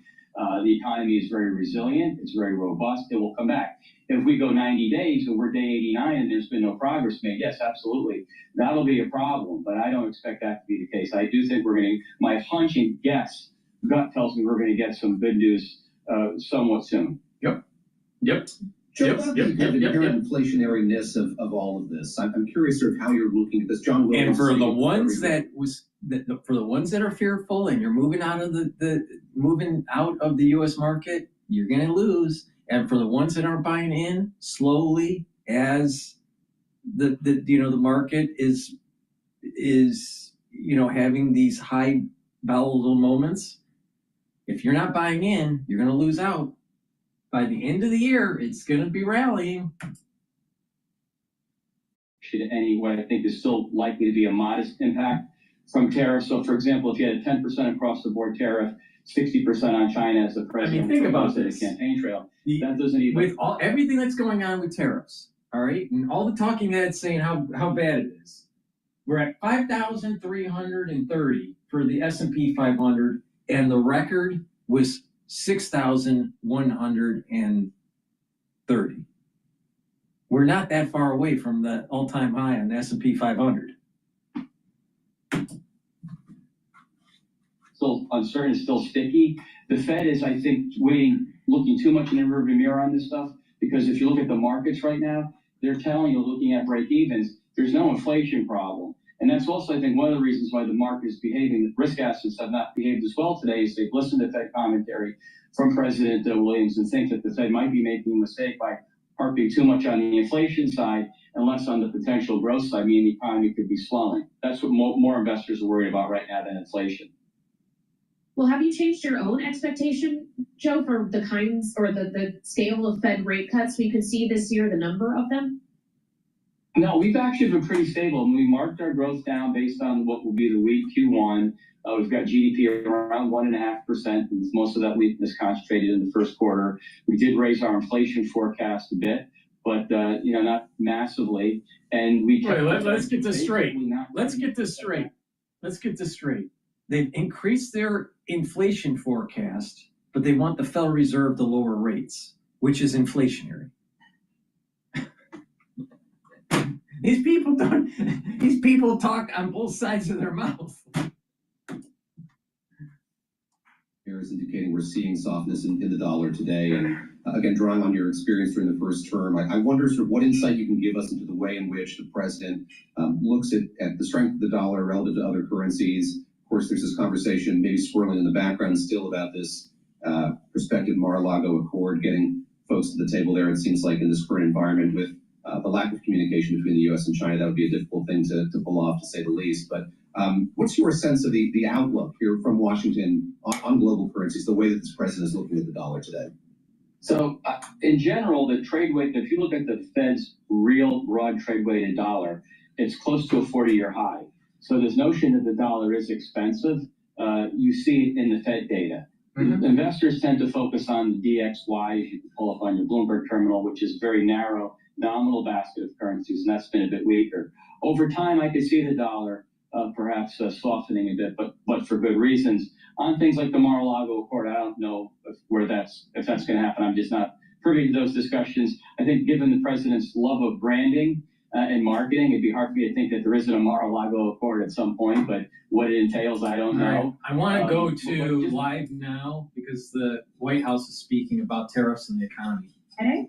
On Tuesday this week, First Lady Melania Trump celebrated the advancement of the Take It Down Act in the House Energy and Commerce Committee. Right. The She's not talking about the passed the economy. committee with She's not talking about the economy. She's talking about other stuff. So let's go back to Bloomberg. Well, an optimist is that there will be a deal reached with China as it's in both countries' best interest. And I think the Chinese will want to negotiate, and the president, having had some successes with other countries that will precede those actions, will basically push China to do so.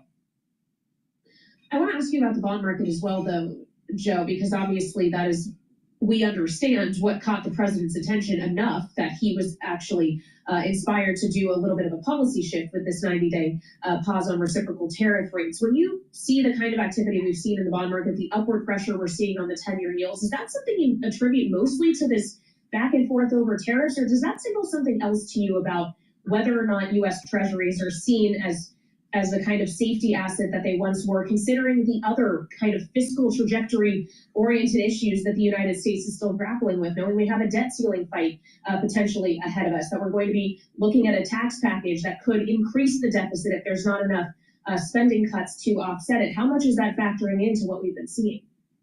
So there's a lot there to unpack.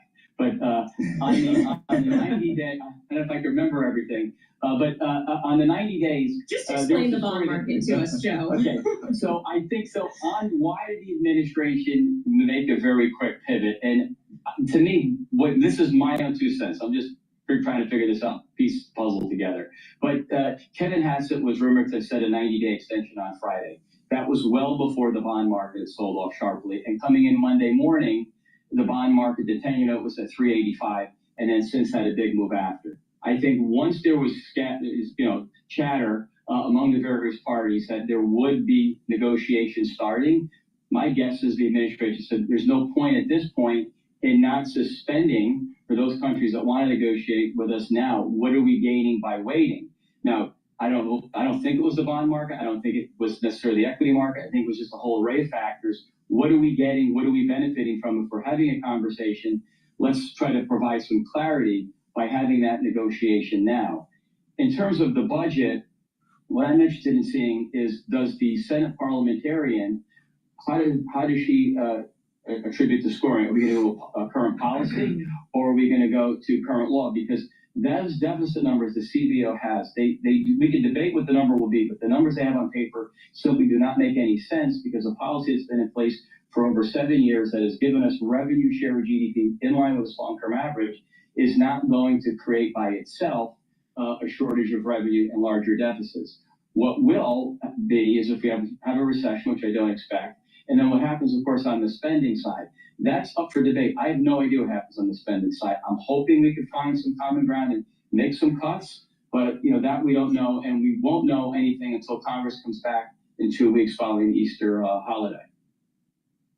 All right, Joe Livornia, answering my multi-part question. We appreciate it, as always. Former Special Assistant to the President and Chief Economist for the NEC in the first Trump White House, now Chief Economist for SMBC Nikko Securities America. Always great to have you here on Bloomberg TV and radio to help us make sense of the activity we've seen in financial markets this week across asset classes, just as Charlie Pellet does for us each and every day.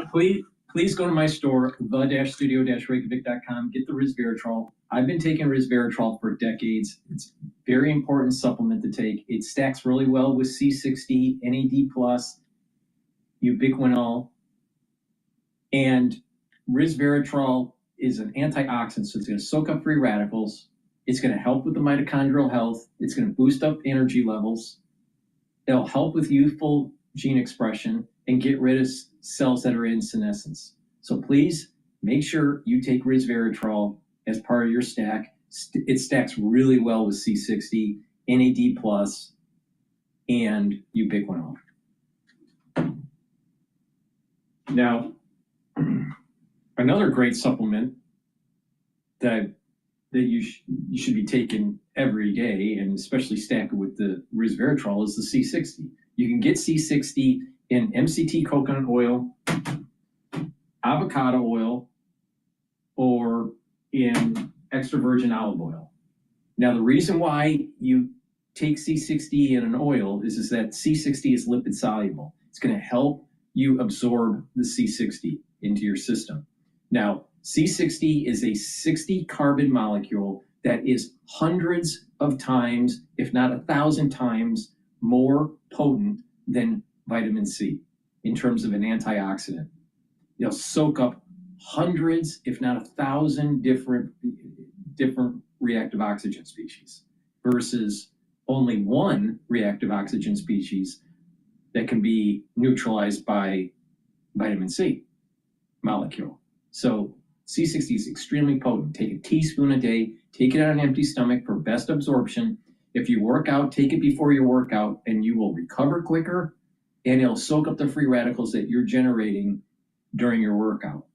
When you soak up free radicals regularly, you're going to increase the health of your cells. You're going to increase the health of your mitochondria. Your energy levels are going to be boosted up. When your cells are performing better, your tissues are performing better. When your tissues are performing better, your organ systems are performing better. What you will notice by taking this on a regular basis is that you're aging slower, you're reducing the stress, you're helping your cardiovascular health, because by soaking up free radicals in your vascular system, you're reducing the chances of LDL being oxidized. You need LDL that's oxidized to make plaque. If you don't have LDL and you don't have oxidized LDL, then you can't build up plaque. So that's the reason why taking C60 helps the cardiovascular system. But also by having boosted up energy levels and reducing that stress in your cells, right? You're also helping with your immune system and your endocrine system, all right? And C60 helps with your neurons by soaking up those free radicals in the neuron and reducing the stress of the neuron and improving the mitochondrial health of the neuron. You're going to have more neurotransmitters. And when you have more neurotransmitters, you're going to have more firing of that neuron. And when you have more firing of the neuron, you have better conductivity between neurons. So the neuroplasticity is going to be improved. The connections will be improved. Your dendritic connections will improve. And that means you'll think better, you'll have better memory, you'll sleep better, you'll be able to concentrate better. So there's many benefits of taking C60. But over a year period, what you will notice is that you have aged slower. Your immune system will be more robust, your endocrine system will be more robust, and your cardiovascular system will be more robust, especially if you do proper diet and exercise. Take C60, will soak up those free radicals and help your different bodily systems. Extremely important to take. This is the second pillar of a multi-pillar core health protocol that I have. Take Max 35 or Max 14 or Cleanse for your first pillar. That will help boost up your immune system. Take C60 for your second pillar. That's going to soak up the free radicals and slow down the aging process and reduce the stress at the cellular level. And take turmeric, ashwagandha, and lignans to bring down inflammation and boost up your immune system. And Boomer Boost to boost up your energy levels and your metabolism. You do that core, and you're gonna slow down the aging process and supercharge your different bodily systems. Like I said, if you pay attention and you stack this stuff the way I tell you, you're going to have a better cardiovascular health, you're going to have better brain function, you're going to have a better endocrine system, you're going to have a better immune system. And when those systems are working optimally, then you're going to slow down the aging process and you're not going to get worn out as easily. And you're going to and what you'll notice is that your body is healing. If you're chronically having to fight something, right, because of chronic inflammation or just, some chronic issue you have like diabetes or heart disease, your body is going to wear out quicker. That's for sure. All right. But if your body's healing, if you give it the right conditions through a holistic approach, then your body is actually slowing down the aging process and healing. All right. So it's not just about supplementation. It's about proper supplementation, doing the stacking, doing the 4 modalities of working out: cardio, resistance training, balancing, and stretching. mindfulness, learning new things, getting proper sleep, proper diet and exercise. When you do that in a holistic approach, you're going to see huge benefits in your health. All right? Now, I'm older than Alex Jones. I'm a lot more fitter than Alex Jones. All right? I'm sure Alex Jones couldn't do a triathlon. And, oh, by the way, who looks a whole hell of a lot younger? Dr. Paul Cottrell, who's older than Alex Jones, or Alex Jones? Guess what? I'm a lot healthier, and in terms of anti-aging, by far and away, light years ahead of Alex Jones. He doesn't even know how to stack his own supplements on the store. So please go to my store, the-studio-reykjavik.com, take the stuff I take it the way I take it, and do this holistic approach, and you will see benefits in your health. The two major chronic diseases that we have in the United States is diabetes and cardiovascular. And in most cases in the United States, it's self-induced.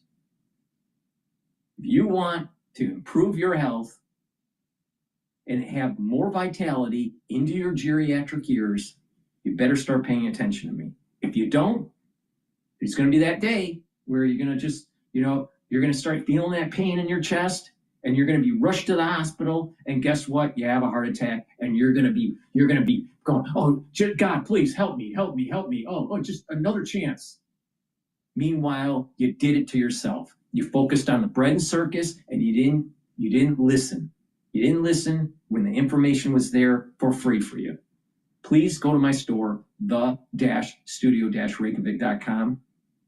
You either listen and do what I tell you to do, or when you get older, guess what? You're going to be paying for not paying attention to what I have to say, and it's not going to be pretty.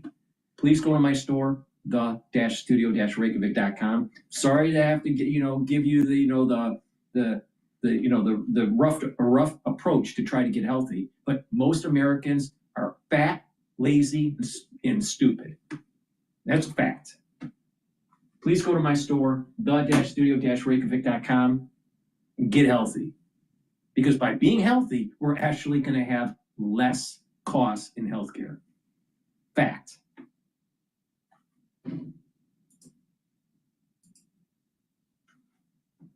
And an escalating trade war. Tesla shares today on a day when the rest.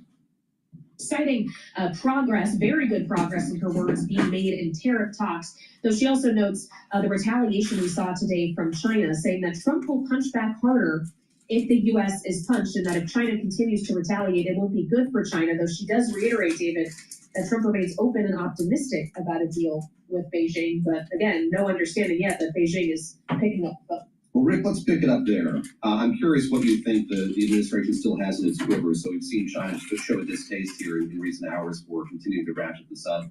They said they've reached the ceiling. They're going to continue to fight this. But given what we've seen over the course of this week, those tariffs imposed by the U.S. going up to 145%, the pause that the president has put in place here. What's left in the toolbox here for this White House? Should there be concern among him and his advisors that they don't have a whole lot left here, much leverage left here as this goes forward?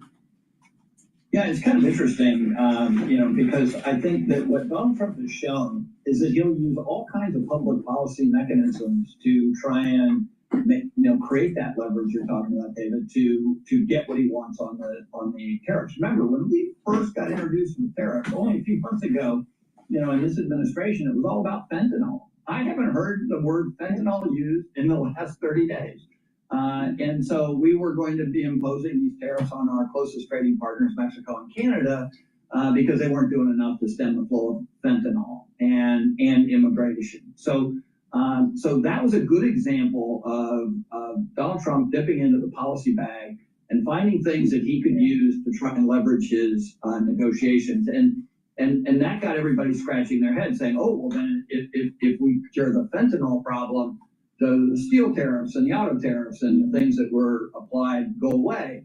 And now we find out, no, not at all. I mean, you actually don't need to have fentanyl to come across the border to have a tariff applied to you. Yeah. So I think that you're going to see more of that policy debate. You're going to see all kinds of issues from national security to other economic issues, filling up those voids.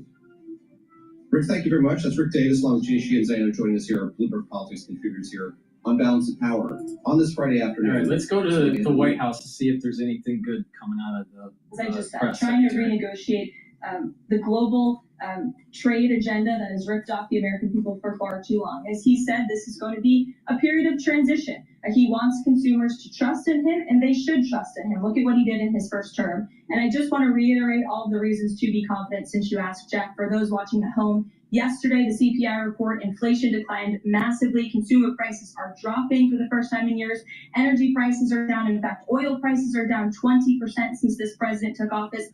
Wholesale prices fell again. There have been trillions of dollars in investments into this country. Every day, the president is signing executive orders to cut regulation, especially when it comes to Environmental Protection Agency, our energy industry. That's going to unleash the economic boom in this country that we saw in the president's first term. So trust in President Trump. He knows what he's doing. This is a proven economic formula. What is he asking of Americans at this time? He talked about transition costs, transition problems. Is he asking something specific for Americans to do? No, I think the president is asking for Americans trust in Trump, as I just said, trust in his economic agenda and formula. It's a proven formula that works. And by the way, clearly the American people do in fact trust him because they did just overwhelmingly elect him to this office. Jennifer. Is he going, I'm asking about the physical, is he undergoing any general anesthesia? And can you outline any of the other tests that he's doing today? He is not. He is undergoing quite a few tests, imaging. Again, it's a it's a yearly physical, so there's quite a lot that goes into it to make sure the president is accomplishing all of his goals, and we will provide a readout of that as soon as we can. And will you be committed to releasing all of the results, as many of the results as possible? Of course, yes. The president's position will do that. I spoke with him this morning. Sure. Will you guys also consider releasing the president's fitness plan? He actually looks healthier than ever before. The healthier than he did 8 years ago, and I'm sure everybody in this room could agree, is working out with Bobby Kennedy, and is eating less McDonald's. I can confirm the president is in very good shape, as you see on a near daily basis here. And in that vein, thank God it's Friday. It's been a very long and busy week here at the White House. We will see you all on Monday, and we will release the results of that report as soon as we can. Have a great weekend, everybody. Thank you. What President Trump should be doing is being on my anti-aging protocol, so maybe he could run for the third term. That was a joke. Please go to my store, the-studio-reykjavik.com, and get the Boomer Boost. You know why? Because it's going to boost up your energy levels. That's the reason why it's called Boomer Boost. And not only that, it's going to rev up your metabolism. So after taking this, within 72 hours, you're going to actually start losing weight. Oh yeah, 72 hours, you're going to start losing weight. You know why? Because by taking the right supplements and the right compound in the right concentrational levels, you're going to start revving up your biochemistry. And when you do that, you're going to start realizing, wow, all those years of eating poorly and not doing the right supplementation has worn on the body. And the body is like going, wow, it's improving. You ever look at, like, say, a plant, all right? Let's say you have a garden and the plant doesn't get enough sun and doesn't get enough water and it just withers. That's kind of like the human body. If you just do the bread and circus and you're just, not really focused on health and wellness, what happens is you'll wither. But when you give the body the right nutrients and you do the right holistic approach, your body starts to rejuvenate and it flourishes. And it doesn't take that long, all right? But you can't wait until you're on your deathbed. The earlier that you do this, the better. Like I said, cardiovascular disease doesn't start at age 30, doesn't start at age 40, doesn't start at age 50. It starts when you're 16 years old. Yeah, it starts when you're 16 years old. You just don't feel it until your 20s or 30s or 40s. So, with that said, take the Boomer Boost, take it every day. You're going to notice a difference in your energy levels. You're going to start losing weight. You're going to be able to control your blood glucose levels. You're going to have better sleep. You're going to have better concentration. You're going to be helping with your cardiovascular health. You're going to be helping with your brain function. You're going to be helping with your musculature and your strength. You're boosting up your energy levels and you're boosting up your metabolism. And you're going to start noticing the effects within 72 hours. Now, what's in it? Well, take a look at the label here that's on the screen.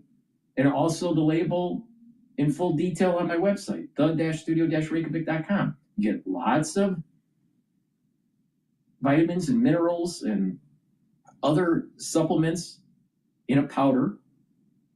You get 68 nutrients. And you get a big scooper in here. And this is a month's supply. You take it with soft foods. That's how I take it. Like hummus or yogurt or applesauce. You can mix it with filtered water. You can mix it with milk. You can mix it in a smoothie, but take it every day. You take it for your breakfast or for your lunch. And what you will notice is that you're getting healthy and you're getting healthy quickly. Now, you couple this with a holistic approach with proper diet, exercise, filter your water, stay away from processed foods, detoxify your body, do mindfulness, learn new things, do the 4 modalities of exercise, and guess what? You're getting healthy very fast. Now, taking the Boomer Boost every day, what you'll notice is that you're going to start losing weight, safely lose weight. All right, that's the key point. There are people that try to lose weight really fast, and it's bad for your body.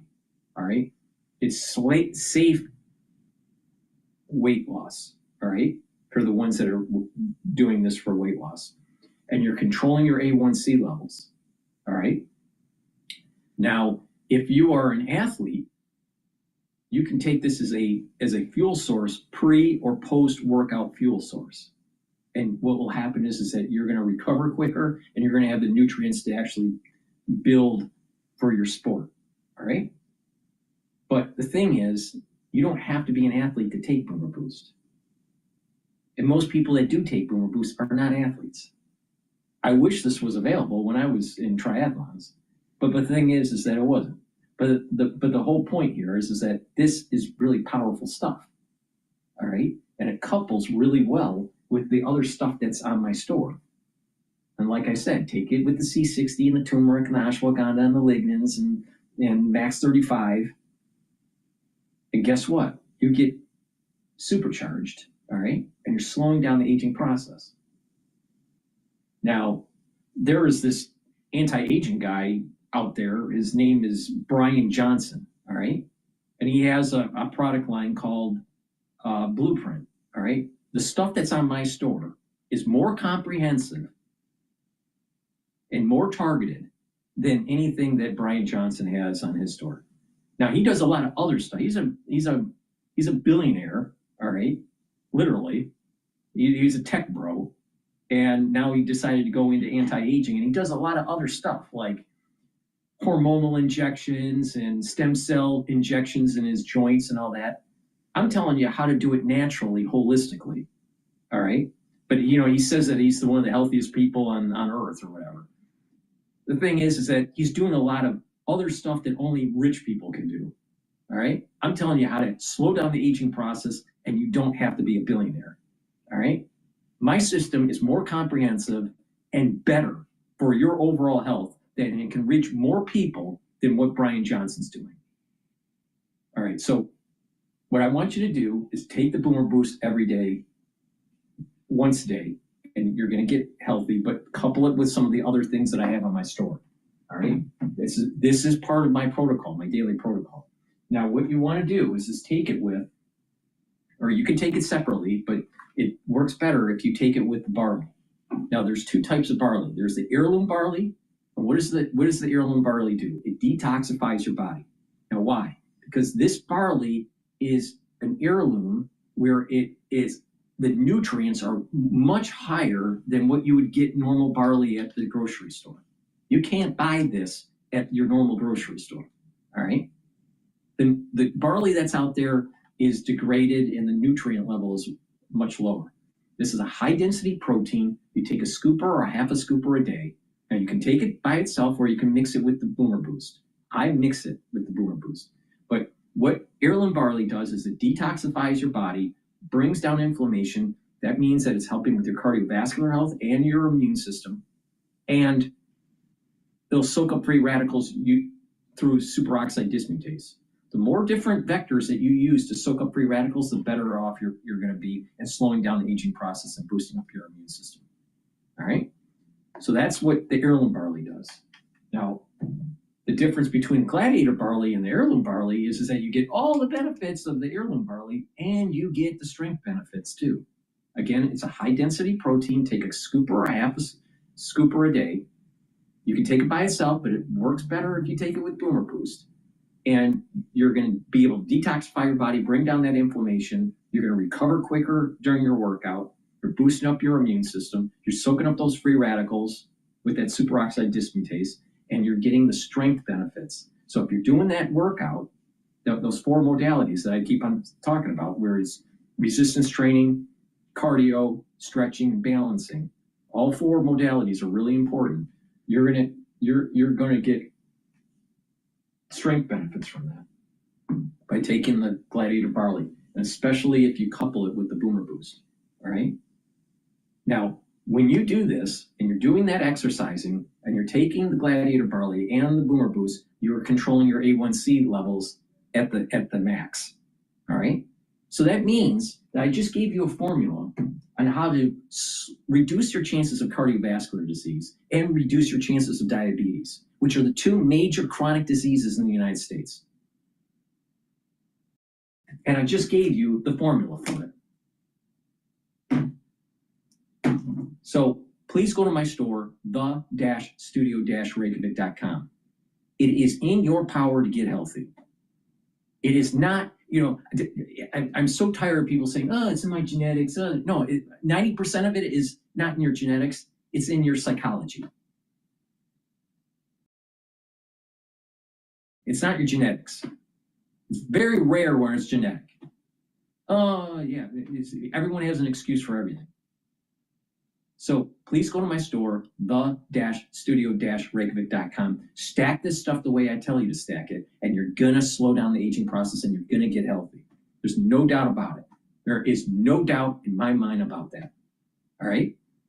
Now, a lot of people don't realize you have genetics, you have genes, and you have genes that can be expressed and non-expressed by methylation and acetylation. And when you get older, your genes start to methylate and they turn off. All right? But if you slow down the methylation process, then you're improving your epigenetics. And so you have more youthful expression. So through the act of just being healthy is going to have better youthful expression into your older years because you're reducing the chances of that buildup of methylation. And if your body is chronically inflamed and chronically trying to remodel itself because you're sick 3 times a year and all this bullshit, right? You have elevated cortisol levels. Don't you think you're going to age faster? Don't you think your methylation is going to be accelerated? The answer is yes. And that's the reason why when people are chronically inflamed and have high cortisol levels and don't sleep very well and don't work out and eat crappy and don't drink filtered water and don't take the right supplementation, that they age faster because they're built up these free radicals and their energy levels are going down. They're getting the higher levels of methylation. And guess what? They've aged faster. But if you slow that down by using this holistic approach, you actually are healing your body and slowing down that aging process. It's very simple. But a lot of people don't listen. And then all of a sudden, they're in the ER, and guess what? They have a fucking heart attack, and they're begging God to give them another chance. You ever see someone that's just about ready to die and how they're just begging, hoping? The bread and circus, you'll have to pay the piper sooner or later. So please go to my store, the-studio-reykjavik.com. Get healthy. Use discount 5, get $5 off any order. You spend $150 or more, and you'll get a free gift until supplies last. And guess what? You can purchase Boomer Boost and the barley separately and take them separately, right? But I've also built these anti-aging and longevity boxes at a discount. And you can use discount 5 on top of it. Because I know that every single fucking product that's on my store, if you use it the way I tell you to, you are going to get healthy. So if you buy an anti-aging box or a longevity box, you're saving money because it has a built-in discount. Because these products work. But you gotta use them. Because if you don't use them, you just age faster. It's really simple. Well, some people would say, well, I just want to take vitamin D3. Well, that's a start. But what about the holistic approach? What about the protocol? You think that just taking vitamin D3 is going to save your life? Well, I just take resveratrol. Or I just do yoga. Or I just drink filtered water. Or I just eat a lot of vegetables. You really think that's going to help you? Your biochemistry is much more complicated than that, with many different feedback loops, positive and negative. So if you just eat vegetables, all right, you really think that you're going to get all the nutrients you need? Because there are many people that are vitamin deficient if they're vegetarians. That's a fact. And not only that, it does affect your biome if you only eat vegetables. Actually, eating a little bit of meat is actually good for your microbiome. Oh. And then you have the carnivores, the 100% carnivores that think, that they just eat meat and don't eat any vegetables. And then all of a sudden they have polyps. It's about a holistic approach. If you do the protocol, you will get healthy. It's that simple.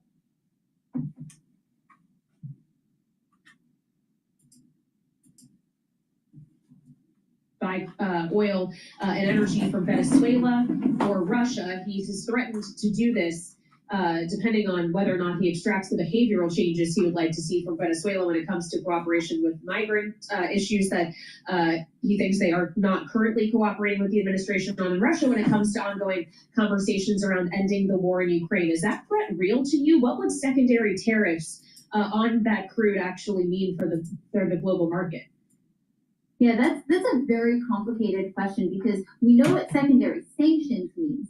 I think that the difference that we're looking at between a secondary tariff in whatever that looks like and a secondary sanction might be that sanctions are actually really hard to enforce. So really the way that it works is that people get scared about sanctions being enforced and so they adhere to them. To actually enforce a sanction requires a lot of effort and time, and you've got to make a really big case, you've got to assemble a lot of evidence, and only then can you find them and get the money, and it takes a long time.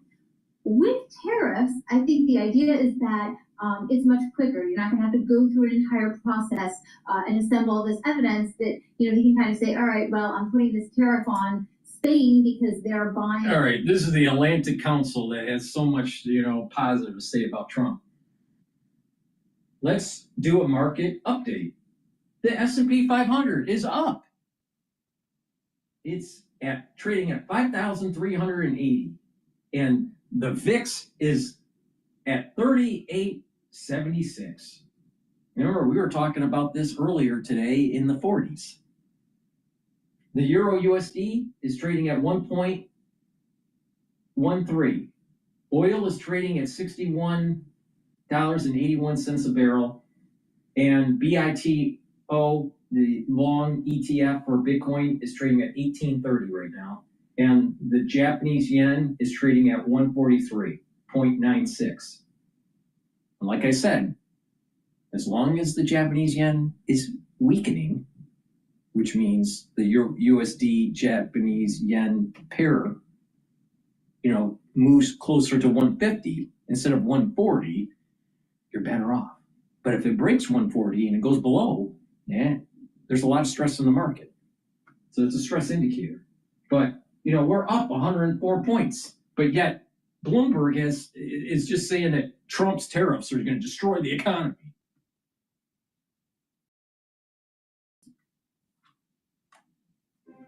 As we pay attention to the markets, politics, policy, the uncertainty that envelops Washington when it comes to trade policy, all of that continues here this afternoon. Yep, and they'll continue that coverage on Bloomberg Business Week. I'll see you back here on Bloomberg TV and radio at 5 p.m. Eastern. All right. So I've been talking for almost 5 hours, and I'm a little tired now. So please go to my store, the-studio-reykjavik.com, and get the great products I offer, help support my work. All this stuff that I do, these videos are for free. If you go to my store, the-studio-reykjavik.com, and you follow my advice and take these supplements and stack them the way I tell you to stack them, you are going to slow down the aging process and improve your health.